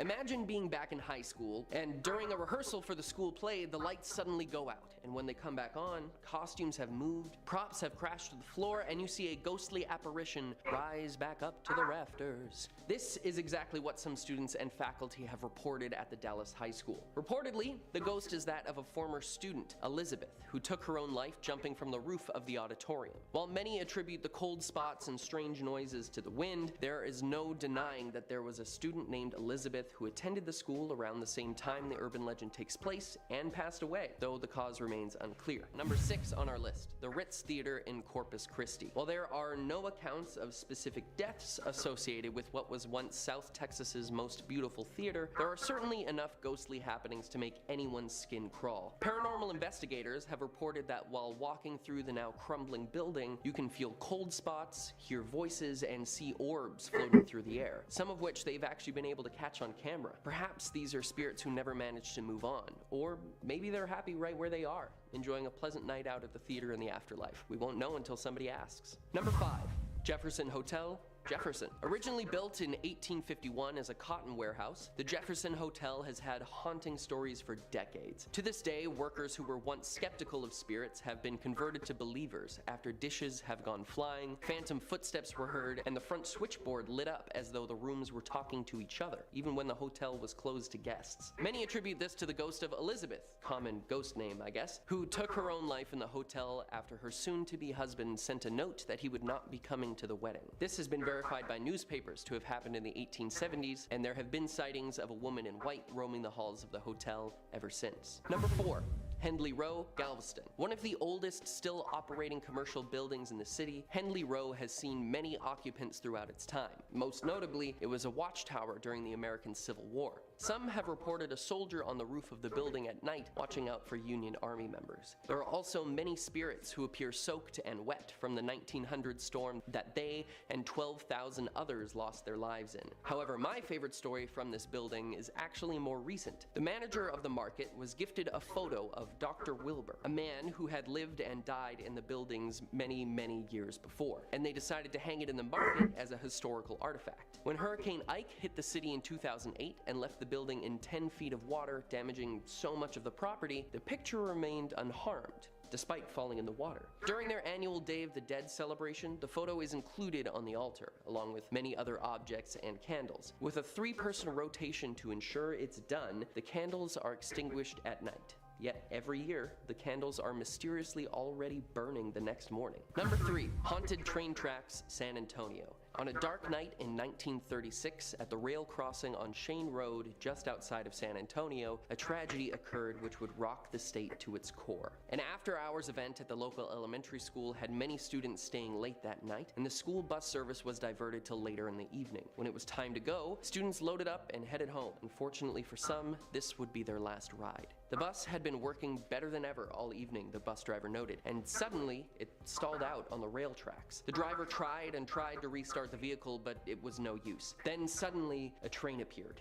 Its lamp must have been out, and it was too late to move the bus, even if it was working. The driver began to carry students off the bus as fast as he could, but then the bus was hit by the train side on, and the driver was thrown from the window. 10 students survived, but many others didn't. After recovering from his injuries and leaving the hospital weeks later, the bus driver got in his car and returned to the rail crossing that night. Haunted by grief, he drove his car onto the tracks, turned it off, and hurled his keys into the night, determined to take his own life. And when he saw the train charging down the tracks, he suddenly felt the car rolling forward, all the way off the tracks and out of harm's way. When he inspected his car, he saw multiple sets of small handprints on the back. Perhaps those of the students, not wishing for his life to be lost in the same way theirs had. Number 2, Hotel Galvez, Galveston. After the devastating hurricane in 1900 that left many dead and much of the town destroyed, Galveston decided to rebuild. And with that came the Hotel Galvez. Many spirits are said to be lurking the grounds, even to this day, but the most infamous of them all is Audra. In 1952, she was staying in room 501, while her fiancé was out at sea working on a cargo vessel. When news came from the company that their ship had sunk and all hands on board were lost, Audra decided to end her life in the hotel room that night. But a few days later, later, her betrothed returned to the hotel. Reports had been wrong and he had survived the shipwreck, and elated to see his fiancée, he threw open the doors to room 501 and saw her body. Distraught,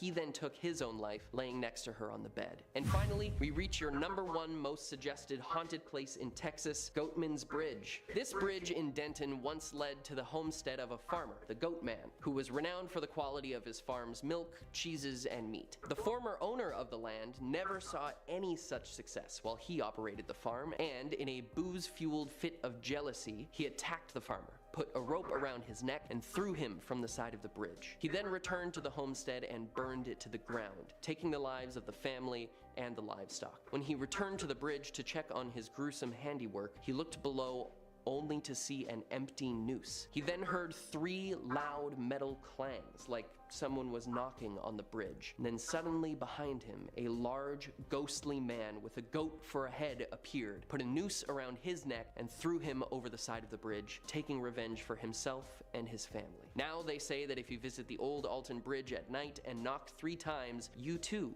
will see the Goat Man. But be warned, he does not like to be disturbed. Number 10. Driscoll Hotel, Austin.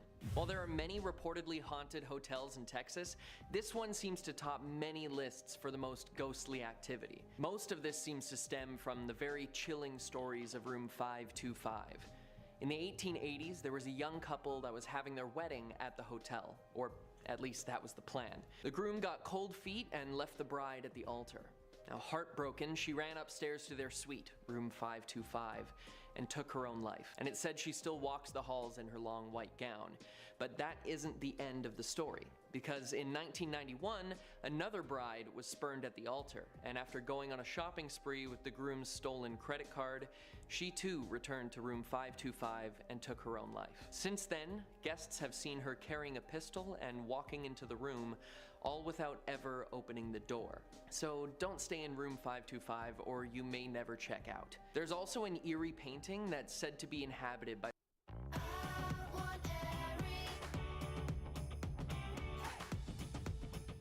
I was worried about going to school because I work full-time. They said I would have to get a new job to fit my class. the spirit of a young girl, the daughter of a senator, whose expression seems to change on its own. People who view the painting have said that they feel like they were floating off of the ground, though they remained on the floor. They also say that their equilibrium and balance was off for a few hours after looking at her. Number 9, USS Lexington, Corpus Christi. Now before I tell you about this spooky ship, make sure to hit the subscribe button so you can catch all of our amazing videos. As a naval vessel that saw actual battle, there have been multiple lives that were lost on board, including that of an engine room operator who still roams the ship at night waiting for the battle to end. The crew of the ship have often reported flickering lights and doors slamming on their own, which, given that this is a very well-maintained historical site, you'd think that they would have found the cause by now. Maybe it's just the ghosts of sailors lost to time. Coming in at number 8, we have the Marfa Lights in, you guessed it, the town of Marfa. While there is so much beauty in the area and plenty of non-spooky reasons to visit, the main tourist attraction to this quaint little town are floating, sourceless lights that seem to change color and even move in the night sky. Many visitors make the journey at all times of year to see the lights, and there's even a yearly festival made in their honor. Reported since 1883 by people of all ages and professions, no one knows what these floating orbs are. They appear at random, but usually in the same area of the sky, and since there's so much open space and low light pollution, it's perfect for stargazing, or seeing spooky orbs, I guess. Some say that these lights are UFOs, some say spirits, and others think that they're just headlights. All that I know is that if I see a mysterious floating orb, I'm going the other way. Number 7.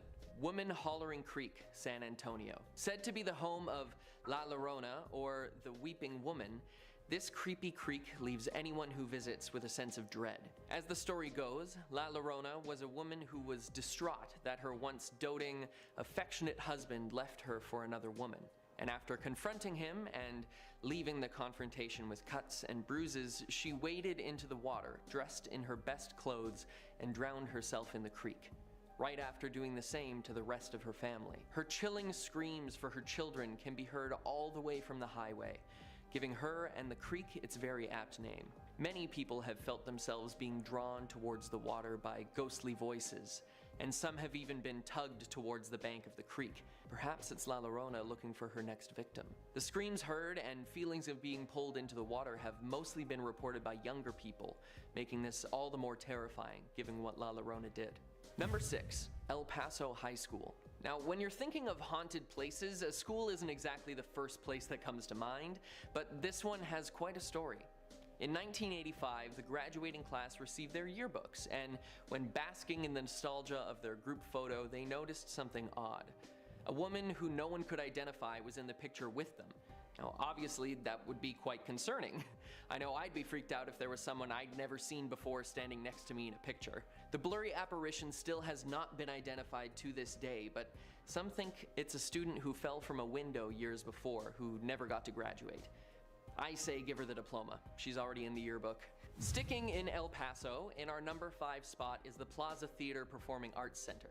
As someone who loves the theater, I try to see as many shows as I can, but I think I'll skip visiting this theater, no matter how good the production is.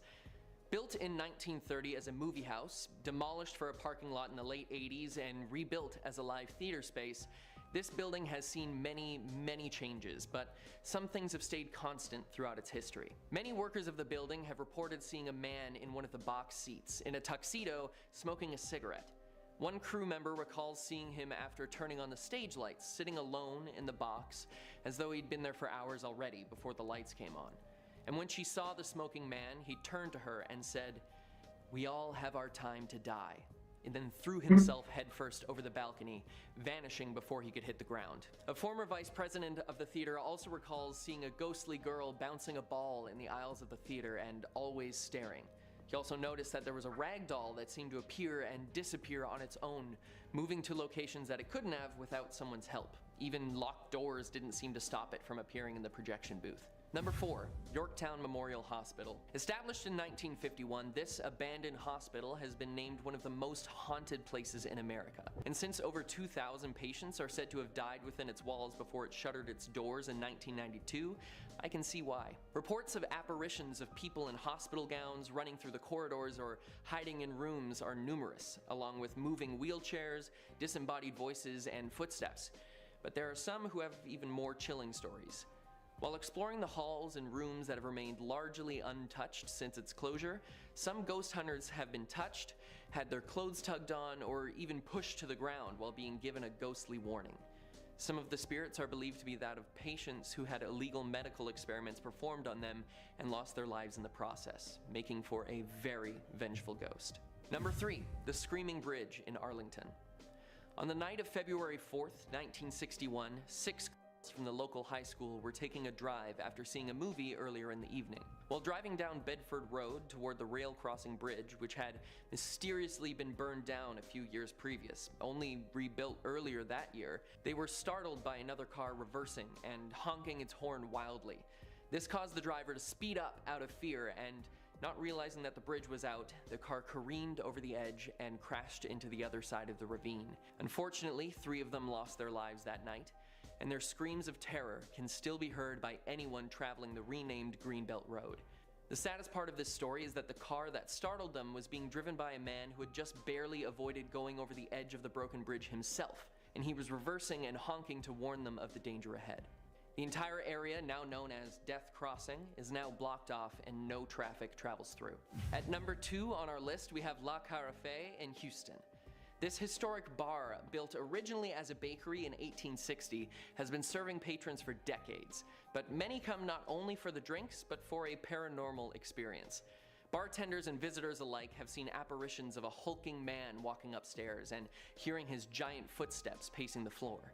No one knows who this may be, but some say he died there from some nefarious means. The former manager of the bar can also be seen staring out of the top floor window, looking over his patrons and ensuring they're having a good time. And he seems a bit more friendly. However, there are some that report the sounds of a body being dragged across the floor above, but when the sound is followed, nothing's there. Makes you wonder what happened upstairs. And since it's one of the oldest buildings in the city that's been in continuous use, it's become a tourist hotspot and a historical site. Personally, I won't be stopping in for a drink anytime soon, no matter how good the cocktails are. And finally, number 1, the Alamo.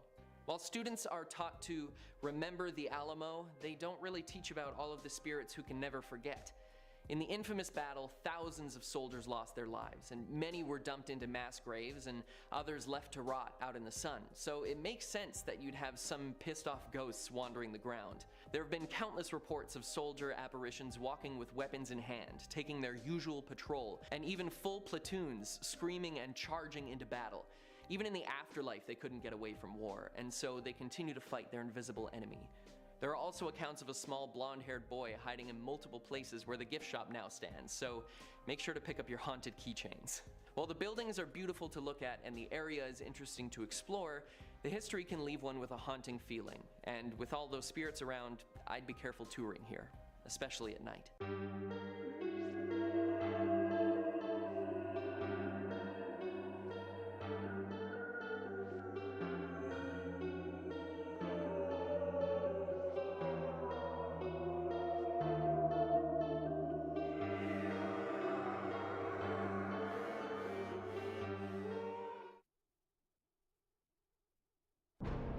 Set in the bureaucratic nightmare of hell, Solium Infernum is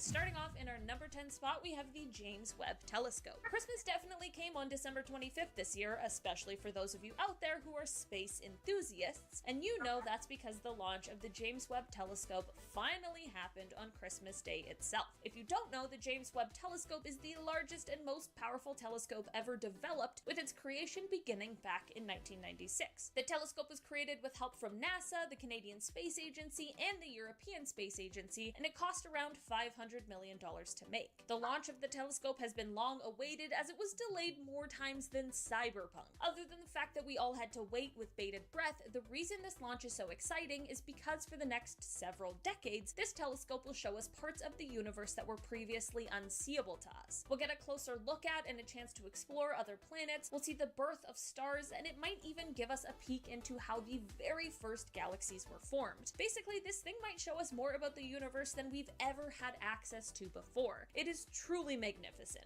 Right now, the telescope is passing through its most crucial phase, which is the unfurling of the sun protective shield, and if all goes well, which it seems to be thanks to the ground team working on it every step of the way, we are very close to seeing some of the most amazing space discoveries in human history. In our number 9 spot today, we have the malaria vaccine. In October of last year, the World Health Organization made an important announcement when they approved the world's very first malaria vaccine for kids. There's a couple reasons why this deserved a spot on today's list. The first one being because it is the first vaccine against any parasitic disease, which is a step forward for the world of medicine. But more importantly, this vaccine is crucial because malaria is still one of the most dangerous diseases on the entire planet, and it's one that takes the lives of over 500,000 people annually. The new vaccine cost over $750 million to make, and it began being created and tested all the way back in 1987, so it certainly was not an easy road by any means. This new vaccine is meant to fight against the deadliest of the 5 malaria pathogens, and the medicine is given through 4 different injections. Right now, it is estimated that this shot could prevent about 5.3 million malaria cases every single year.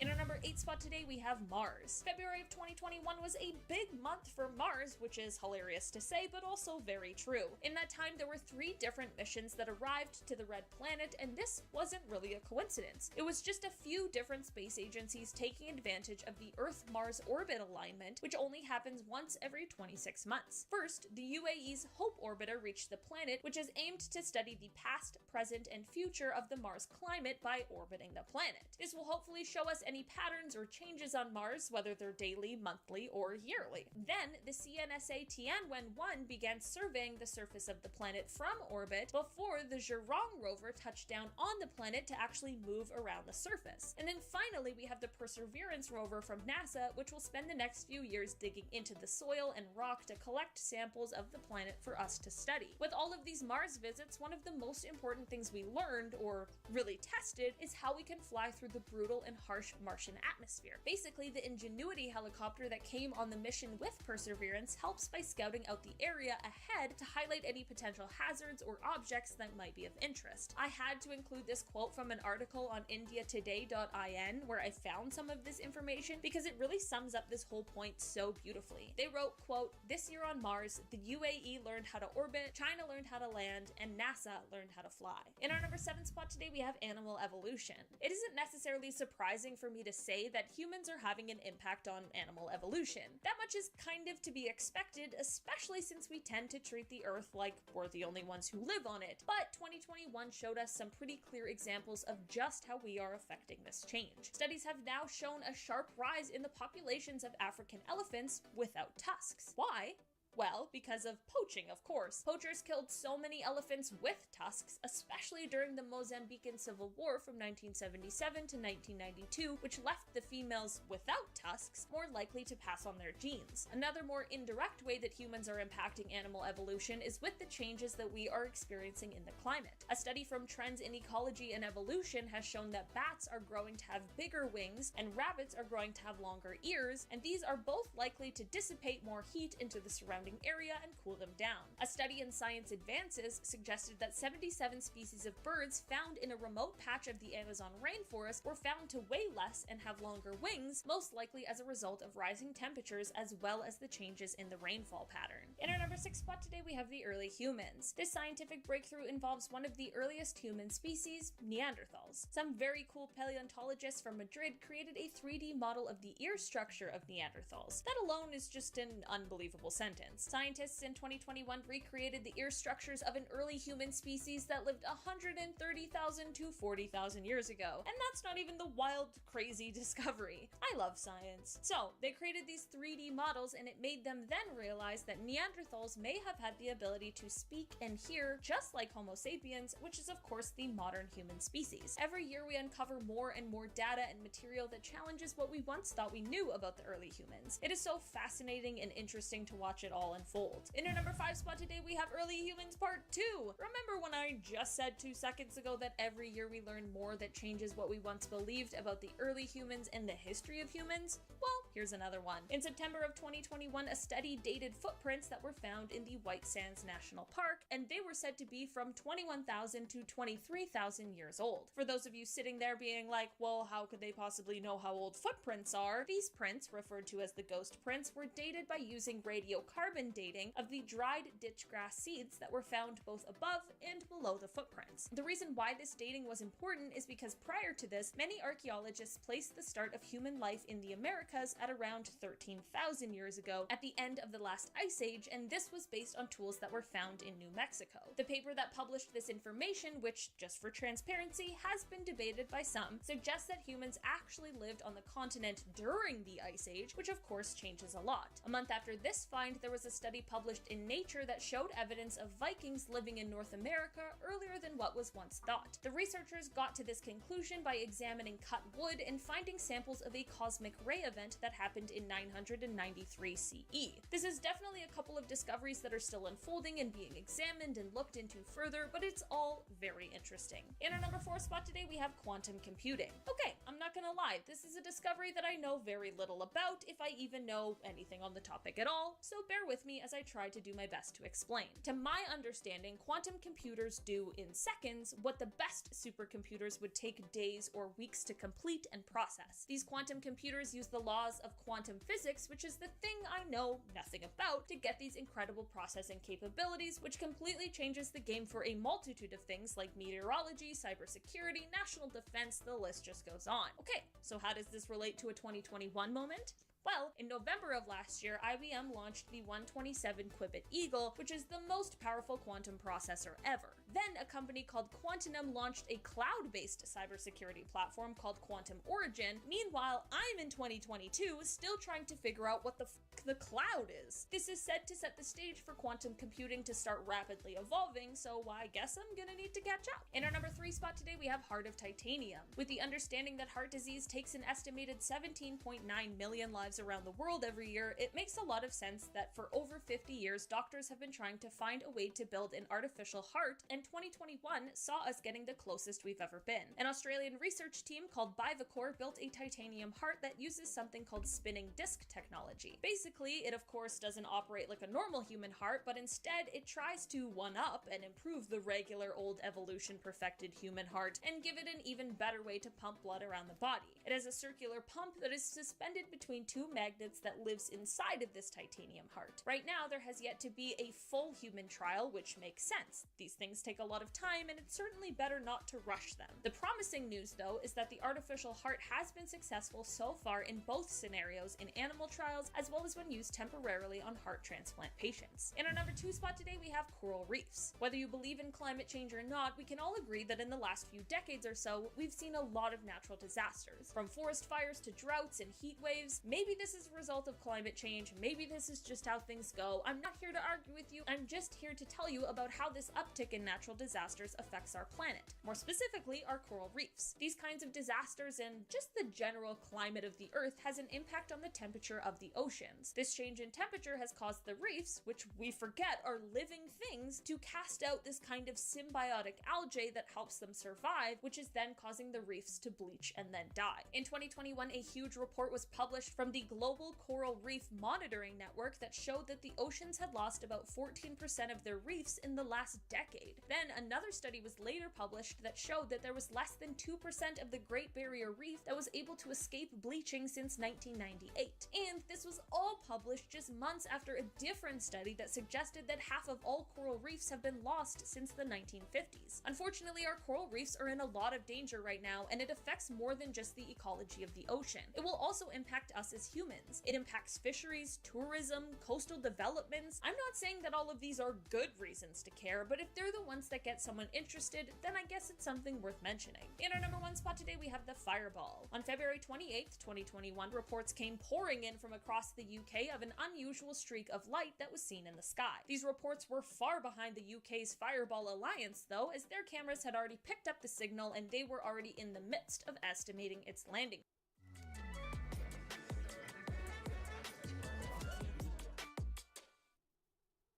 That's right, this streak of light was a meteor. It's a remnant of our early solar system that has been flying through space at unbelievable speeds until it came down through our atmosphere and ended its long, awesome journey scattered in a bunch of pieces across rural Gloucestershire. Teams were sent out to be responsible for the recovery of the extraterrestrial material, which was found in a family's driveway as well as in a sheep's field nearby. This meteorite is a rare specimen known as primitive carbonaceous chondrite, which is said to contain materials that have been essentially unaltered since the formation of the solar system 4.5 billion years ago. The pieces of this meteorite can give us insights into the building blocks of the planets, and it can potentially give us clues as to how the Earth came to be this wonderful planet that possesses all of the resources necessary to sustain human life. Kicking off the list at number 10, the stellar sea cow. Stellar indeed. Okay, the stellar sea cow was named after George Wilhelm Steller, who discovered this massive creature in 1741 during the Vitus Bering's Great Northern Expedition.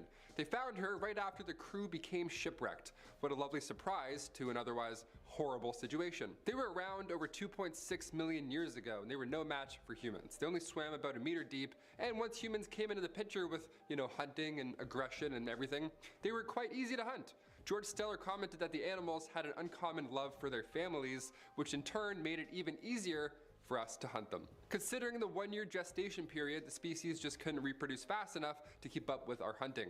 But this list, we have a little hope now, don't we? Scientists were able to sequence the genome, which could mean we could see the creature again one day. Hopefully. The answer may lie right now in the DNA of a dugong. Dugongs are the cow of the sea. You know what? They're great. Let's have all the cows of all seas back immediately. Number 9, passenger pigeons. The passenger pigeon once ruled the skies over Canada as recently as the 19th century. Billions of these bright orange birds would just paint the skies. They would fly in flocks so large it would block out the sun for a short amount of time. Isn't that beautiful? It's like some Lion King stuff right there. But only a few decades passed and passenger pigeons are now no more. So what happened? Well, the very last passenger pigeon, her name was Martha. She passed away in the Cincinnati Zoo back in 1914, so we took a look at her DNA to see if Martha held any secrets to her extinction. They discovered Martha had a low genetic diversity for such a growing population. Natural selection and hunting obviously just eliminated the coolest looking bird out there by far. A little different than the pigeons we have today, that's for sure. The last one died in 1914, but in 2019, paleontologists found remains of the pigeon protected in indigenous lands in Canada. up in Northwest Territories. They blended passenger pigeon DNA with Archaeopteryx dinosaur DNA. Yeah, we're bringing back pigeons with a hint o' dinosaur. What could go wrong? Number 8, the woolly mammoth. It was announced only months ago that a team of scientists and entrepreneurs over at a company called Colossal are planning to bring the woolly mammoth back to life. That's just the thing we need right now in this world. Out of all the problems, we're like, you know what could solve it? The woolly mammoth, for sure. That'll bring jobs back. The Siberian tundra thousands of years ago was once full of these woolly mammoths, but climate change began to slow them down just a little bit. And humans also needed food, so that surely didn't help. These guys provided warmth and, well, look at them, obviously, a lot of food. Genetics company Colossal raised over $15 million to try and bring this thing back to life. Honestly, I hope it works, but then, I mean, now what? All these things are great scientifically, but it's like, and then what? Number 7, the dodo bird. Speaking of the devil, we're definitely gonna eat these guys. Dodo birds were once big and beautiful. These flightless ground nesting birds once filled the island of Mauritius, located in the Indian Ocean. They had massive talons, they were big, gray, and blue, and they didn't have any natural predator, which is pretty sweet. They didn't have one until we came along. Around 1507, the island was discovered by Portuguese sailors, and, well, the rest is history. They were the easiest bird to hunt, hence the phrase dead as a dodo. They weren't just loved by sailors either. We're not just 100% here to blame, you know? Monkeys, rats, pigs, any animal that made its way to the island easily had their eggs for lunch. So yeah, it didn't take a long time for the dodo bird population to be completely wiped out. The last dodo was hunted in 1681, but can we bring back the dodo bird? Are we doing it? I think we're gonna do it. Scientists found an extremely well-preserved dodo skeleton back in 2007, so we may have a chance at picking some DNA apart here.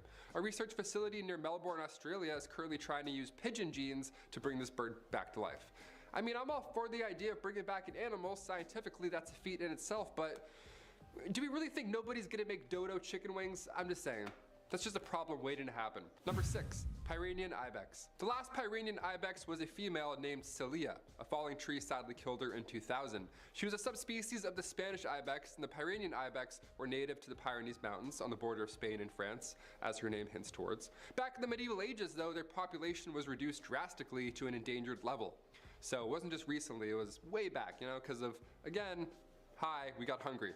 They were all over the place, and knights and swords and bows and armies to feed. They were hunted down, sadly. Disease spread by humans also played an important role in their demise during this time. The Pyrenean ibex was successfully cloned and brought back from extinction for 7 minutes. So we actually did this one. DNA from the last living lady was implanted in the womb of a domestic goat.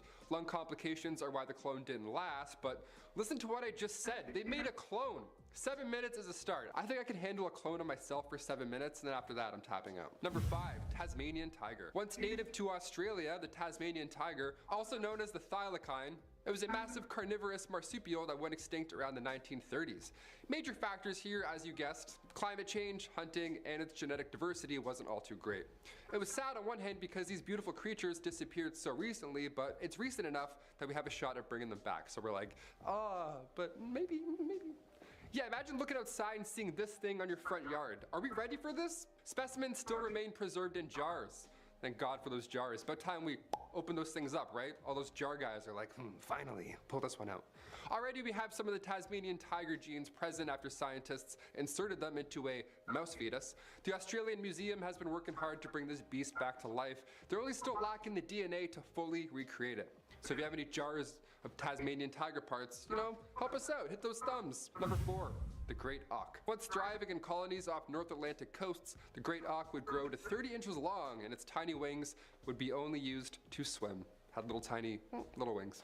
The wings were much smaller. They were about 13 centimeters long, little flappy arms. No wonder they couldn't fly. Look at these things, oh my God.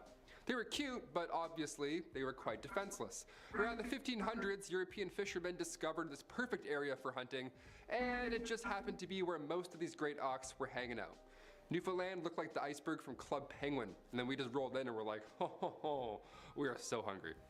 It was packed, so they rapidly declined, and by 1950, the last 2 known specimens were hunted by a single fisherman on Eldey Island, just off the coast of Iceland. Scientists plan on using genetic information extracted from their fossils or preserved organs. Remember those jars of organs always coming in handy. They plan on editing their DNA in the closest living species, which is now the razor-billed auk. The organization Revive and Restore is behind the wheel on this one, and I'm hoping they pull through. Number 3, the moa.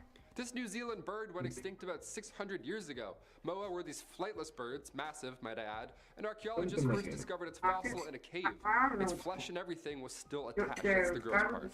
These ancient birds would reach about 5 feet tall, and when you think of dinosaurs, you probably think that's quite petite in comparison. These birds stopped flying right after the dinosaurs went extinct.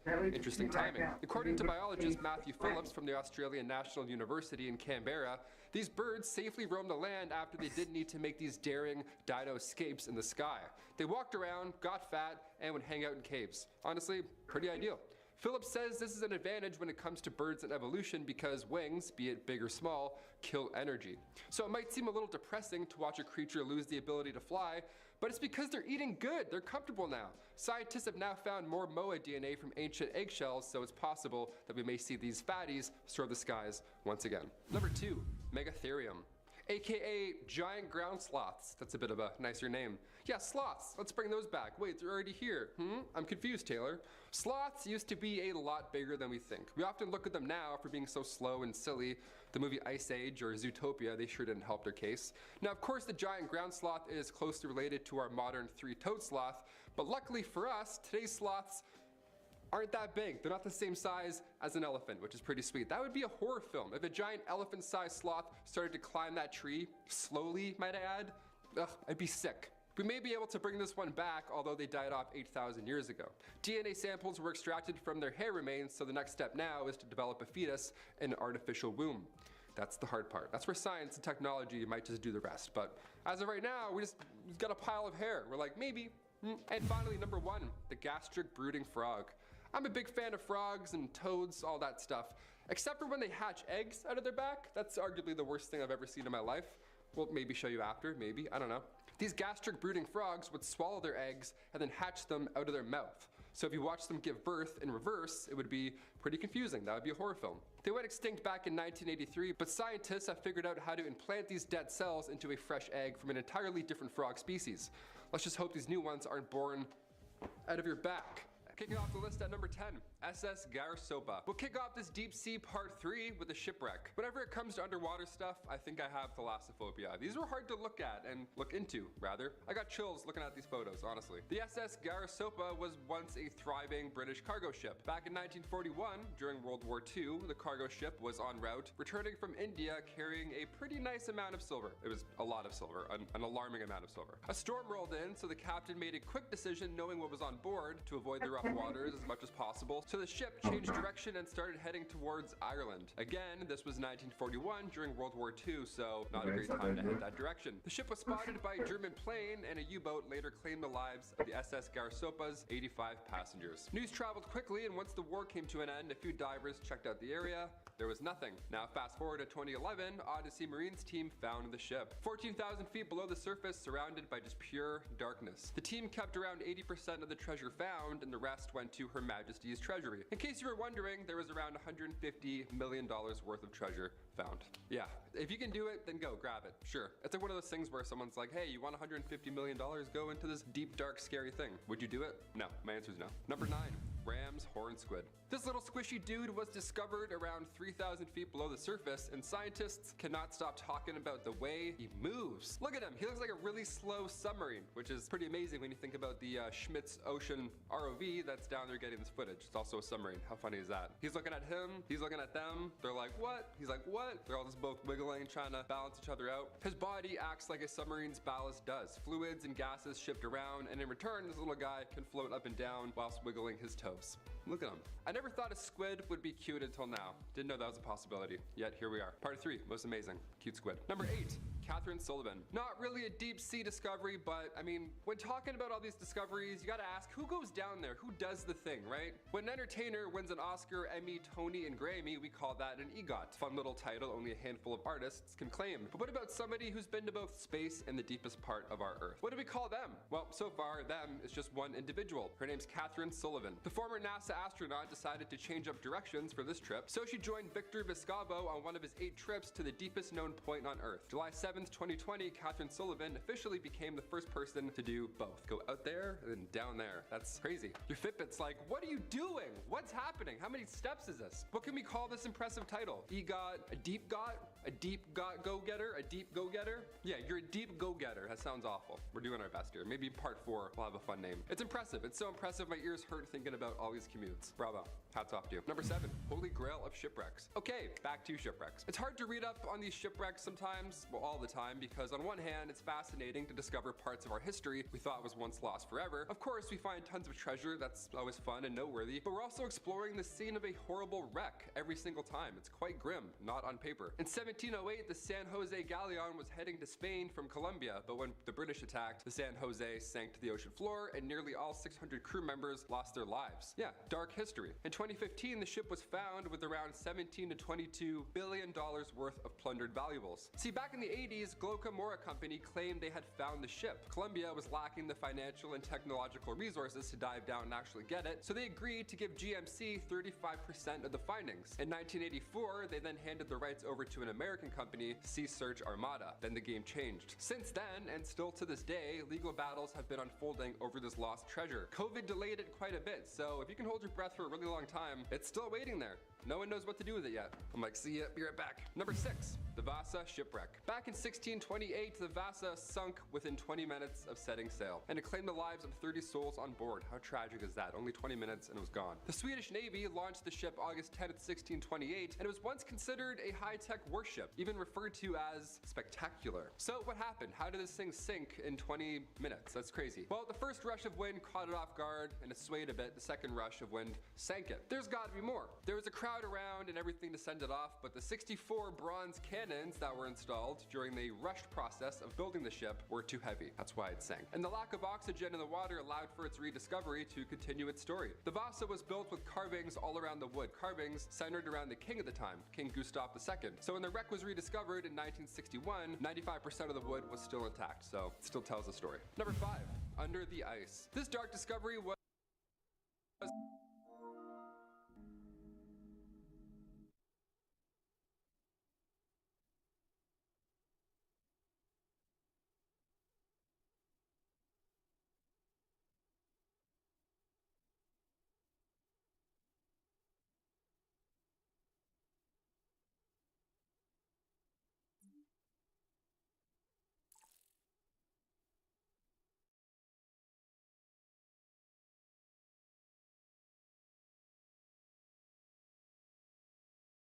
Step into Wix Studio, the new web creation platform built for agencies, where creative freedom and absolute efficiency always click, and exceptional websites are delivered at any scale. Step into your studio.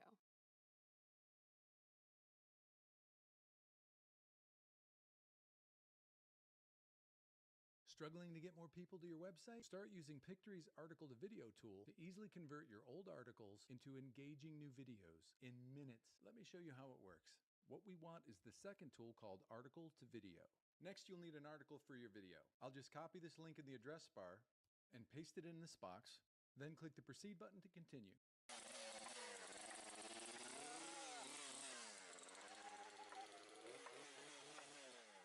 Starting off things like we always do, in at number 10, we have the Old Arnold Estate. This farmhouse became infested with strange paranormal activities in the 70s, and it lasted for over a decade. The Perron family bought the house and moved in shortly after with their family. But the previous homeowner left them with one piece of advice: leave the lights on at night.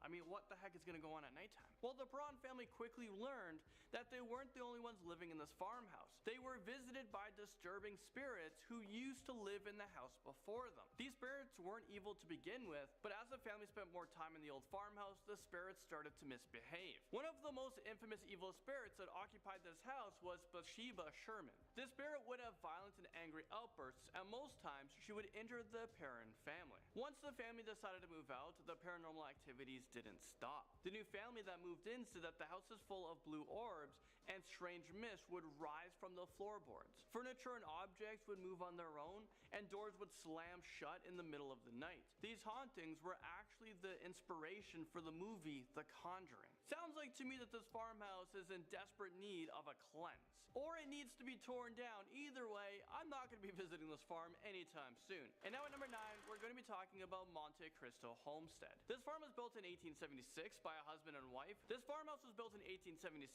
by a husband and wife who wanted to start their own new lives together in Australia. The family had a great life until one day when their maid dropped their baby down a flight of stairs, killing her instantly. The maid swore that an invisible force pushed the baby out of her hands. The husband and wife died inside of the house shortly after, and now it is believed that their spirits haunt the farm. Visitors report that they can hear footsteps and voices telling them to leave. Young children also feel suddenly agitated and scared whenever they're near the stairs. The current homeowners say that they feel like they're living with another family, but you just can't see them.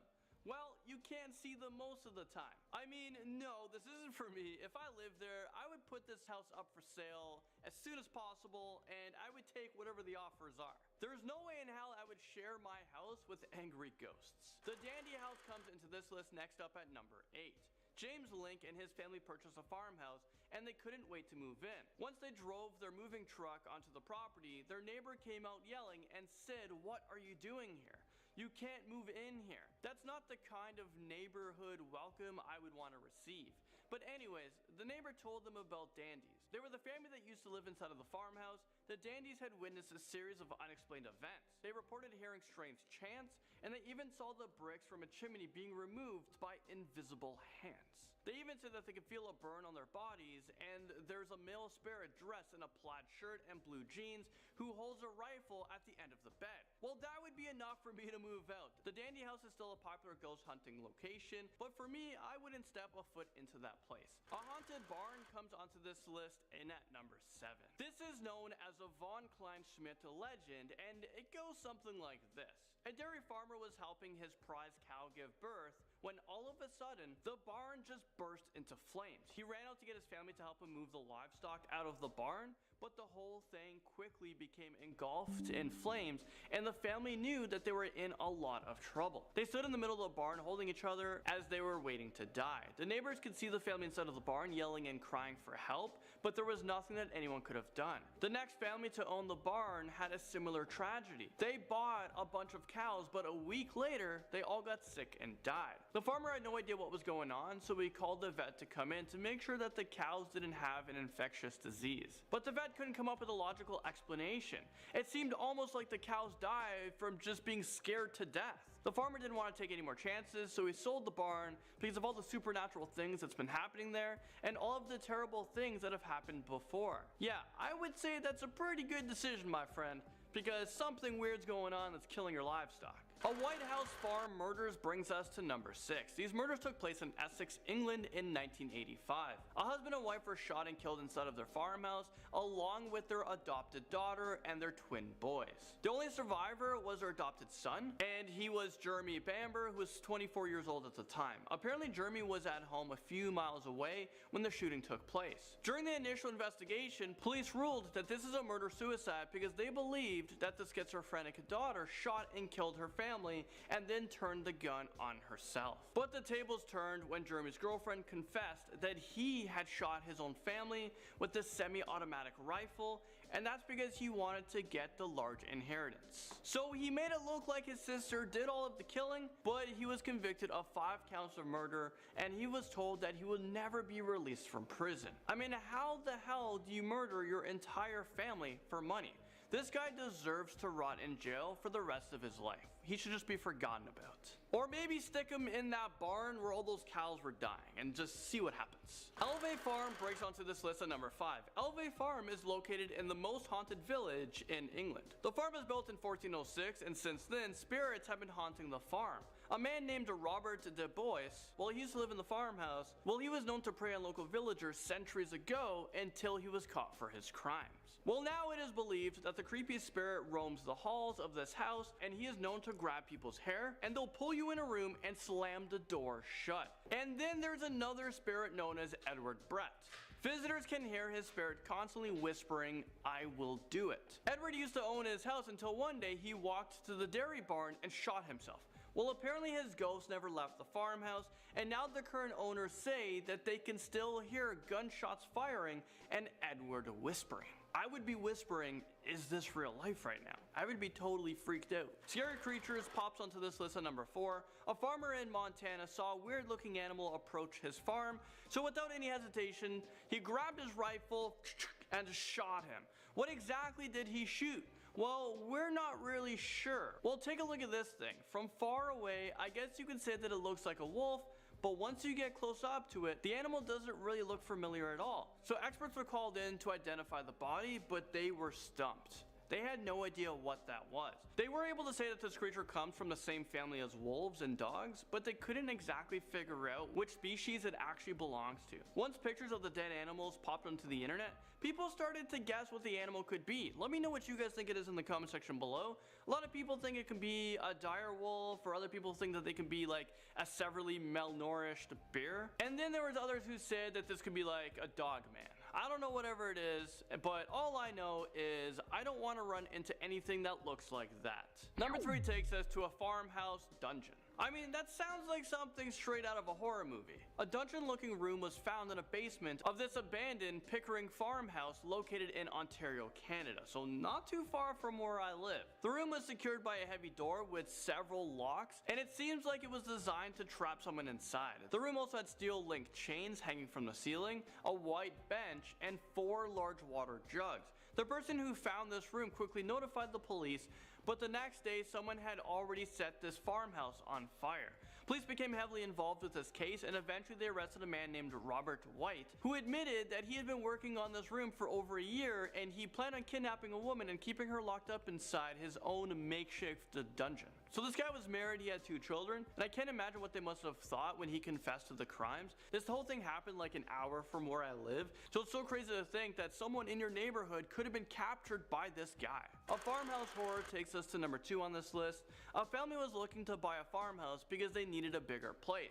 They were expecting a new baby, and they thought a new life in the country would be best. So after about a month of living in this old farmhouse, things started to get really strange. The youngest daughter said that she could see a shadow figure lurking on the stairs, and they would stand next to her bed while she was trying to sleep. But of course she was told by her parents that they didn't believe her. But the next day, the mom was going downstairs and the shadow figure pushed her down.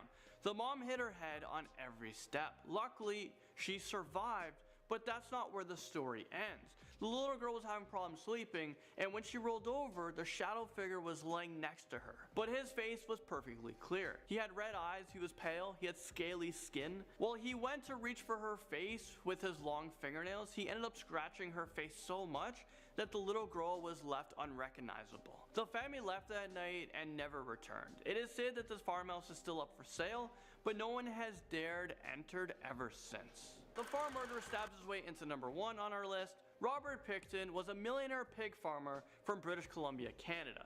It seems like he had everything made, but he was hiding a dark secret. Robert Picton was actually a serial killer, and it is estimated that he murdered somewhere between 6 to 50 prostitutes from the Vancouver area. He would cut up their bodies and feed it to his pigs, but things got even more insane. He didn't just feed the bodies to the pigs, he would keep the heads, hands, and feet from some of his victims, and he would put them in his fridge. He also would throw some of them in a wood chipper for fun. Investigators also believe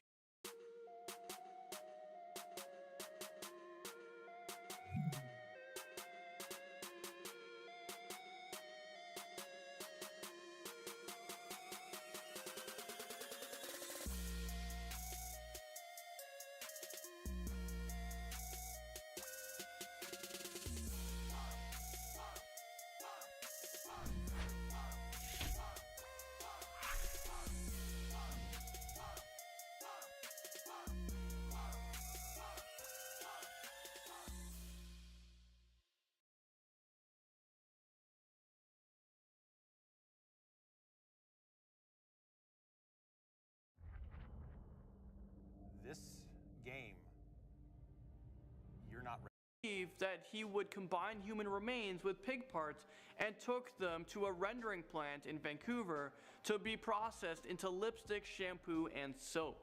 One of his victims managed to escape, but when she told the police what happened to her, they said that the evidence was circumstantial and that they couldn't arrest him. Is this real life right now? She was literally stabbed a bunch of times, and she can give you a full description because she was a prostitute, but you're not going to at least investigate the situation? Well, eventually Robert was arrested and sentenced to life in prison, but he was able to get away with these murders for a very, very long time. Going off at number 10 now, we have the Hinterkaifeck murders. On April 4th, 1922, a search party went out to investigate the Hinterkaifeck farm in Germany. The neighbors of the farm had not heard from the family who lived there in quite a while, and the children hadn't showed up for school. What they found horrified them. In the barn, they found 4 ravaged bodies covered with hay. Inside, they found the bodies of 2-year-old Joseph and the family's maid. The maid was actually new to her position there. She had replaced the last maid who left because she firmly believed that the house and the farm was haunted. The autopsies revealed even more horrors. The mother showed signs of strangulation and had 7 blows to her head. The husband was caked with blood and his cheekbones were sticking out through shredded flesh. Their widowed daughter, Victoria, had her skull smashed in and her head had 9 star-shaped wounds from a blunt object. Victoria's 7-year-old daughter seemed to have remained alive for several hours after her attack and had ripped her own hair out for some reason. Victoria's 2-year-old son had been killed with a heavy blow to his face, while the maid had died from a blunt force. Here's the creepiest part. The farm animals all around the house were all tied up but unharmed. Not only that, they had been looked after between the time of the murders and the discovery of the bodies. That means whatever or whoever killed the family actually lived at the farm with the bodies there for at least a few days, looking after the animals. To this day, the murders remain unsolved. The full story has many more grisly details to this almost century-year-old murder mystery. Next up at number 9 now, we have The Creepy Farm. I found a story on yourghoststories.com, and as soon as I saw the title, I knew it was right for this video. It was written by Angelus Cruddas, who said, "I've been reading stories on this site for months now and love the hair-raising creepiness of them all. I moved in with my husband 4 years ago. He lives, and now I do too, on a 100-acre farm in West Quebec, Canada. The house is small and used to be a hunting shanty, then added on to make a lath and plaster house. It's over 150 years old and has 2 bedrooms and a bathroom upstairs, complete with slanting ceilings. My husband bought the place off the guy whose family has lived there since it was settled back in the day. The man's father was a drunk, and when we were cleaning up the place, we found hundreds of liquor bottles hidden all over the outside buildings. The first creepy thing that happened was the knock at the door. It was a clear knock, 3 times. My dog even barked, but when I went to the door, no one was there. We are the only house on our street, and our nearest neighbor is a mile away at least. It isn't like it was kids playing a prank on us. My husband and I didn't say much about it. We don't like to call attention to whoever it is that lives in the house with us because we feel like if we leave it in peace, it will do the same for us." The next thing happened when we were cleaning the drunken old man's tools up in the barn. There was a huge saw blade about 4 feet across used on old tractors. There was a 9-inch nail in the wall and the saw blade was hanging on it through the holes in the middle. My husband was under it cleaning up some dirt when it fell off that nail and hit him on his hand. He was wearing leather gloves and so was unharmed, if not unnerved. The nail was so long someone would physically have to move it away from the wall for it to fall like it did. Then, just the other week, I was doing the dishes and reached to the cupboard to put a plate away when the cupboard opened on its own for me. It was so weird, like someone wanted to help me with the dishes. I didn't say anything about it to my husband as it freaked me out, but 3 minutes later, he saw someone walk by our window. Of course, when we went outside, no one was there. It was very strange. Then, a couple of days later, the lights flickered on and off. They did this several times, but when my husband went out to the breaker box, nothing was wrong. He even went through each switch and turned them off, then back on to make sure. When he got back inside, the lights flickered again.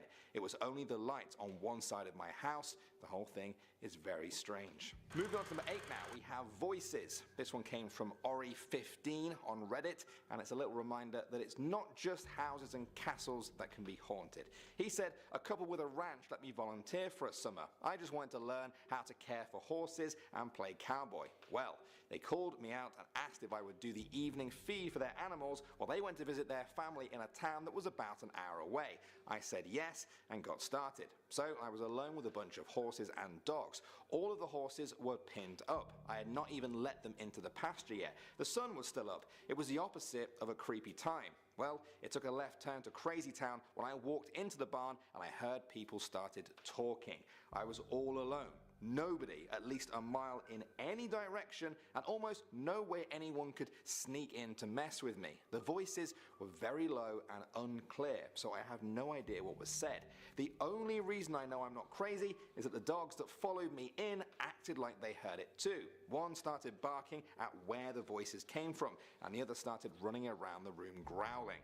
Moving on to number 7 now, we have the zombie horse. That title might give away the main theme of the story, but you don't get to say zombie horse very often in life, so I just took my shot there. Reddit user P. Verplogen said, I grew up in a large suburb outside of Houston. It was during the early 90s when a lot of farmland settled by the original German immigrants was being brought up by developers and turned into new homes. My family lived at the very end of our subdivision, and past my house was a great expanse of farmland flanked by thick woods and old decaying wooden shacks from the 1800s. Every day on my walk home from school, I would pass by a particularly overgrown old shack, which I guess must have at some point been a house, which leaned like it would fall over at any minute on its tired old foundation. And just beyond it was a long row of fences. It was my daily commute to and from elementary school, and I'd walk by it, pick up interesting rocks and things, and I never really thought much of it. There was always construction while the subdivision was expanding, so they had dug long trenches for what I suppose was for a sewer and erected electrical lines through the farmland. Beyond the fence was a small lake, which I had often snuck in to explore and catch frogs. But after an encounter with a water moccasin, which is a species of pit viper, I decided to stay clear of it. The farm had cows which would meander through the meadow and one large black horse. A storm had rolled in during the previous night, and I remember that the clouds were so thick and black that it felt like night when I had arrived at school. It didn't take long before the storm was in full force and the power had gone out at school. Our teacher decided to have us all sit together on the floor and read to us for the rest of the day, which was fine by me. The storm had passed, but the darkness lingered on when I got out of school. I walked down the now muddy path in the strange darkness, past the crooked house and beside the aging fence, each step becoming more and more difficult as the mud collected on my shoes. That's when I heard a thrashing. The cows weren't there, but I remember clearly that old black horse. I remember thinking that it was sick or injured or something. Its black coat was slick and steam was rising off its body in the cold air. It was kicking its back legs wildly and violently slamming its face into the muck. It had a weird look to it, not like it was panicking, but like it was calm, and it didn't look like it was out of breath. Again, it slammed its head into the mud and kicked out its legs, then shook its head from side to side furiously. I stopped to watch it. Looking back, I wish I had just kept walking. I remember that after a minute or two, it stopped and looked up at me, the grime sliding off its face. It must have been in a matter of seconds because I had no time to react, and the horse had charged towards me. It didn't jump over the fence, but instead lowered its massive head and tore through the gap between the fence boards. The wood cracked and splintered as its muscled body strained and its long neck extended through the gap. The horse savagely lashed out and started snapping at me. With its entire body covered in huge, swollen muscles, it would recoil and then slam all of its weight back into the fence, attempting to break the boards. It did that again and again. Its enormous broad teeth came inches from me, and I fell out of my shoes backwards, leaving them stuck in the mud. It's a miracle that the fence was holding it back. I could see it clearly now. The horse was burned badly. The skin around its mouth had been seared off, and tendrils of pink, bloody skin snaked its way over its face like a spider web. The absence of skin made its teeth seem even larger, its black gums exposed, and its mouth frothing with spit that I could feel hitting me in the face. At that moment, I was absolutely terrified that this horse would kill me. I remember wanting to get up, but the thick mud had me trapped. I also remember the smell. It was like sulfur, a mixture of wet animal, burned meat and singed hair. But what has stuck with me the most were its eyes. They were cloudy like black ink poured into milk. As it struggled to reach me through the fence, its nostrils flared, and I could feel the heat of its breath on me, its teeth snapping shut over and over. The clacking noise of the heavy teeth slamming together was deafening.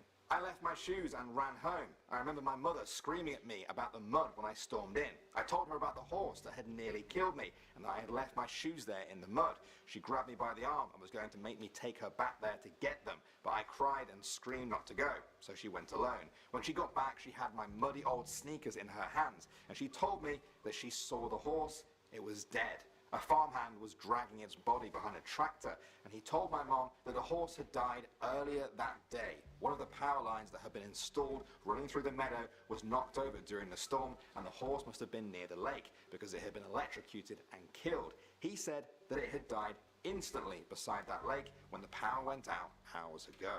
Next up, number 6 now, we have the 7th barn. The story goes that there was once a wealthy farmer who owned a lot of land in Ohio. He built a new barn on his property every time his wife had a baby. He named the barns after each of his children, and by the time this story takes place, they had 6 kids and were expecting number 7. However, the farmer's wife died in childbirth, and so did her unborn baby. The farmer went insane with grief and couldn't tend to his farm. The family had no money, and the farm started going under. Then, on one night, in the depths of his madness and despair, the farmer took an axe and led his children out to the barns, where he murdered them one by one. He buried each of their bodies in the 6 barns that had been named after their births. Then, the farmer went to the 7th barn, where he hung himself. As the story goes, all of the barns were eventually torn down and the land was sold off, all except for the 7th barn.